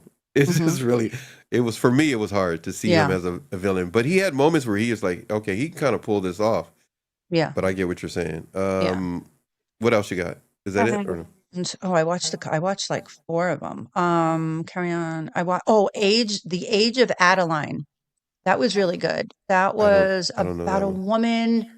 I think she got into like something happened, some kind of accident, and the lightning struck at the right time, and the full moon, and I don't know, all these crazy things.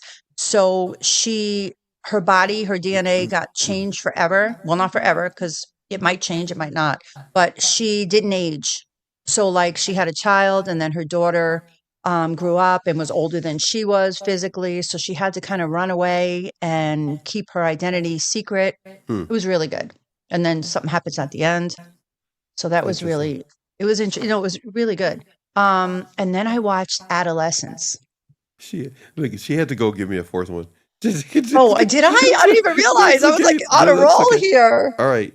I'm gonna. That has a place, but I was saving it for something else. But to go, could you? Because that's a I'll you keep it and till I'll take remember that one you back. and was it you and Gemma the other day? Yeah.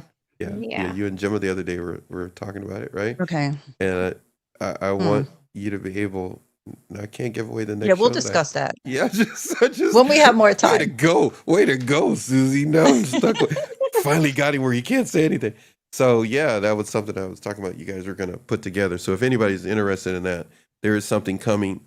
We haven't discussed it with Crystal yet, though. But so if I remember correctly, but hear me backing out of it. That's what you hear me doing right now, everybody. Yeah, I'm backing out of you it. didn't mention it to me. I I know don't I think, forgot. No, unless I it's my forgot, bad. but No, it's my bad because I was like, definitely man. a lot to Or talk maybe I about. did. Gemma, did I do it? I don't remember. Maybe No, I that's it. don't think you did. Yeah, I don't think I did either. So you guys keep good track of me and They train me well, everybody. They keep me in line sometimes.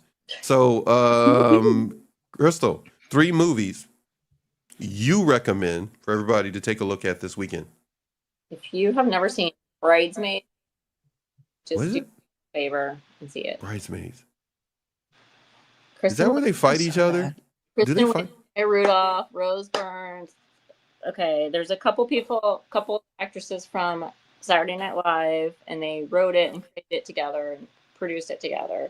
But it's like really good. You know, there's a lot of like those, you know, the R-rated comedies. It's like all the guys were completely handling that genre. Basically, it was like, and then when they came on the scene and Bridesmaids came out, it was like, okay, now women, there's female creation and writing, and they're just funny, if not funnier, than all the guys. Raunchy, you know, so it's really funny if you haven't seen it. Bridesmaids.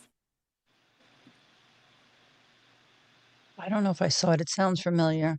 Something with dresses. This is not 27 Dresses. Let me be clear. Oh, This is that's what I'm thinking of. Okay. She couldn't wait to say that. You know what saw I it was on her face. thinking She said, of. I just want to make sure. It's like a disclaimer. Okay. This is not 27 Dresses. I just want to. Just so She you know. totally, when Crystal uses her fingers like that, she is making sure I she never does that. Get it right. Just never do it. Just- I never do. So Don't this get it is- twisted. Yeah, don't get it twisted. Go There we ahead, go. your brain, whatever you saw with 27 Just wash your. Okay. Bridesmaids. Different thing. Totally different thing. Dresses is about the people. The Bridesmaids. Okay. It's full of Not about the dresses. It's about the people. Okay. Gotcha. All right. What's the second one you got? hilarious. Guys watch it. I made these guys watch it. They thought it was You hilarious. made them. It's not for women. It's for everybody. How do you make somebody do it? You're supposed to be the peacemaker. How is it? What do you do to make people do stuff? Do you like just throw a tantrum, or you get on the floor, or what do you do to I'm make like, people this do? is hilarious. If you haven't seen it, sit and I will watch it again with you. You know how many times I've seen this? It's that funny. I will watch it Okay. again. Let me just check. All right. Excuse What's me. the second movie? They tell me, even when they don't like me, they're like, Crystal, every Even time. when they don't like you, is that what you just said? Yeah, they're like, Crystal, you're right. That was hilarious. Oh, okay. So what's the second one? Well, you guys know I love Forrest Gump, but that's a Yes, that is it. Yeah, I think you still want to marry him, even though he's just a Okay. character in a movie. So it's just I mean, I would work with hey, it. Gemma, you're being invited to a wedding. Crystal's marrying Forrest Can I Gump. be the bridesmaid? You'll be a Gumpite. I don't You'll want to be the maid of Gumpite. honor. You want to be the maid of Right. I'd rather be a bridesmaid. honor? You're gonna wear a box of chocolates. So I mean, if you haven't seen it, definitely see it. oh, okay. So if that's the case, I haven't seen it. I've only seen parts of it. Gemma, have you seen Forrest Gump? Yes, I have. You sound like you've been stunted by watching it. The way she said, "It's what a mistake. I can't get those hours back." Just the way she said it. I just can't believe that I actually watched that. I mean, I saw it in the theater, and I was 9 when it came out. It was 1994, and I was like in the front row. It was just a very moving experience for me personally. So I think I was imprinted by that. Anyway, Interesting. Okay. just saying. So no, because Forrest Gump. 1994. That's what I'm thinking. That's- You were a kid. I baby- already had 2 she was a baby kids. girl. You were a She baby. she was literally baby girl. So it's okay. So okay. So third movie. How about The Other Guy with Mark Wahlberg and Will Ferrell and, Okay, there you go. and some other people. Okay. Now I know you have more than 3 movies. So, yeah, that I you do. could recommend. Also hilarious. The Other Guys. There's very few movies where I'm laughing out loud. Bridesmaids and The Other Guys are 2 of them where I am laughing out loud. Okay. So when you watch a movie, laughing out loud is very important to you. I love it. It catches me off guard because Okay. it's physical comedy or like the ridiculousness of stupid humor mixed with like being a know-it-all. Like Will Ferrell's character, Okay. know-it-all, but he's like so nerdy and ridiculous. So do you see yourself as those characters that you're describing right now? I just parts like it's not all relatable because they mix it up so well. Like So you see yourself as nerdy? partly, Do you see yourself as a goofball? partly. Okay, so I'm just curious, Gemma. So do you the movies you like? You want them like Crystal saying? Do you laugh or you cry or what? What is it that you want to get out of it? Is it mystery, suspense? It's more relatability for me. If I can Interesting. connect to a character, Interesting. then yeah. So, guys, whatever you do, please make sure you ask the woman you're taking to a movie what she really likes. Don't force her to sit through something stupid. Yeah, right. Look at that. Remember Crystal's face, because that's the look she's gonna make. It's like, why am I sitting here with you to watch this stupid movie? It's like, Susie, when you watch a movie, is it about the comedy? Is it romance? Is it intrigue? Is it mystery? Is it something goofy? All the above. Oh, If it keeps my attention, I'm She goes like, watching it. If it keeps my attention, oh my goodness, I like that. Yeah. If it keeps my attention, I'm watching it. Well, welcome to NATV, because that's pretty much why people come by here. We hold their attention for about 10 minutes and then they go do something else. All right, so here we go. 3 places you like to eat at. Please, 3 places you like to go and eat. This could be anywhere. It could be whatever. Just 3 places. We're not talking food right now. There are 3 places you like to eat. And let's get country on this. 3 places you like to eat at. Gemma. Did you mean like restaurants or like places, like areas of a country? Yeah, I'm no, I meant confused. like you like eating in the bathroom, or do you like eating in your bedroom? Which one? No, not that. That's not what I meant. But 3 places that you just places you like to eat. I'm literally leaving it general to see what you're going to say. And I have an idea what you're going to say, but I want to hear what you're going to say. 3 places that you like to eat at. Okay. Hunstanton in the UK. Say that one more time. Hunstanton. Hunstanton. Okay.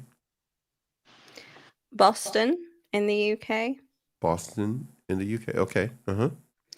Peterborough, also in the UK. Okay. In each one of those places, all of them in the UK. Hunstanton, is that what you said? Yeah. Boston. Yeah. And the last one again was? Peterborough. Peterborough. Now, in each one of those, is there a particular type of meal that you like to go get in those areas? Yeah. What do you like in Hunstanton? Fish and chips. Oh, you my friend right now, man. Shoot, fish and chips. Just put them all in my bed. Pour clam chowder over me. So I'll be happy. So, okay, fish and chips. What about in Boston, in the UK? What type of food? I like to go to a place called Spirit of Endeavour, and it's like a pub, and they do all the traditional pub food. What's traditional pub food? So like steak and chips, pie and mash, stuff like that. Steak and chips, pie and chips. Okay. What about the last one, which was what again? Peterborough. In Peterborough, what type of food do you like to get when you go there? I eat a mixture of food when I go there because it's a city. It's the nearest city to me. Okay, got it. All right. So a little bit of everything. Yeah. Any of the food you're talking about, do you make it yourself, cook yourself, or you just go out and get it instead? Mainly go out and get it. Got it. Yeah. All right. Does your mom like these foods? Do you bring it back to her? Or you go take her with? Of course she does. She's with me all the time. I was gonna say, yeah, she's your ride and die right next to. I mean, she's right there with you. Yeah. Doing it. That's awesome. I'm gonna, Susie, you said it earlier, but I give you props on doing that, right, Susie?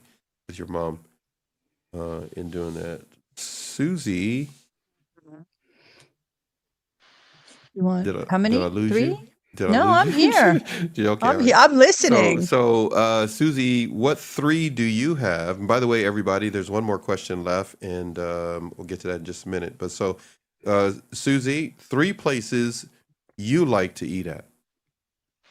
Okay. Any diner on Long Island. Anyone. I missed diner food so bad. All those years. 23 years I didn't go to a diner. Years. Well, I came back like once or twice. Tell for everybody that's first time coming through, 23 years not going to a diner because you were aware. I was living in Connecticut, and now I'm back home in New York. Yeah, my we hometown. Don't hate Connecticut, everybody. So I don't want to write. I don't get hate mail, but I'm just saying, don't send me none. Thinking we ain't bashing nobody. This is my but home. she's in her home now. So Yeah. so any diner, you say in Long Island, is that what you said? Yep. Long Okay. Island, New All York. right. So what's the next one? Okay. Little Vincent's Pizza Little Vincent's Pizza. Sound like in they sound Huntington like Village. they got bookies in the back room or something. They probably do, and they only accept cash if you're They planning only on going. accept Hey, Crystal, I rest my case. The lady is surrounded by the mob. I've tried to tell you, whatever you do, don't go to New York. Let her come to you. So I was gonna know. No.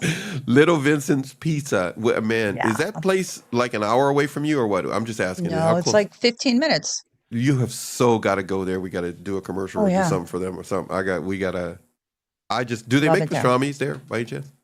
No, Pastrami. I don't know. I'm addicted to No, pastrami. no, I no, no, haven't no, had no, it no. for a while. Okay. This is a little Italian pizza. place in the village. pizza. It's like they're known for the cold slice. Like at night when okay. everyone Got goes it. out in the Uh-huh. village, Yep. you go Got there it. and yeah. I got what Um, you're talking about.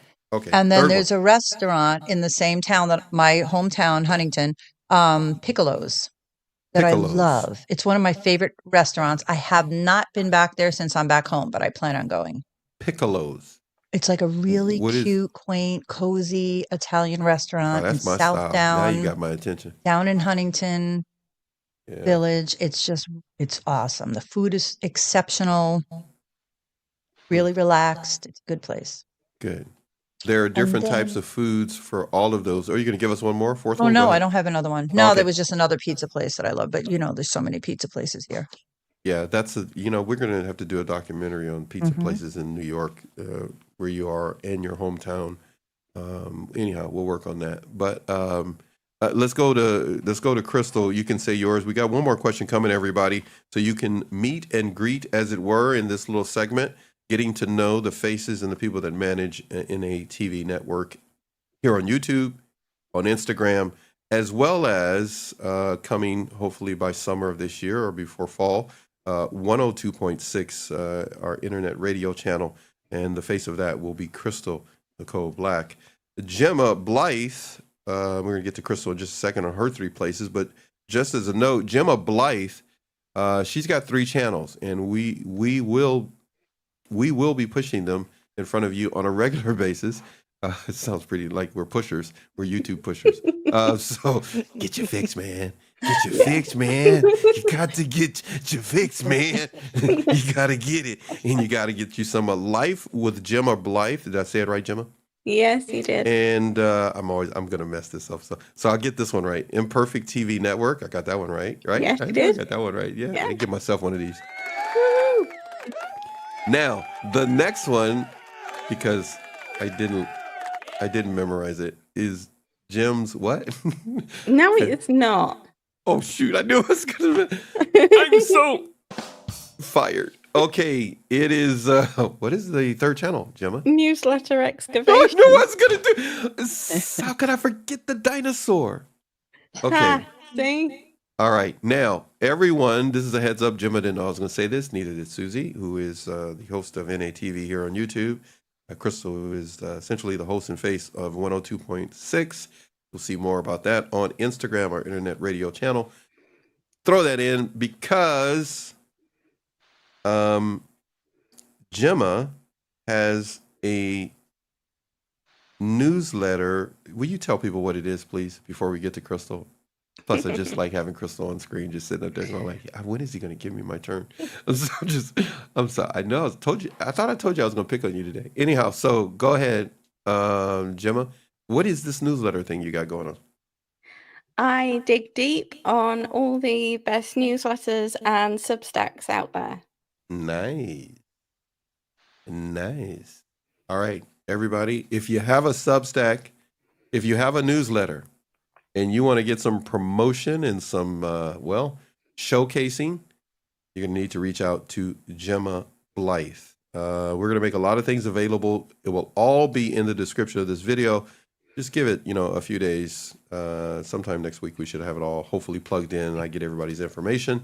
And it'll all be in there for sure before our next show, which the lady herself, Crystal, will be taking the lead in that show. Today was Gemma's taking the lead, getting us started at the beginning. Now I turn to you, Crystal. 3 places you like to eat at. Yeah, and one of them is in Turpin Springs, Florida. Greek food. If you guys have Tarpon tarpon, Springs. Say it again. tarpon, like a tarpon fish or something. Oh, Tarpon. Okay, got it. Tarpon. Tarpon. Okay, I give up. It's this little Greek town because Okay. there's a sponge dock there, or whatever. Love it. It's Cool. the Palm Love Harbor Greek food. from I St. do too, Susie. I like Greek food. Yeah, like there's a Greek restaurant around here, but if you go over there, you'll find a few like better, more real Greek places, and they like a pastry, call it a bakery. Yeah. So they have the Greek and the Italian, like more authentic baked goods in there. Nice. I have been the Greek side of the family, so I always get the cannolis and the Italian stuff. They're Greek goods, but it's really good. Otherwise, you can tell I don't get around much other than where I live currently, so I do like First Watch Breakfast Lunch Cafe a lot. What is it called? First Watch? It's a franchise, I guess. First Watch. Okay, all right. Have you heard of it? No, I've never heard of it before. I'm trying to. Susie, you heard that before? No, me either. No. I know. We don't have it. As far as I know, we don't have it in California. But go ahead. What else you got? Instead of a diner, Susie, it's like probably an overpriced breakfast lunch place, but they always have very good seasoned stuff. Like I had ricotta raspberry pancakes the other day, and it was like, wow. You had what? It was ricotta French toast and pancakes with it was so good. Interesting. Anyway, and they do things like Spanish hash with eggs, potatoes, stuff like that. And then there's a really good bar food and seafood close here in Claremont, Florida called Salt Shack. Salt Shack. Without having to go to the beach to get good seafood and bar. It's on a lake. I'm trying to look like cool. There's sand and a lake and the chairs, and they have really good drinks and food, actually. I love it. It's cool. Love it. Love it. I love it. Yeah, I've heard of that one. I've heard of Salt Shack. You have? Oh, okay. All right. Yeah, I guess they have a few. In New York or what? Yeah, hold on. Someone just sent me down on Dune Road where all the beaches are, the ocean. Someone just sent me something about a new place I have to check out. See if it was Salt Shack. It is Salt Shack. I knew it sounded familiar. We have one close by. Wow, that's crazy. Yeah, I don't know if you could see that, Crystal. I'm waiting for Gemma to say she got one over there, and now I'm going to feel left out. Gemma, hey, Crystal, you and I, we don't have Salt Shacks. Does it say Shacks? We just got Shacks. Go ahead. Does the sign say Salt Shack with like a surfboard, I think, where it's always summer? Is that their little logo? Now you're making me look it up because I knew there was one in Tampa, Florida, but I didn't know it was a franchise. I knew there's one in Tampa, but I don't know if it's the same. Yeah, it's right on the beach. Oh, that looks like fun. It just says they probably have Tampa music in here in Claremont. Let me see if there's anything. I don't know that it's the same one, actually. Maybe they're what does the sign say? Seaside Grill? This one just says, oh my God, I'm laughing. Keeping it real. 2009. REEL. Keeping it real. No comment. Reminiscent. God, it looks so good. I'm so hungry now. No, okay, all right. Okay, let's get to the last question because we're all going to be hungry at this point. Yeah. Squirrel moment. Squirrel, everybody. All right, here we go. All right, last question. Gemma is Gemma, you're not going to go first this time. Okay, good. Gemma's going to go last because Gemma, you're going to be able to give us a recap on the show from the points that you brought up, and then we'll all chime in, and then we're going to play some music, and then we're going to be out of here, everybody. Everybody's going to head out. All right? We've gone 5 hours and 37 minutes. We appreciate it. Normally we would go longer, but I've got company at my house this weekend. So I got to head out of here, and Susie's got to go Salt Shack. So you guys are making me hungry. This is crazy, all of you. I want to go to London now, or to the UK. I'm coming to your house. I'm just coming to your house, Gemma. Just tell Mom her long-lost chocolate son is back. I didn't say black. Going to get fish and chips. So just give me my fish and chips. Give me my fish and chips. I sound Oh, like Puss in gosh. Boots. Like Puss in Boots. Give me your fish and chips. All right. So, last question in your meet and greet, viewers, subscribers, and members of the channel, getting a chance to get to know Gemma, Susie, and Crystal, faces and participants who manage and take care of NATV Network. Keep your eye out for Gemma. She's got a number of things coming with her 3 channels. We look forward to having you participate in some things that we're going to do. If you have a Substack, newsletter, any of the above, make sure to reach out to Gemma and just stay tuned. Hang out with us. Go everywhere else, but always come back home because we got exciting questions like this. Susie gets to go first, then Crystal, then Gemma. Gemma, you give us a recap. As I said, what have you learned about yourself in the first 3 months of 2025 that you are proud of? It's not about everybody else. Not about what they've done. Not about them leaving the cap off the toothpaste. Or you calling them toxic. Let's let everybody else go. What have you, looking at yourself in your life, what have you learned about yourself in the first 3 months of 2025 that you're proud of? Susie, would you please, my friend, go first? Sure. So this is easy for me because I am proud of myself because I let go of, here we go, everything toxic in my life. I've learned to put myself first, my needs. I've really learned self-care, self-worth, self-love, and keeping myself safe. Those were like all the things that I can't say clueless about. I just was in situations where I didn't have to use, I don't even know, to be honest with you. Maybe Dr. Mack always says that it's the way I was brought up. I was like predestined for whatever I ended up attracting in my life. And now I can recognize things, I see things, I understand things, and I don't want to live that kind of life anymore. So I'm very proud of myself that I am no longer that person or in those situations. Wow. You don't want to repeat it, even though it was passed on to you. Nope, I broke it. He said, I broke it. I broke the, what do you call it? Like generational cycle. I broke the programming. I broke the expectations. When I was very young, I was told, get married, have a baby. So what did I do? Got married, had a baby. Wow. And I just did what I was told. So you never got an opportunity to really be single? I never got an opportunity to be single. To spend time with yourself. I never had anyone in my childhood, like, when you're around children or whatever, like, what do you want to be when you grow up? Or what's your favorite subject in school? I never had any of that. So question, just the 3 things again were what? Oh, 3? Only 3? Things I'm proud of, right? Yes. That I let go of everything that I know everyone says like wasn't serving me, but things that were hurting me or things that were keeping me stuck from growing and healing, transforming my life. I'm proud of that. I'm proud of not giving up. Hold on a second. What's number 1? I'm trying to get it succinct so people listening to this. What's number 1 again? I'm proud that I was able to let go of everyone and everything that was keeping me stuck. Number 2? It's hard to just like do a couple. I think I'm really proud that I trust myself now. There are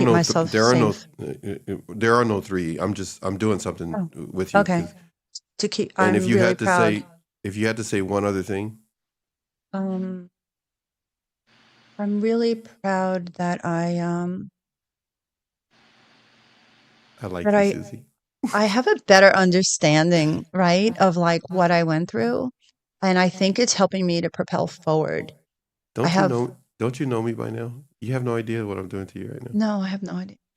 I remember a time you couldn't do what we're doing, what I just did to you.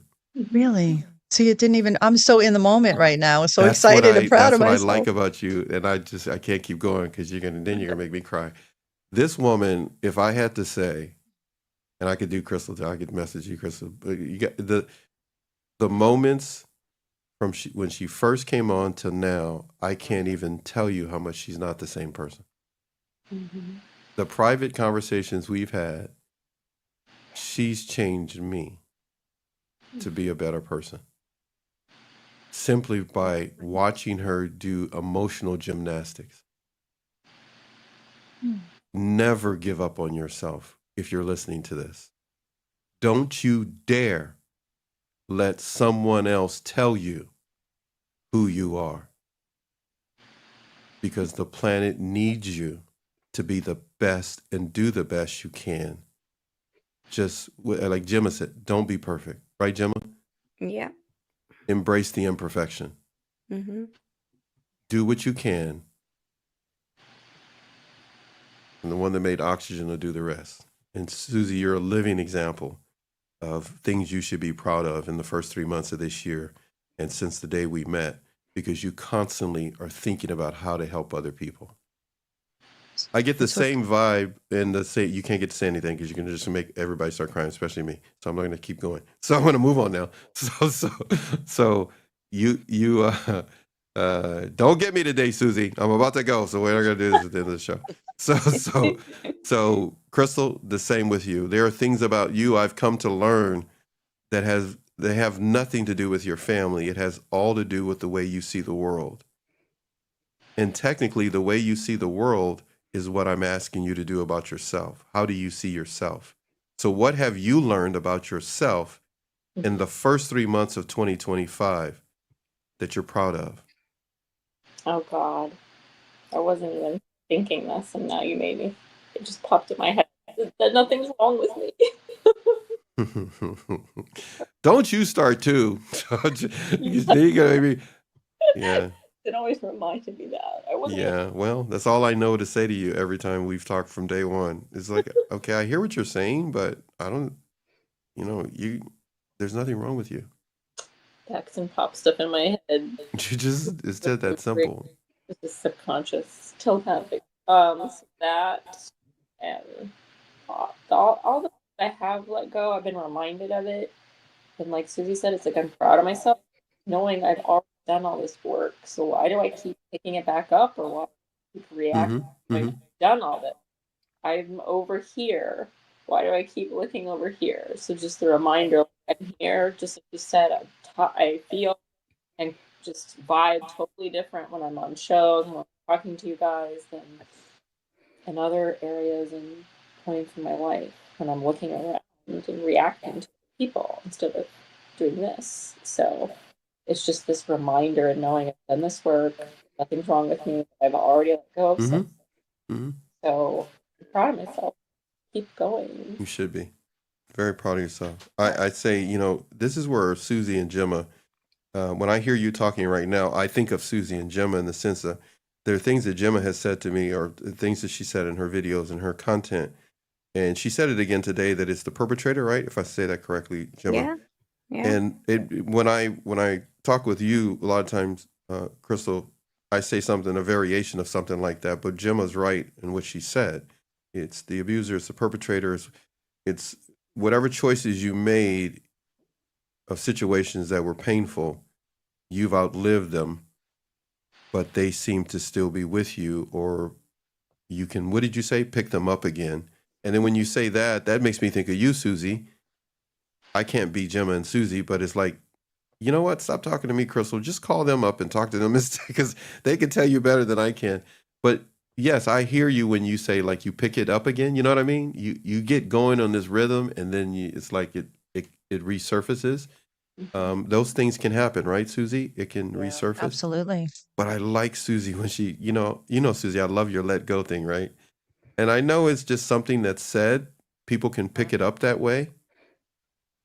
But it's really almost like a lifestyle you've incorporated, right, Susie? Yes. It's the same thing when you and I and Crystal were talking one night, and you were on your patio or whatever, Crystal, and some of the things you were saying, Susie, I could really see in Crystal, and I've always seen in Crystal.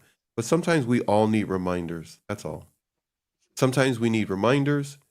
Sometimes we need reassurance. And then sometimes we just need a reality check. So if everybody's listening right now, and I'm going to repeat what I just said, sometimes we need reminders, sometimes we need reassurance, and sometimes we need a reality check. And I am telling you that each one of these ladies fits each one of those R's that I just gave you. Now, if you want to have fun, you can figure out which one goes where. A reminder, reassurance, and a reality check. Which one of these ladies you believe gives you a reality check? If you haven't checked them out, go check out their content. You're not going to find a lot of things. You're not going to find anything that's going viral because they're just trying to take a little piece of social media and speak their piece and, as it were, tell their story.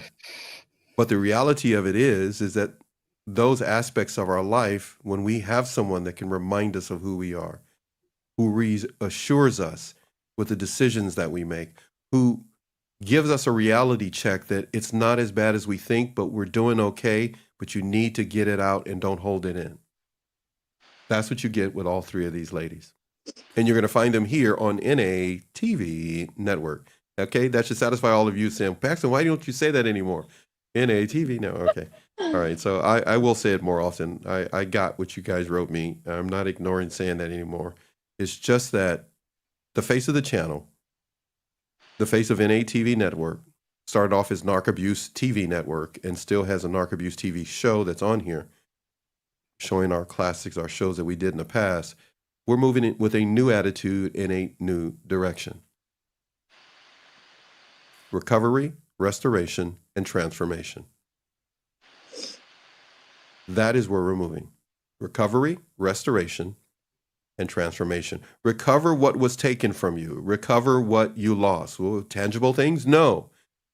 Recover emotionally what was taken from you. Restore what you have that you can keep the rest of your life. What is that? You'll find out more about that by coming by our channel here, as well as on Instagram. But the transformation is very important. Restoration is important. Recovery is important.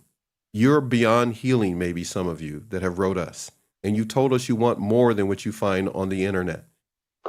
And you've told us what you wanted, and these three ladies will give it to you with their personal stories, or as they call it, lived experience. But more importantly, they're listening to you. So when I ask them, what have you learned about yourself? They're going to do the same with you. They want to know what you've learned about yourself. And when you feel like sharing, share it. But other than that, you're just going to find us here, running our mouth, laughing, crying, chatting with each other, but more importantly, listening to you. NATV network is here for you. It's always been. I'm not going anywhere. The channel's not going anywhere, at least until YouTube doesn't get tired of us. But you need to come and share what you feel when you're ready. But until then, keep watching us. You've been really good to us, and we're just getting started. 3 months in, 90 days in, we've tested out a number of things on purpose. You had no idea. And now, starting next month, Crystal taking the way on the next show, the last Friday of every month, you're going to see where we're headed. I hope you come along for the ride. But these ladies have been amazing. But right now, we need Gemma to end the show. Poor Gemma. She said, I just thought I was going to share a few things. And Gemma, you still there? Yes, I'm still here. Passed out. And then when she's done, we're going to say goodbye to you. And then we're all going to go. Or I'm going to kick you guys all out. And then we're going to go. Gemma, what did we learn today? We learned about how stress can impact us in different ways. And we also learned the connection between stress and control. We also did a journaling prompt based on the different areas of our lives that stress can control and so can control. And don't forget, there's a homework journaling prompt as well. I knew you were going to do it. Yeah. Don't miss our show on Mondays. Go ahead. You're going to say. I was literally gonna say that. Sorry about that. Can't take me anywhere. And You there? yeah. Oh, that's it? Yeah. Okay, everybody. High quality people, low budget show. But if you're really bored, come out to California. We'll do a live show with you. You need a podcast, $29.99 a month. All that kind of stuff. We'll tell you more about it. Right now, the main thing that we're interested in is saying goodbye to you. So here we go. Crystal, Susie, last words of advice. Crystal, you go first. For everyone. Or for Gemma. Oh my goodness, for Gemma. Where do you come up with this? I told you you don't overthink. You're just overly aware. But go ahead, go ahead. Like, we're going to say goodbye to Gemma first, and then we're all going to go. We are. So last words of advice for everybody. Now for Gemma, don't need no advice. She's like telling us what to do. Like, go please. ahead. Great show, Gemma. You did really well. Our advice is let it go, let it flow. Oh man, I figured you. Yeah. Okay, let it. Seriously, no. Say it again. Let it what? Let it go, let it flow. Seriously, though. Oh my goodness, you had to make it rhyme. Okay, Susie. That's my line. Okay. I just want to remind everybody that if you are going through something and if you need to talk to someone, please reach out to any of us, Yes. any of us girls. And, you can always call your local hotline. We're here for you. Someone is there for you. And just know that you are not alone. You're never alone. Never alone. And also, don't forget, please, to pick up Gemma Blythe's Wellness Workbook. I had a great time going through it, and it was really inspiring to me. It got me thinking of things I haven't really considered. And I have goals. I have goals now. So, yeah, thank you, Gemma. Love it. Love it. Get the workbook, people. Last time it's free. After that, it hits a paywall. You're going to love it. We're going to make shows wrapped around it. You'll be able to enjoy it. Gemma's going to make some content, series of stuff. We're going to do a bunch of stuff. Time for us to get out of here. Later, people. Get the workbook. NATV Network. What you doing, Crystal? What are you doing tonight, Crystal? What are you doing this weekend? Yeah, what you doing tonight, Crystal? Taking a walk outside. What about Wait, say that again? Walking outside, eating, watching a movie. What about you? I think I'm going to go to a friend's tomorrow. I'm going to hang out with one of my girlfriends in the afternoon. Then I think we're making dinner tonight at another friend's house. Wow. But we're supposed to get rain all weekend. So no beach for me. No beach for you. No. Gemma? Are you and Mom going to be cat. you guys going to pubs again? Are you pub hopping? Deborah, don't you be doing that with your daughter. Gotta keep an eye on that girl. Go ahead. You're going to say what? I'm going to be playing with my cat. Be nice to the cat. It's cute. I love each and every one of you. Cats. It's all coming to an end. NATV Network. Ladies, say goodbye to everybody. We are out of here. Till next time. Bye. Bye. Sure.